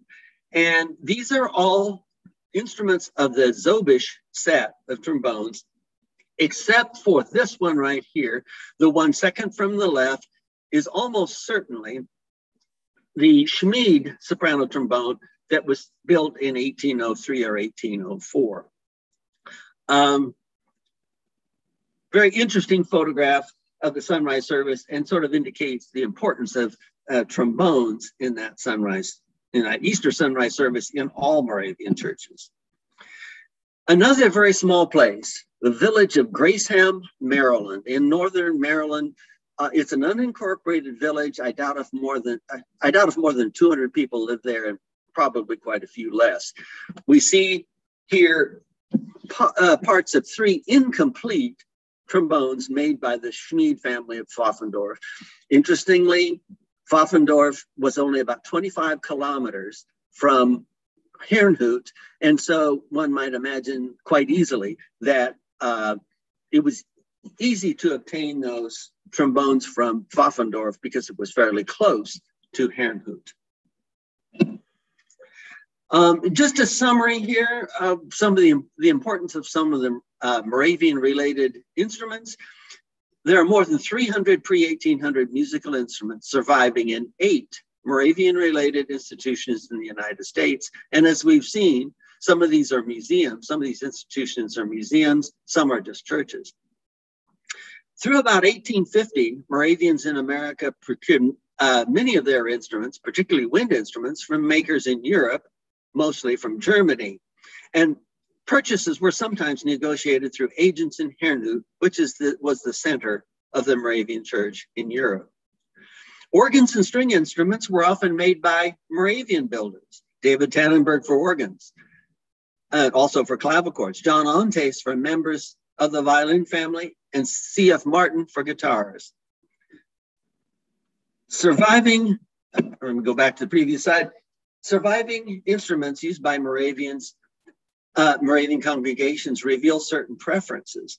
Some 50 pre-1800 trombones reveal the Moravian predilection for using soprano, alto, tenor, and bass trombones to accompany chorales.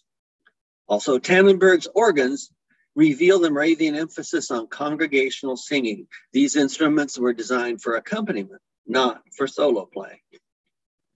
Moravian congregations often purchased their instruments from Moravian makers, such as Tannenberg and Ontes, and dealers, such as Goehr and Zobisch. And the dealers, of course, were Moravians as well. Zobisch, C.A. Zobisch, was for a while, around the year 1900, he was treasurer of the Moravian Church in America. I thank you for your attention.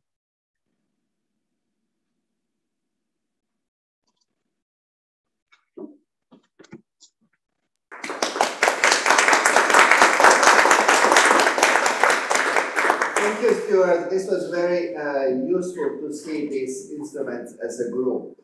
Maybe because we often see Tannenberg or this or that, but we don't really perceive them as a group. And this is, I think, very, at least for me, it was very enlightening.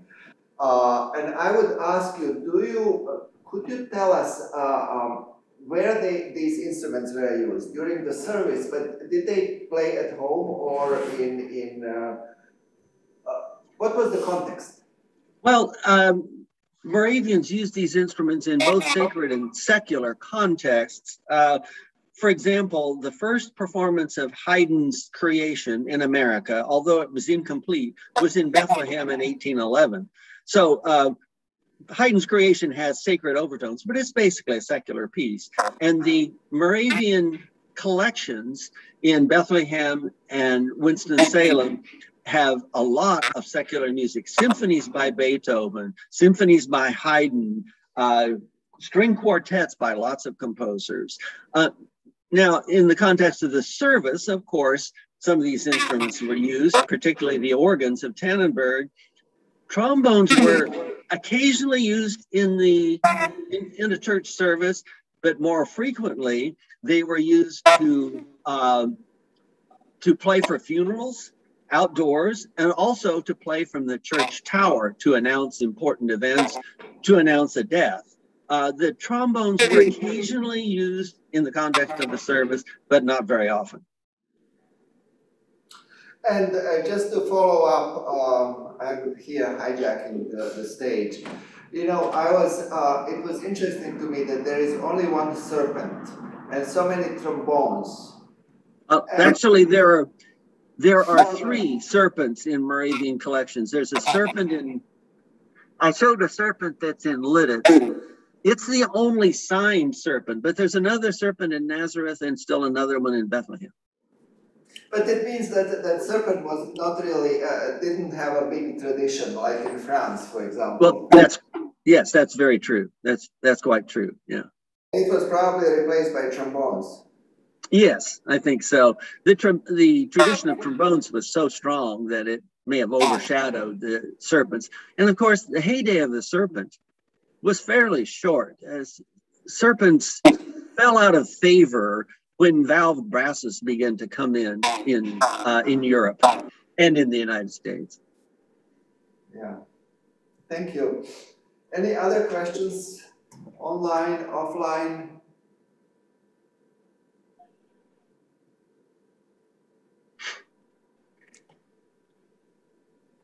I think not. So thank you, Stuart, and hope we. Sorry, Katie is entered in the session, so I don't know if you want. Oh, Katie came into the session. Okay, so we can now thank Stuart, and hope we can hear sometimes again a continuation of this because it's fascinating, and we can move on to Katie Callum from Harvard.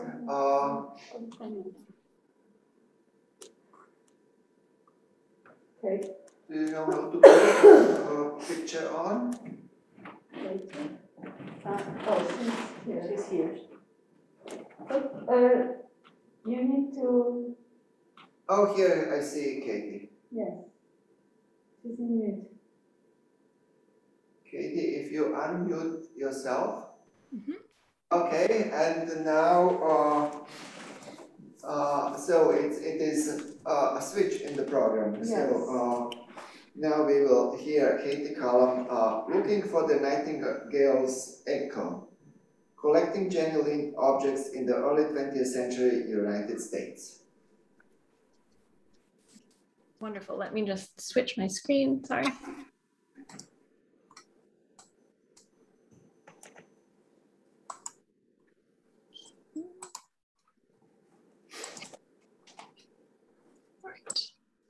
Is that working with the PowerPoint? That's good. Wonderful. Okay.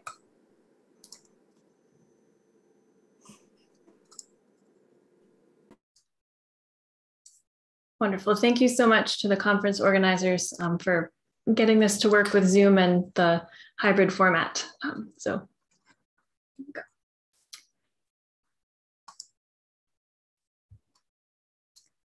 For the first 23 days of October 1920, a square Chickering piano sat on the main floor of the New York Aquarium.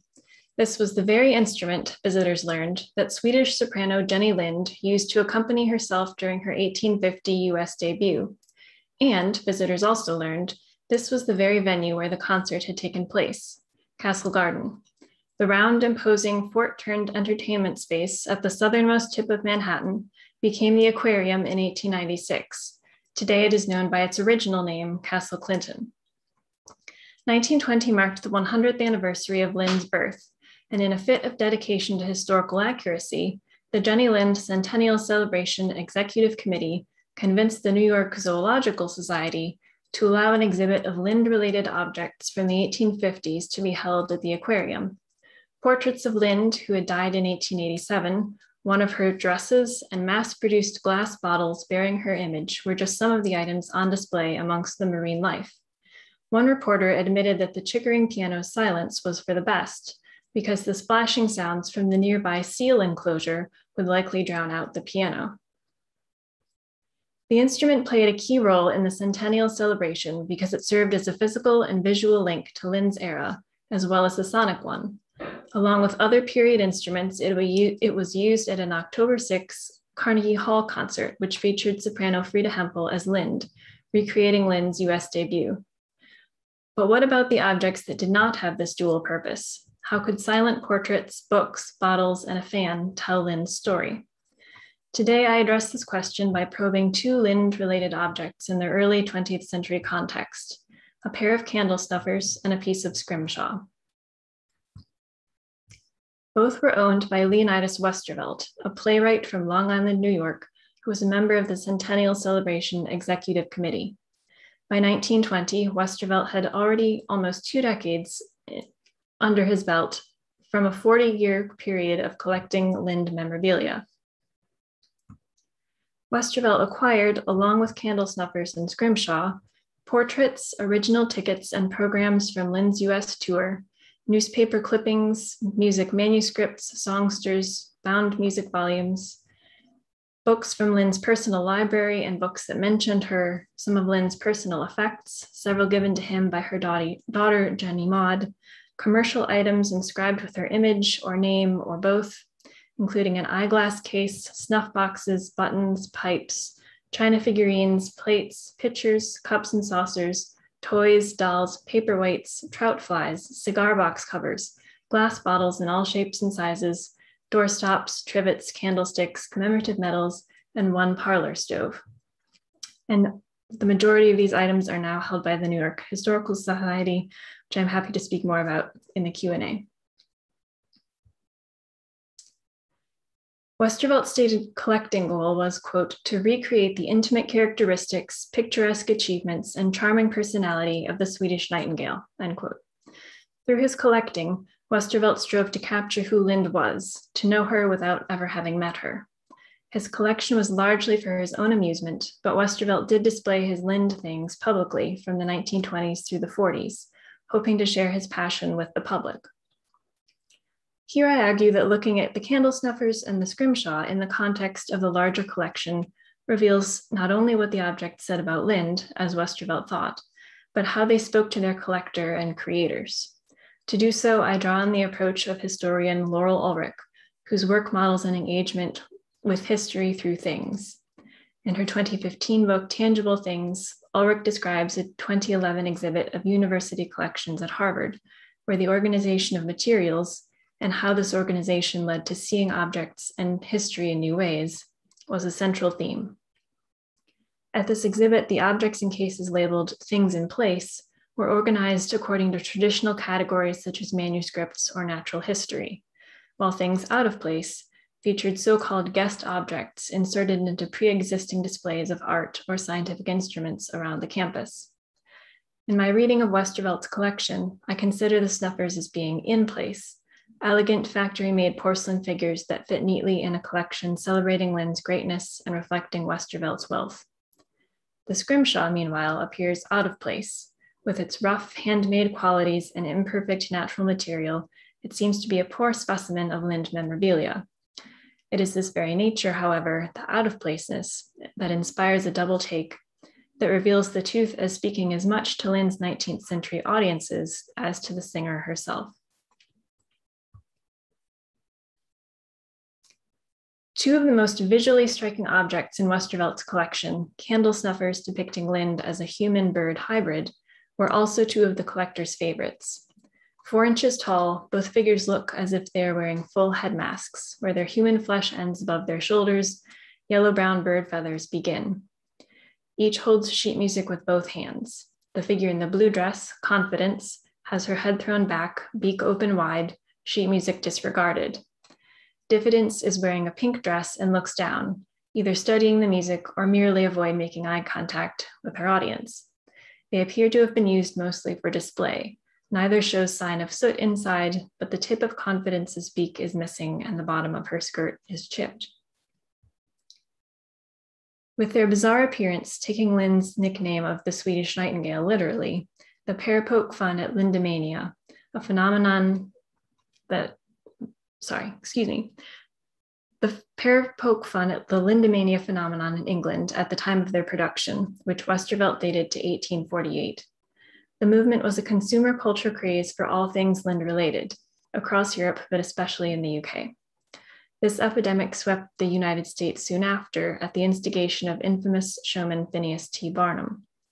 Though he had never attended a performance of Lind's, Barnum recalled in his memoir that the soprano's reputation was enough to convince him that bringing her to the US could be highly lucrative.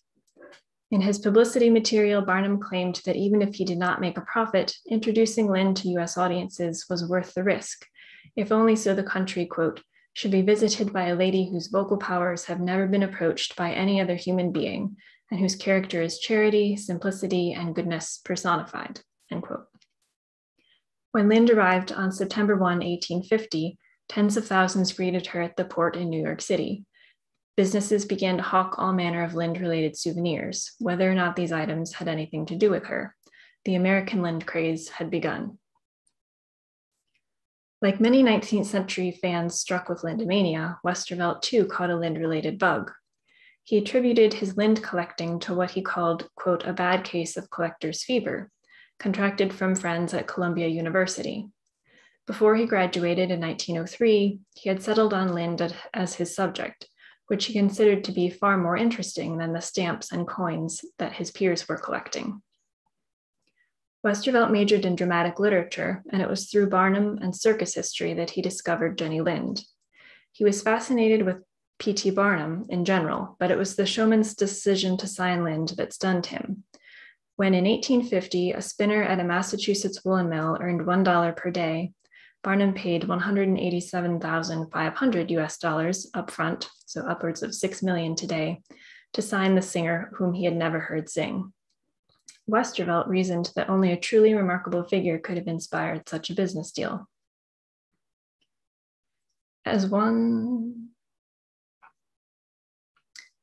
Who was this Jenny Lind that she should be worth risking a fortune on? He had asked himself. What was she like? As one source observed toward the end of the collector's life, for more than 40 years, Leonidas Westervelt has been collecting the materials for an answer. Objects were vital to Westervelt's understanding of Lind. In the absence of her voice, physical items silently attested to her character and allowed him to manage a soprano whom he had never heard sing.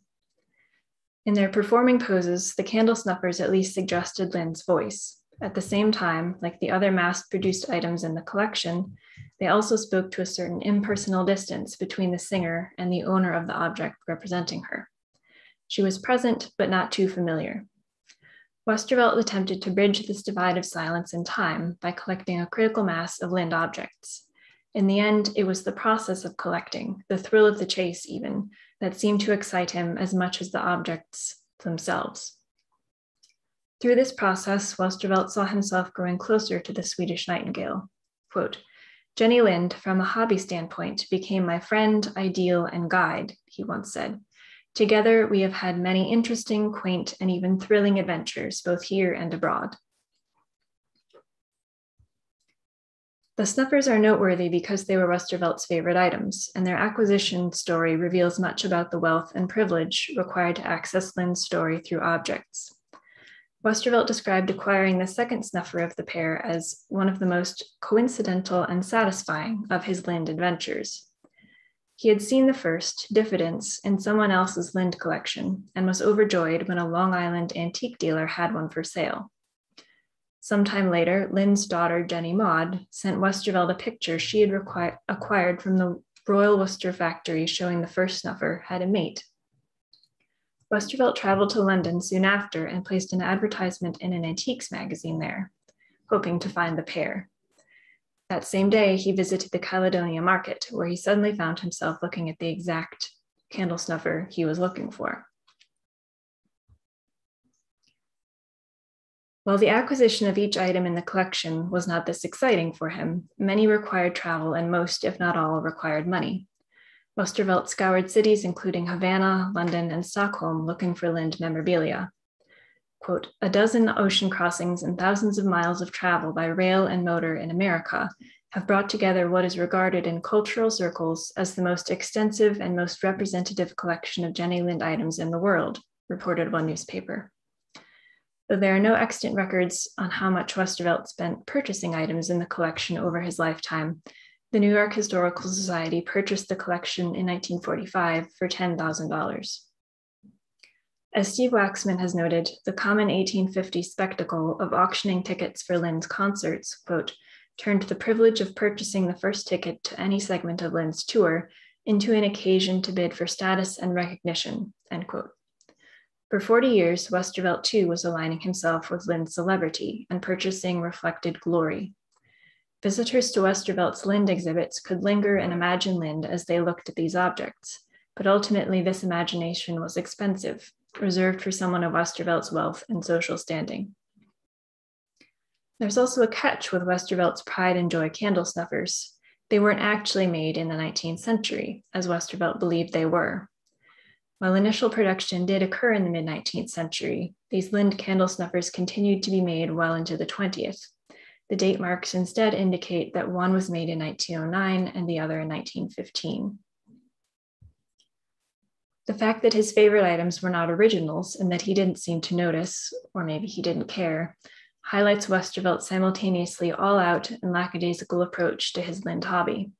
He was willing to go quite far, literally and figuratively, and was willing to spend significant time and money to acquire Lind objects for his collection.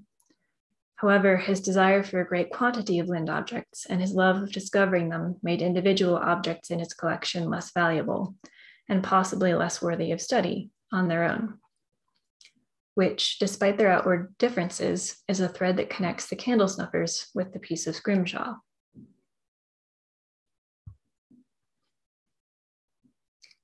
In June 1942, the New York Historical Society hosted an exhibit featuring items from Westervelt's collection. At the bottom of one display case lay 2 pieces of scrimshaw. And scrimshaw is a term for artwork carved from or into whalebone or teeth, and both of these items were likenesses of Lind carved into during the mid-19th century. The smaller of these is a little longer than and about as wide as a standard deck of playing cards, and does not stand out at first glance. As with the candle snuffers, nothing in the archival record suggests Westervelt dug into its history. Like everything else in the case, the tooth attested to Lind's fame. Looked at another way, however, this tooth is out of place. Other than bearing the soprano's image, it is quite unlike anything else in the case, most noticeably for its material. The out-of-placeness that results from the tooth's materiality reveals a narrative different from those surrounding the array of Westervelt's other Lind objects, one that speaks not to Lind, but to 19th century maritime leisure. During the 1850s, when the scrimshaw was created, the whaling industry in the United States had been growing for over a century. Sperm whales were particularly valuable due to the presence of a waxy substance called spermaceti, located in their head cavity and used primarily to make candles. By the 1850s, whale oil was primarily used to lubricate machines in cotton and woolen mills. Stuart Frank, senior curator at the New Bedford Whaling Museum, states that scrimshaw allowed whalers to, quote, while away their leisure hours at sea, and were mostly intended as mementos of the voyage and especially as gifts for loved ones at home. To etch an image, a whaleman would use a knife or sailmaker's needle, often starting by pricking holes in an outline of the intended shape. This could be done freehand or based on an image in a magazine. The whaleman would then either engrave the image by connecting the dots with his blade, or the image would be stippled with tiny dots filling out the picture. Lampblack was smeared over the image and wiped off before it hardened, leaving the holes or grooves filled in.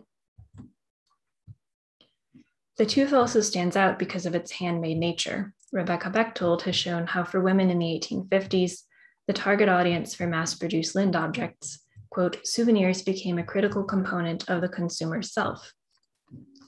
By interacting with Lind things, consumers could participate in her celebrity. Handmade objects, however, can be seen as having an additional layer of significance because of the time and care invested in their creation. There are only a few other handmade objects in this 1942 exhibit case, including a waste paper basket lined with Lind sheet music and a handmade box lined with a Lind print paper. Whoever made these items interacted with Lind in a different way than the man who made the scrimshaw. They reused her likeness as depicted on paper instead of actively fashioning an image of Lind themselves. Because the scrimshaw images are one of a kind, done by hand, they show a level of dedication to and interest in Lind, whether her persona, voice, or celebrity, that wasn't obviously present in much of the mass-produced paraphernalia. They show evidence of someone interacting with and imagining Lind in a way that a factory-made candelabra cannot. The tooth also serves as evidence of the circulation of Lind's image during the height of her fame. This particular pose is not modeled after either of the 2 most famous portraits of Lind, identified by George Biddlecombe as a painting by Edward Magnus from 1846 and a lithography after a portrait by Conrad Lallemand from 1847. Instead, it is based on a lithography by E. Brown Jr., which is on the cover of the sheet music Greeting to America, a song Lind premiered at her first New York concert on September 11, 1850. Not only was Lind famous across the continental US, her reach, if not her voice, extended to whaling ships on the Pacific Ocean. As an individual item, this jagged and imperfect tooth exposes a crack in Westervelt's otherwise pristine and immaculate facade of Lind objects. Together in glass cases, the elegance and orderliness of the other objects, including the candle snuffers, work together to invoke admiration for the singer, almost making them seem too perfect. It can be difficult to imagine they were once bought and treasured and kept in individual homes. The tooth, not despite, but because of the fact that it is dirty and disproportionate and handmade, signals that people in the 19th century made or interacted with objects that served as key substitutes for or reminders of Lind. Westervelt intended the collection to speak on behalf of Lind, and the scrimshaw can allow us to see that the objects testified less to Lind's voice and character than to one of the millions of the 19th century fans that adored her. For Westervelt, the act of collecting 40 years of piecing together another's life was enough to achieve the goal of accessing Lind's characteristics, personality, and achievements. An object-based history helped him to feel closer to a soprano whose voice he would never hear. In a performance of his wealth and comfortable social standing, all the objects serve the same ultimate purpose, drawing him, and perhaps others, nearer to Lind. Passers-by probably did not attain the same level of intimacy with Lind since they hadn't invested 40 years in trying to understand her, but they could see how even decades after her death, she still had the power to captivate. Attention to material culture is a powerful way to examine the lives and experiences not only of stars like Lind, but the people who admired musical celebrities in their lifetimes or after. For musicologists, objects can also provide access to individuals such as Westervelt and the anonymous Scrimshander, who otherwise would not factor into histories of music, reception, or performance. Objects also underscore how music is always tied to money in one way or another, allowing us to broaden the scope of our studies to socioeconomic networks far beyond the concert hall. Historian F.S. Schwarzbach, for example, has traced connections between a porcelain Lind figurine, 19th century British child workers, and the slave trade, concluding that objects can serve as valuable historical evidence, particularly in regards to issues of class and labor. Critical topics of this sort are less likely to arise in music studies without an object being probed for historical context. A close looking at and listening to objects that are in and out of place can reveal the threads of rich and unexpected narratives. All of the objects on display at the New York Aquarium in 1920, from the Chickering piano on down, can reveal stories of equal complexity and wonder as those of the candle snuffers and Scrimshaw. Though Westervelt probably did not stop to think about it, he and the Scrimshander shared a powerful connection, that of their imaginings of the Swedish nightingale. Both strove to experience Lind in her absence by recollecting or recollecting her with the material they had on hand. Thank you.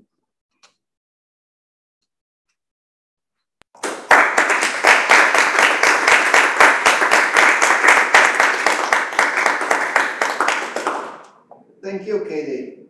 This is interesting. We learned something that would escape our attention. I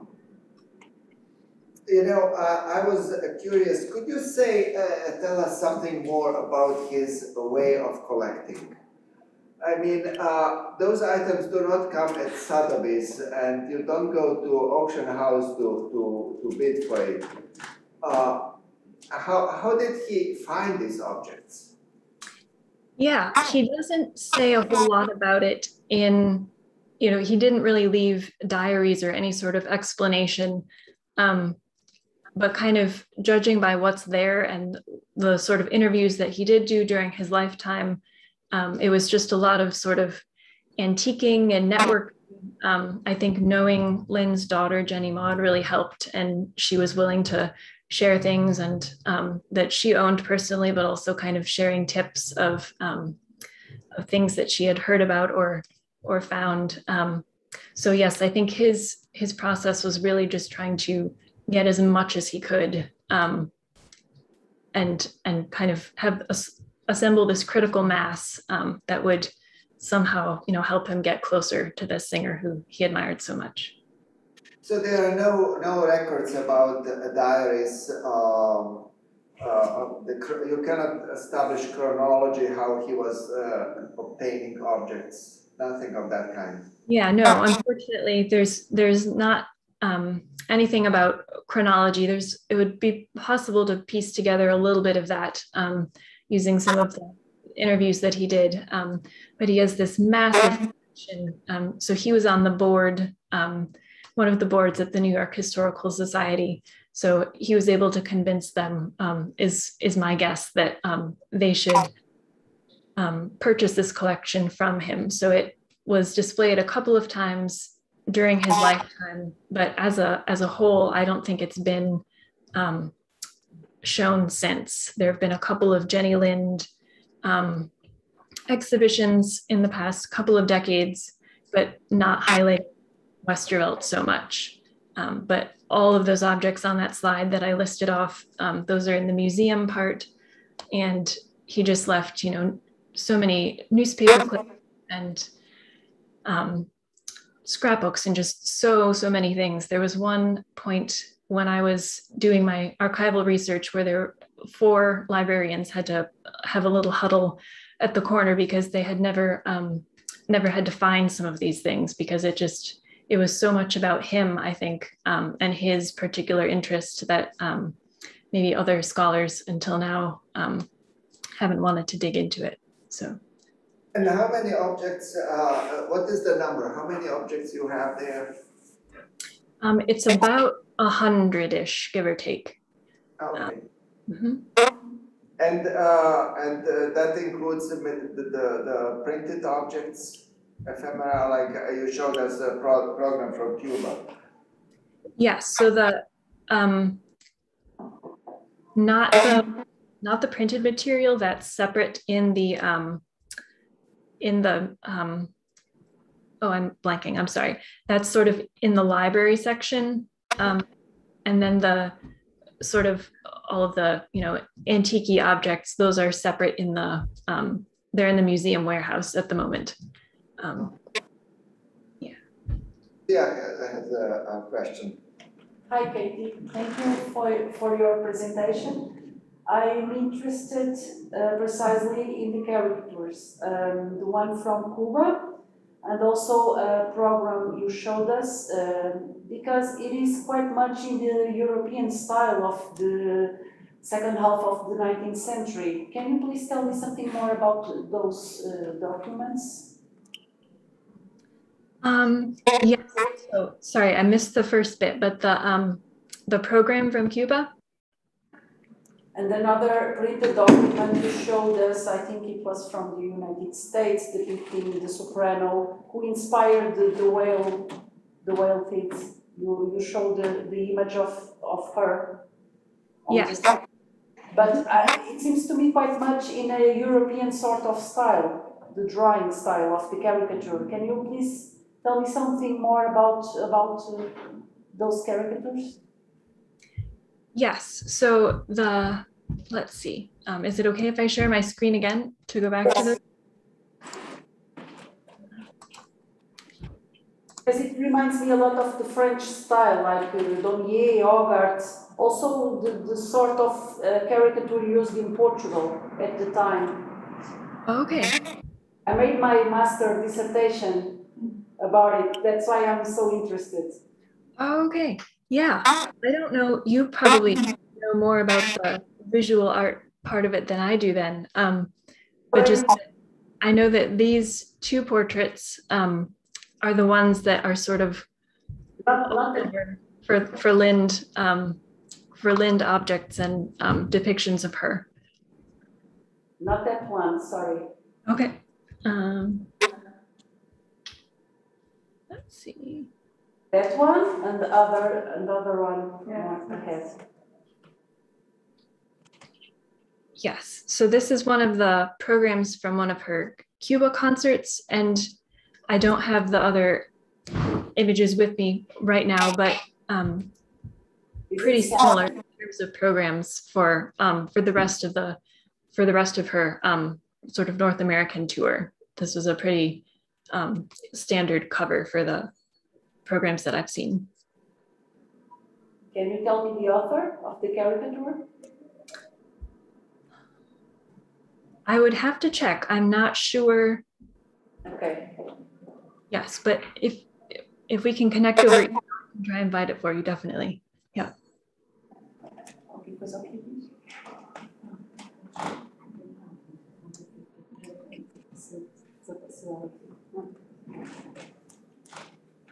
Okay, thank you. Thank you. Christina. Yeah, hi Katie, thank you so much. That was really fascinating.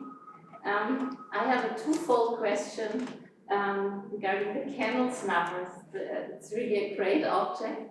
And maybe I just didn't get it from your presentation, but how exactly are they related to livings? I mean, you told us that it's actually they're very late in the production process. So were they sold as portraying lint or just any singer, or was the connection given by a Verdi named Nightingale? I just, if you could make this more clear, I would be very grateful. And the second question is about their functionality. Why not just make statuettes, but make candle snuffers? So, have you any idea about that? How we can relate to that? I would be very thankful for some comments. Thank you so much. Yes, thank you for those questions. Yes, so these are so strange, and I'm not sure I understand them totally yet. But yes, just the idea that if Lind is the Swedish nightingale, she, is this weird human-bird hybrid in this depiction. And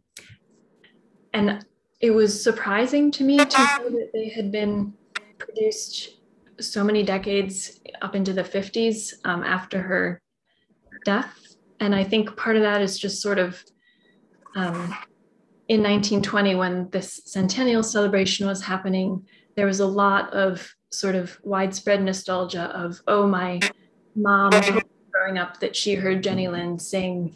And, I'm so excited to participate in this centennial celebration. So I think it must be something with that. And, there's like Jenny Lind furniture that a lot of people have. And I think IKEA still sells.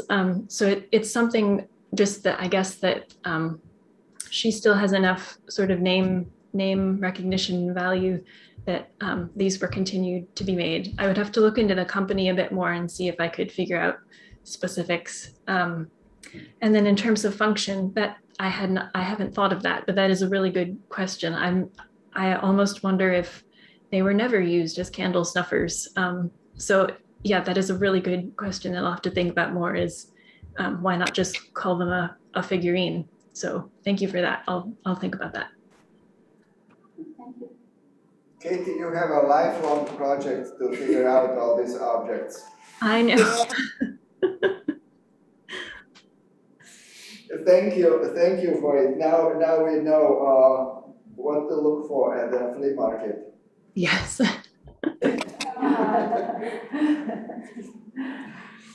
Okay, now we can move to the next paper by Gilberto Vieira and Aline Montenegro Magal Ayres. Gilberto, hello. Hello, good afternoon, everyone. Unfortunately, do you listen? We can hear you very nicely, yes. And just let me read the title of your paper for people who do not have a program around the world that are listening to us.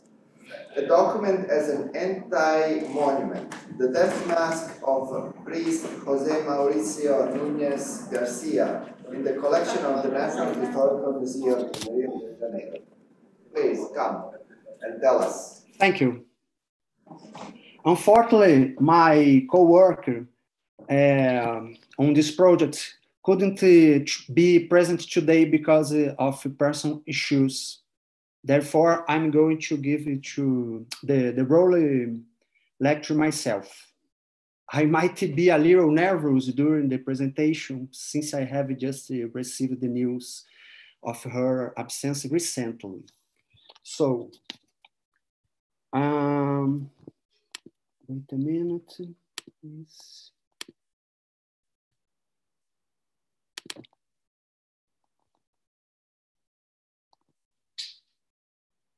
I share my all good screen.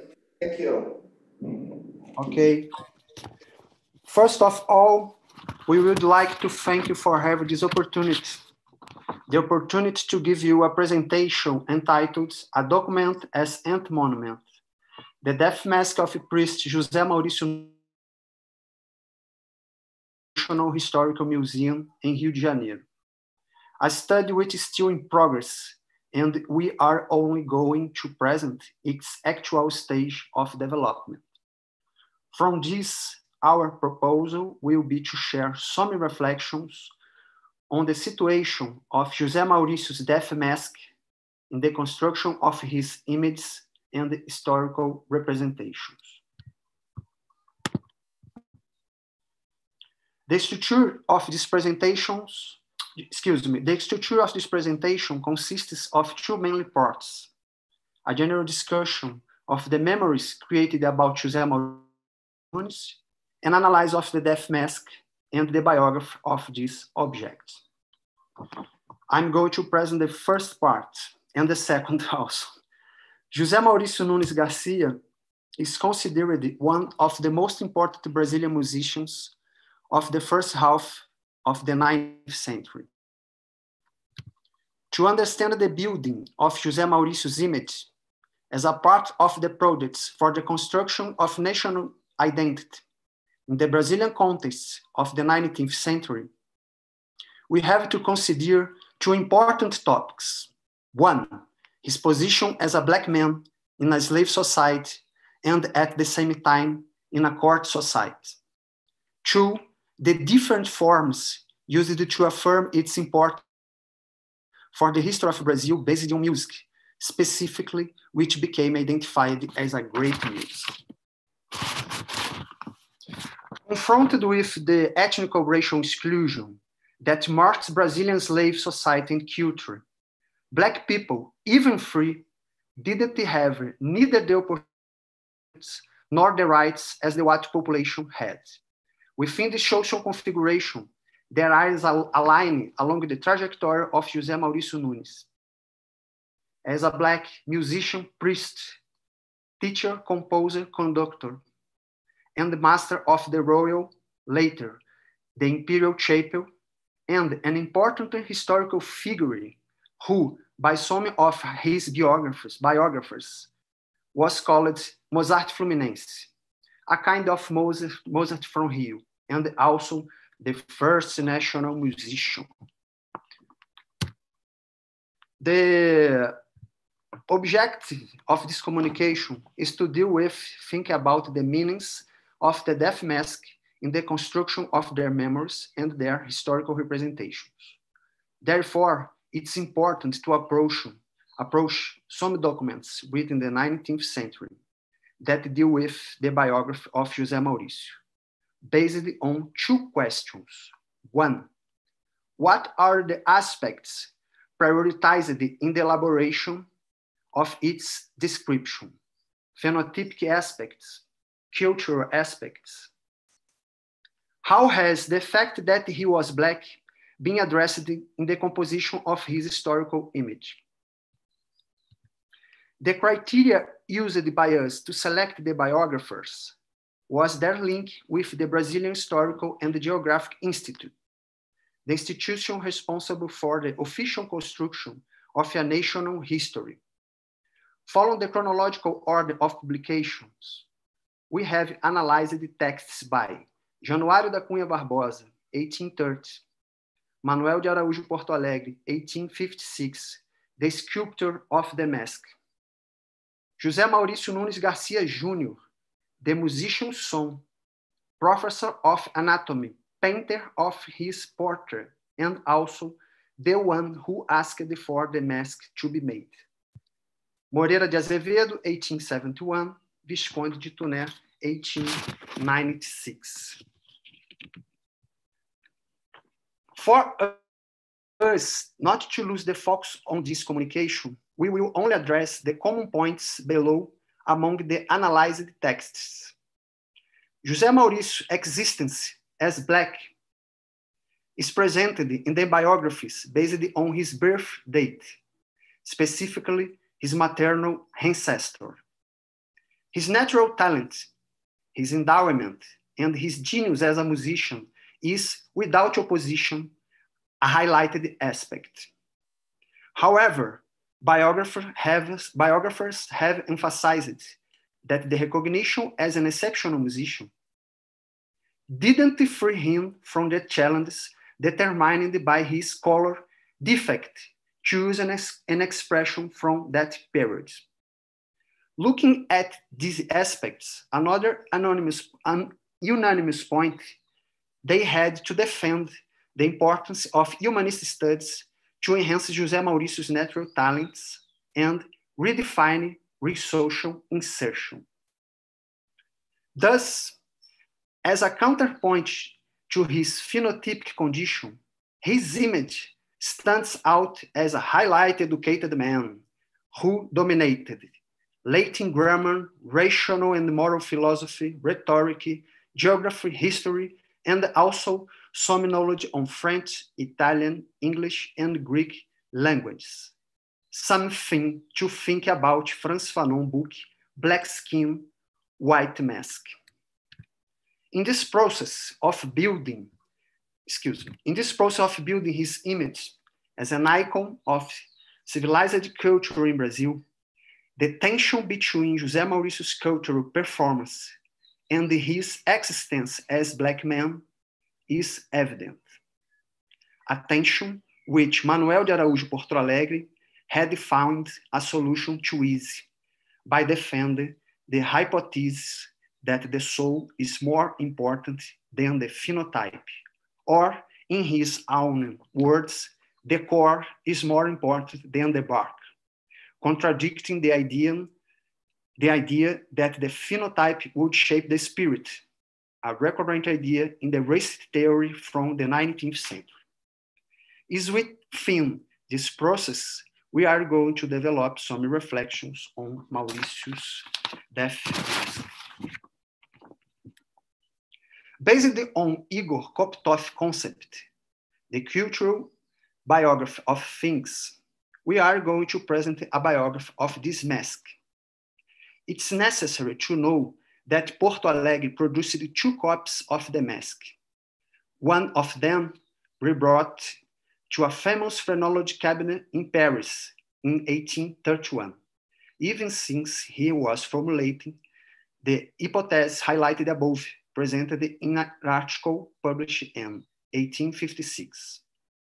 The other one was moved to the National Museum Brazil, an institution dedicated especially to natural science. There are documents saying this death mask had been in the National Museum from 1846, more specifically in the anthropologic and ethnographic section. In 1922, when the National Historical Museum was created, this institution received the collection of death masks from the National Museum, but without identification of any of them. Only plastic masks.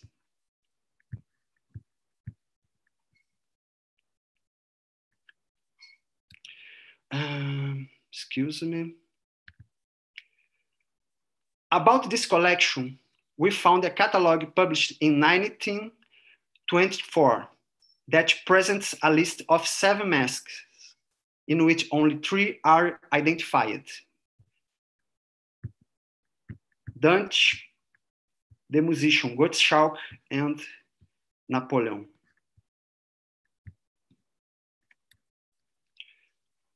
In the National Historical Museum, we only found the first reference to a mask, which is supposed to be Priest Garcia, in a news article published in 1954, written by the museum director at the time.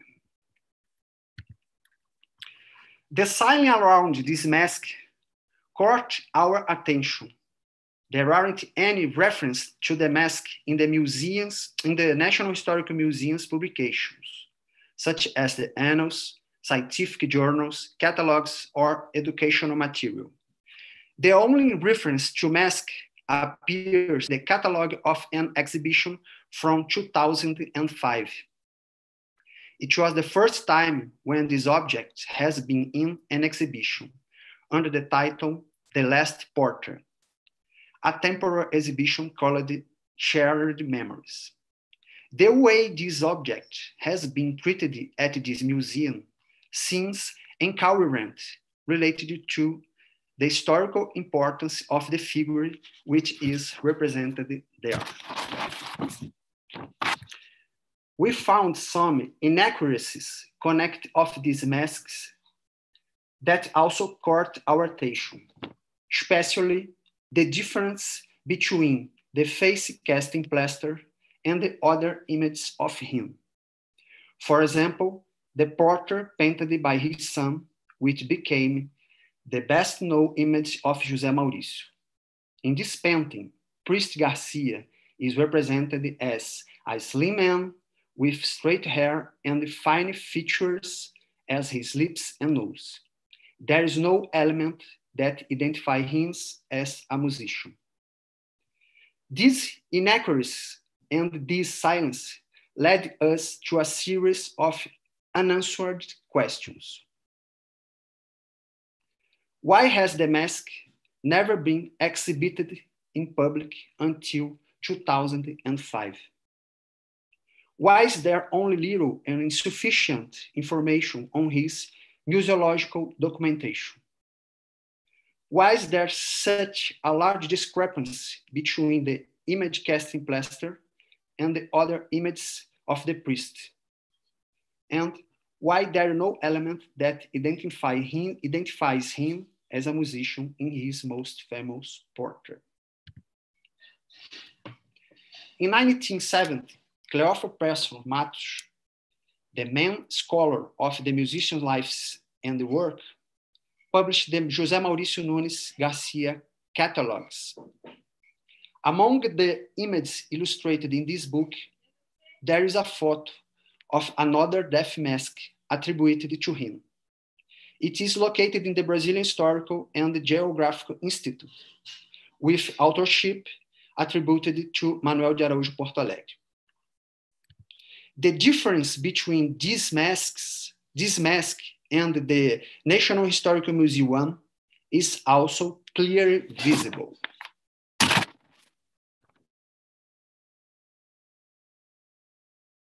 Ensemble of different José Maurício's image and representations. Two death masks, his biography as a great musician, and a portrait painted by his son. The image has become the main pictorial reference of him. The observation of this difference and the prevalence of this image led us to discover a dispute to the construction of their historical identities. This dispute seems to have been conquered by the desire to immortalize his black features attenuated, and the man who should be recognized as a member of the illustrated elite, identified by the priest vestments and the medal on his chest. According to our general considerations, we provisionally highlighted two evidences. One hand, there are an incoherence and the silence around the death mask of José Maurício Nunes Garcia. On the other hand, the valorize and the prevalence of the painting produced by his son. This tells us a lot about the desire to consolidate a certain historical image of Priest Garcia. An image which deals with racist conceptions from the 19th century. An image which his physical characteristics as a black man has been changed from his original characteristics, which are clearly visible in the masks.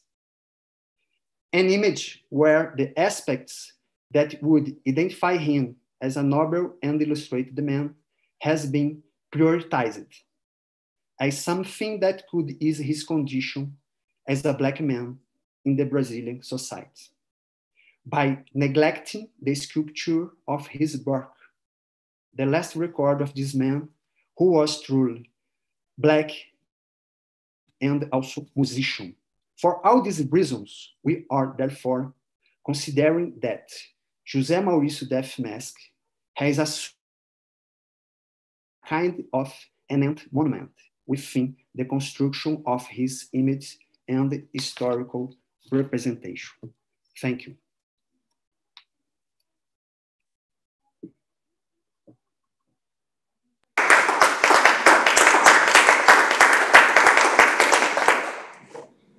Thank you. This is another lightning paper. Are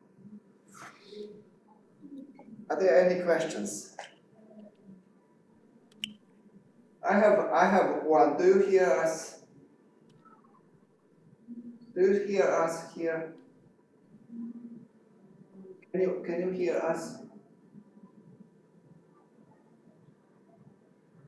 Can you hear us? Yes, yes. Excuse me. Okay. You know, looking at this mask and his portrait, his appearance on the mask looks so different. I don't know if I have missed. What is the custody? What is the history of the mask? How do we know that this is really a mask of him? One important information is this mask was building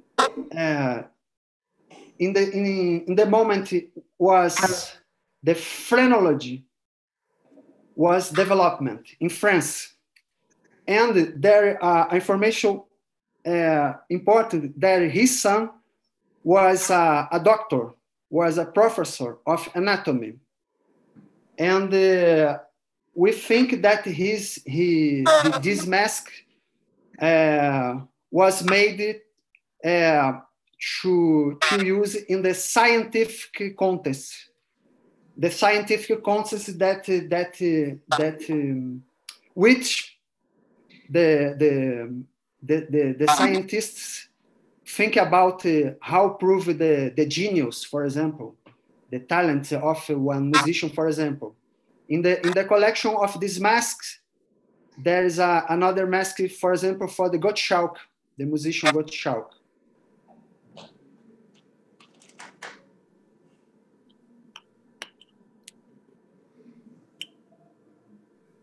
Yeah, you know, it's the mask looks so different than the portrait, and that is my question.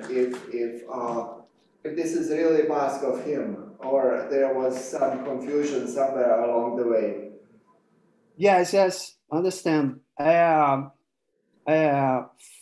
For us, it's only a hypothesis. For us, the mission of his son is reveal the core of his father, and not the material aspects, because his son was the painting.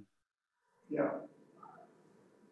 And this discussion, I remember I read an article, the difference between the point of view, the science point of view, and the artist's point of view in this moment.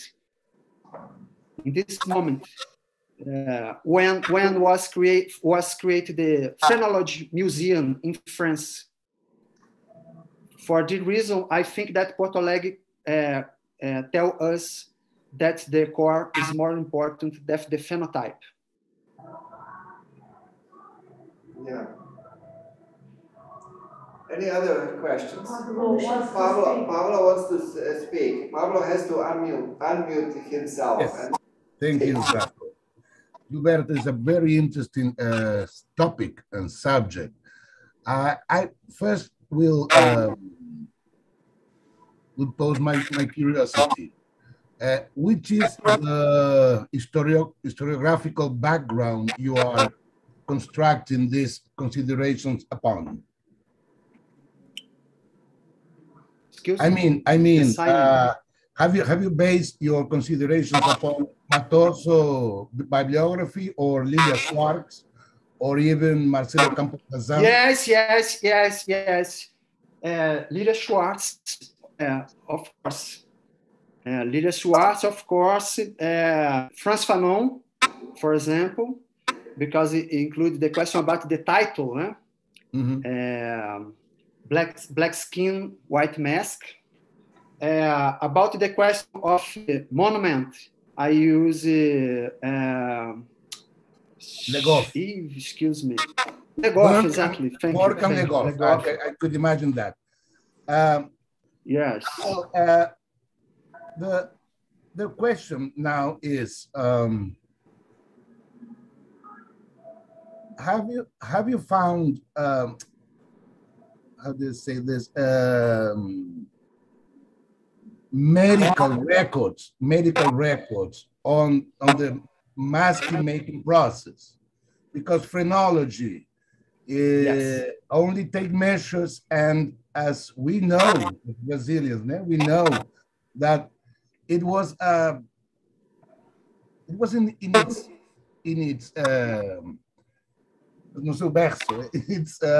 cradle, you know. I understand.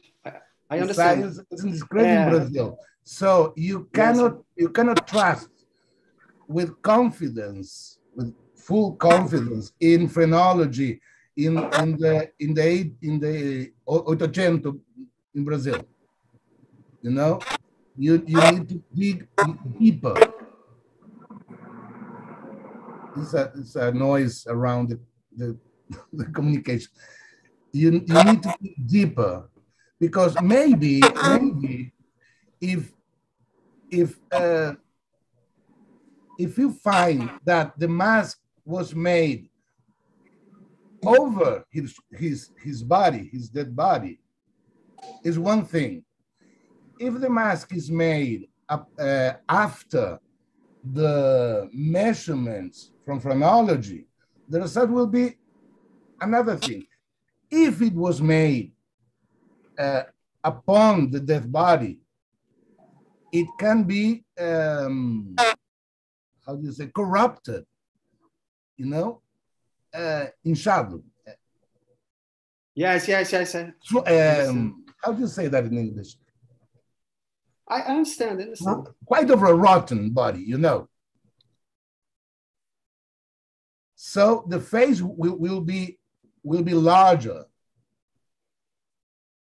You will have main differences between the body and the portrait. No way. I'm not considering the ideological issues around that, because in Brazil we know, depending on which era we are talking about,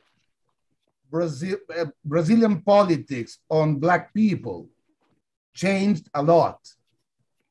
You know, the old republic is one thing, the empire, the second empire is another thing, and the new state is a third thing.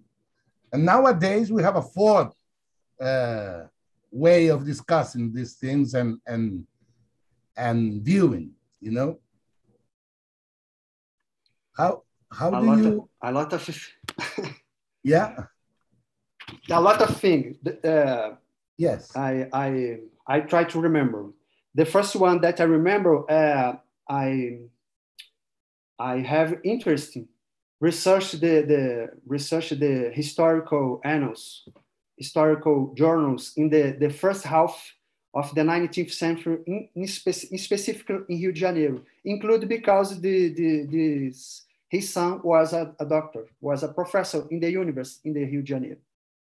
But until now, I don't have time to make this. The second question, there are one mask that made in the moment was he died. The mask made to Manuel de Araújo Porto Alegre, and Manuel de Araújo Porto Alegre says to us, that man had bony dimensions and the protrusions that showed a strong constitution, and that had in his lips in the shape of his nose and his protrusion of the cheekbones, the characteristics of mixed race. It's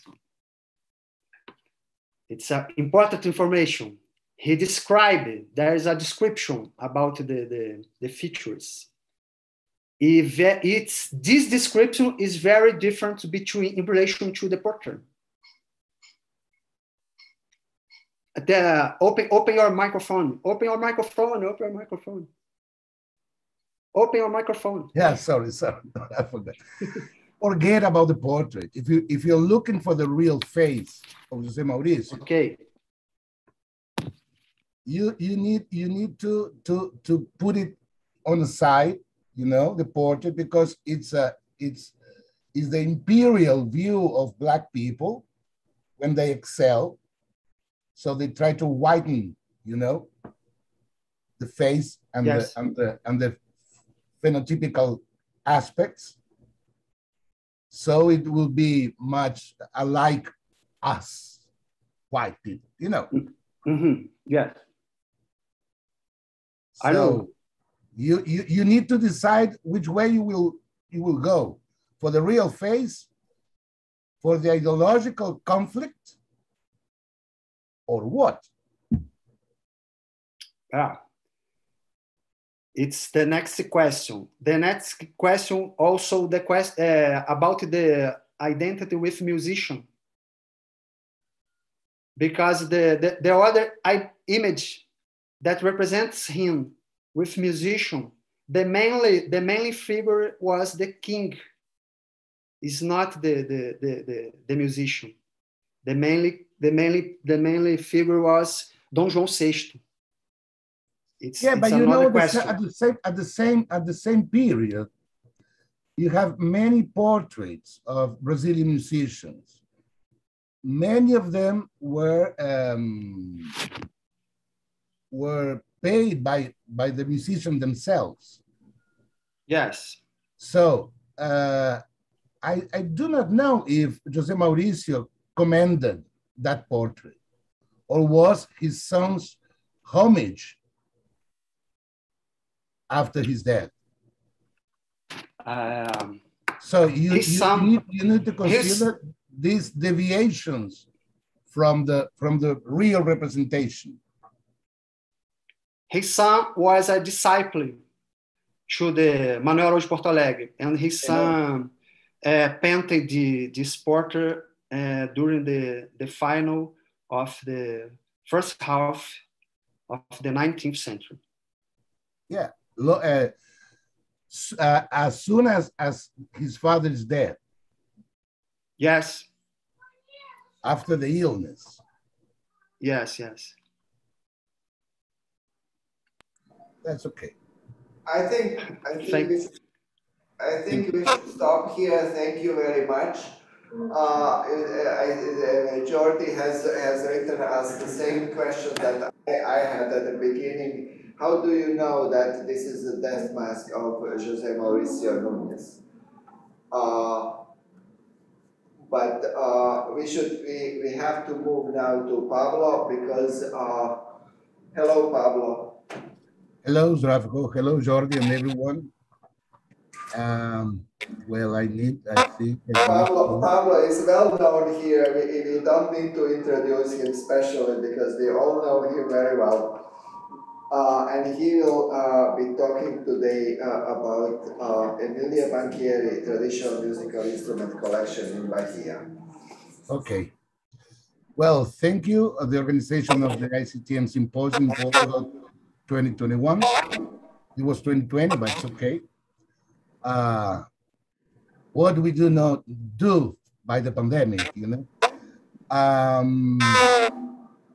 This presentation is mainly focused on the traditional musical instrument collection built by Emilia Biancardi.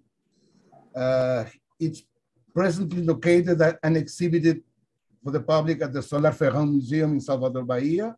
It's the largest ethnomusicological set of organological items in Brazil. And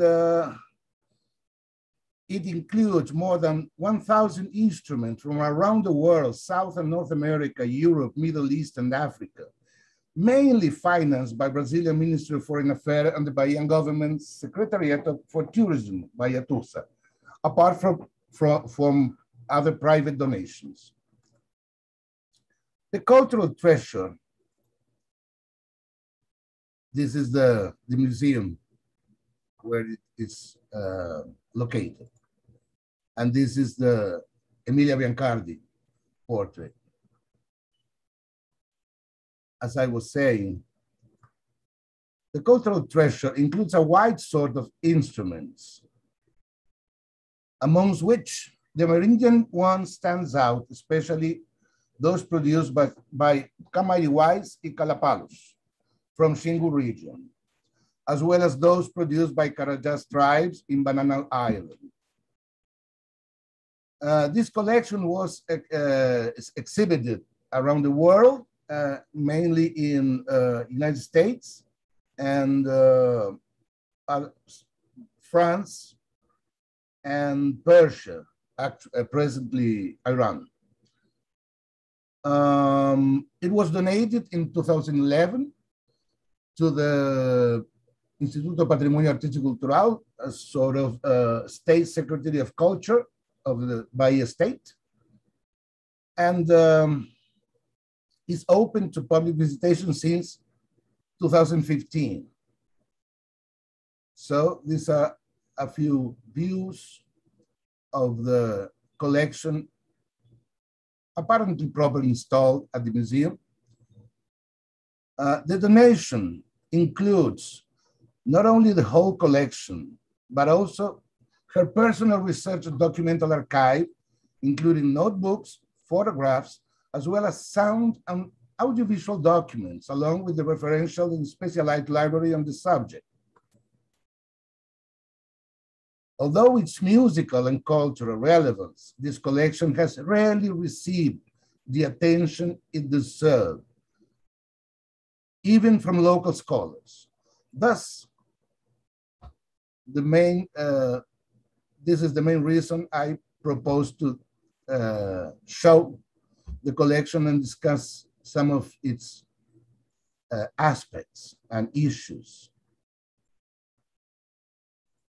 As you can see, the installation may be somehow questionable, you know, because we see a certain degree of mixture in the items, in the instruments. There is an apparently ethnological approach, but not in a very consistent way. You know, a violin between other chordophones. You know, ethnologically, it's quite mixed up. And in 2019, those other documents, the personal archive, was open to researchers and public in 2019. So, what is the issue around this collection? The main issue is I research a lot on databases, and publication is rarely mentioned as a, oh, there is a collection of items there. So I look forward to understand why this, let's say, indifference from the scholars and the community. So I started studying, researching the biography of Emilia Biancardi. She was born in the 40s. In 1958 until mid-1959, presumably, or allegedly, she became part of the first Bahian female band called the Girls, including Maria Creusa, the renowned crooner. in the 60s, she developed the idea of an ensemble, a parafolkloric ensemble. As professor, she was already got the position of music teacher in the Bahia State educational system, and she was mentored by none other than Hildegard Viana, a very prestigious folklorist at the time. So Hildegard oriented her to look for the source of the knowledge, to feed with materials for her to work that parafolkloric ensemble. That parafolkloric ensemble in 1962 turns into what we know as Viva Bahia Ensemble, an ensemble that premiered in very high style in 1963, performing in Brazil and abroad, South and North America, Europe, Africa, and Middle East. This collection of instruments is the result of those tours. The shows included capoeira, which she learned from Mestre Pastinha, another famous master of capoeira, maculelé from Mestre Popó, samba de roda, directly from Dona Coleta de Omolu, puxadas de rege, candomblé, and I include the names of the sources of information. They also recorded 4 records, 3 LPs and 1 single. And Emilia, after that, decided to start publishing, trying in a way to systematize the knowledge acquired on those traditions and instruments. However, that includes the documentary that was released in November 12, 2019. Okay. However, as I was saying, some Brazilian scholars wrote a critical reflection on the history and practice of ethnomusicology in Brazil. And I quote, "We would be amiss, however, to speak of ethnomusicologists working in non-academic settings without also recognizing other non-ethnomusicologists, music researchers who, trained formally in other academic or non-academic disciplines, conduct research, perform live, record music, or make documentary films, and who systematize their work in the form of essays, books, catalogs, audiovisual archives, musical instrument collection, or educational materials. Some of these researchers indeed identify as ethnomusicologists, as in the case with Emilia Biancardi, who has made her collection of musical instruments available to researchers. Apart from this, as I say, tangential or superficial reference of the collection, there is only 2 other works that make somehow more important reference to it. A musicological study by Freitas in 2016, and a brick in or a place in the otherwise brilliant organological mapping of ethnic music in Brazil by Satomi and others. But not a single one thorough study of the collection. So I, during the time I was the president of the technical committee of the National Archive Council, I visited the collection. That's why all that photos came from. And I observed that, okay, more than 1,000 instruments from 5 continents, including idophones, membranophones, chordophones, and aerophones, mostly produced during the 20th century. But remember, the official name the collection received is Traditional Music Instrument. But when you start to see the details, you clearly observe that not all were handcrafted in traditional ways. And as in some of the publication, Biancardi herself confesses that a third of the collection was invented by her needs for the shows. So there's a first key, there's a first clue about the silence imposed to this collection. So, as I said, apparently good museological installation with controlled temperature and humidity, but organologically mixed and vaguely described. So I need to ask myself, as part of the Brazilian scholar community, what to do from now on with this collection in Bahia. Well, first of all, we need to identify and separate traditional instruments from those made by Biancardi. Look for a more adequate spatial distribution at Solar Ferreira Museum, trying to solve the mix-up situation. And a thorough organological analysis and proper Hornbostel Sachs classification. Promote the production and publication of a new catalog, studies including the aid of the reference center, and enhance the digital online representation of those instruments for the international community to enjoy as well and to know. One possible way to do that is through the efforts of the Virtual Museum of Musical Instruments, coordinated by the National Institute of Technology and Information, IBICT. We are in conversations already to make possible these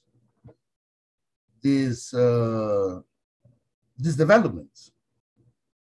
So that's it, very simple.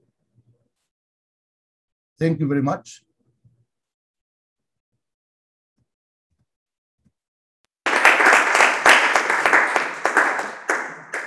Thank you, Pablo.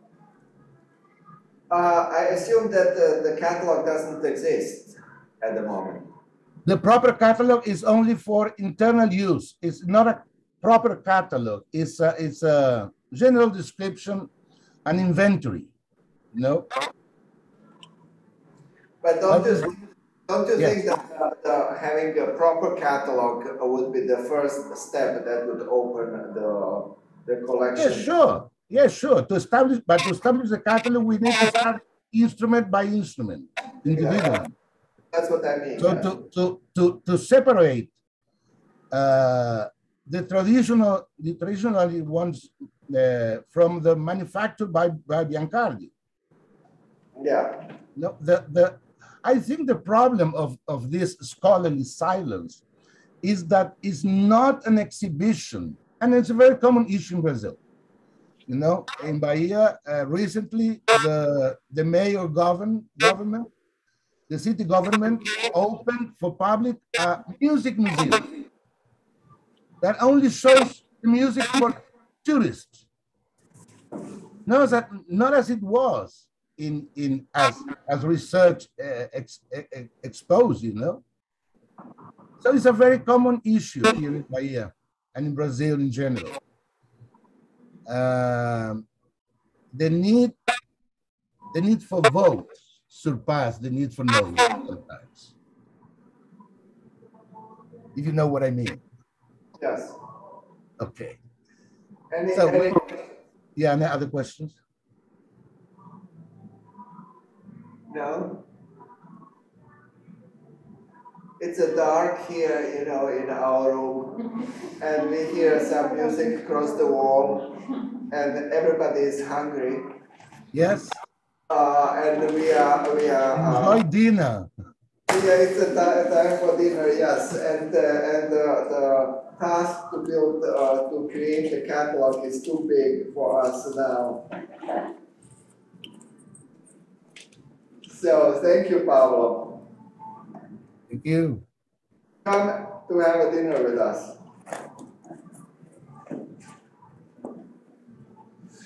So thank you, everybody, and we meet again tomorrow morning. Yes. Yes. Yes. And remember to read and take a picture of what is here on the board. Yes, okay. Okay, thank you. I will write an email again. Ciao, ciao. Ciao. Thank you. Bye-bye. Bye. Have a nice evening. Bye-bye, thank you. All of you in Lisbon. Bye-bye to everybody. Pure envy for here. Yes.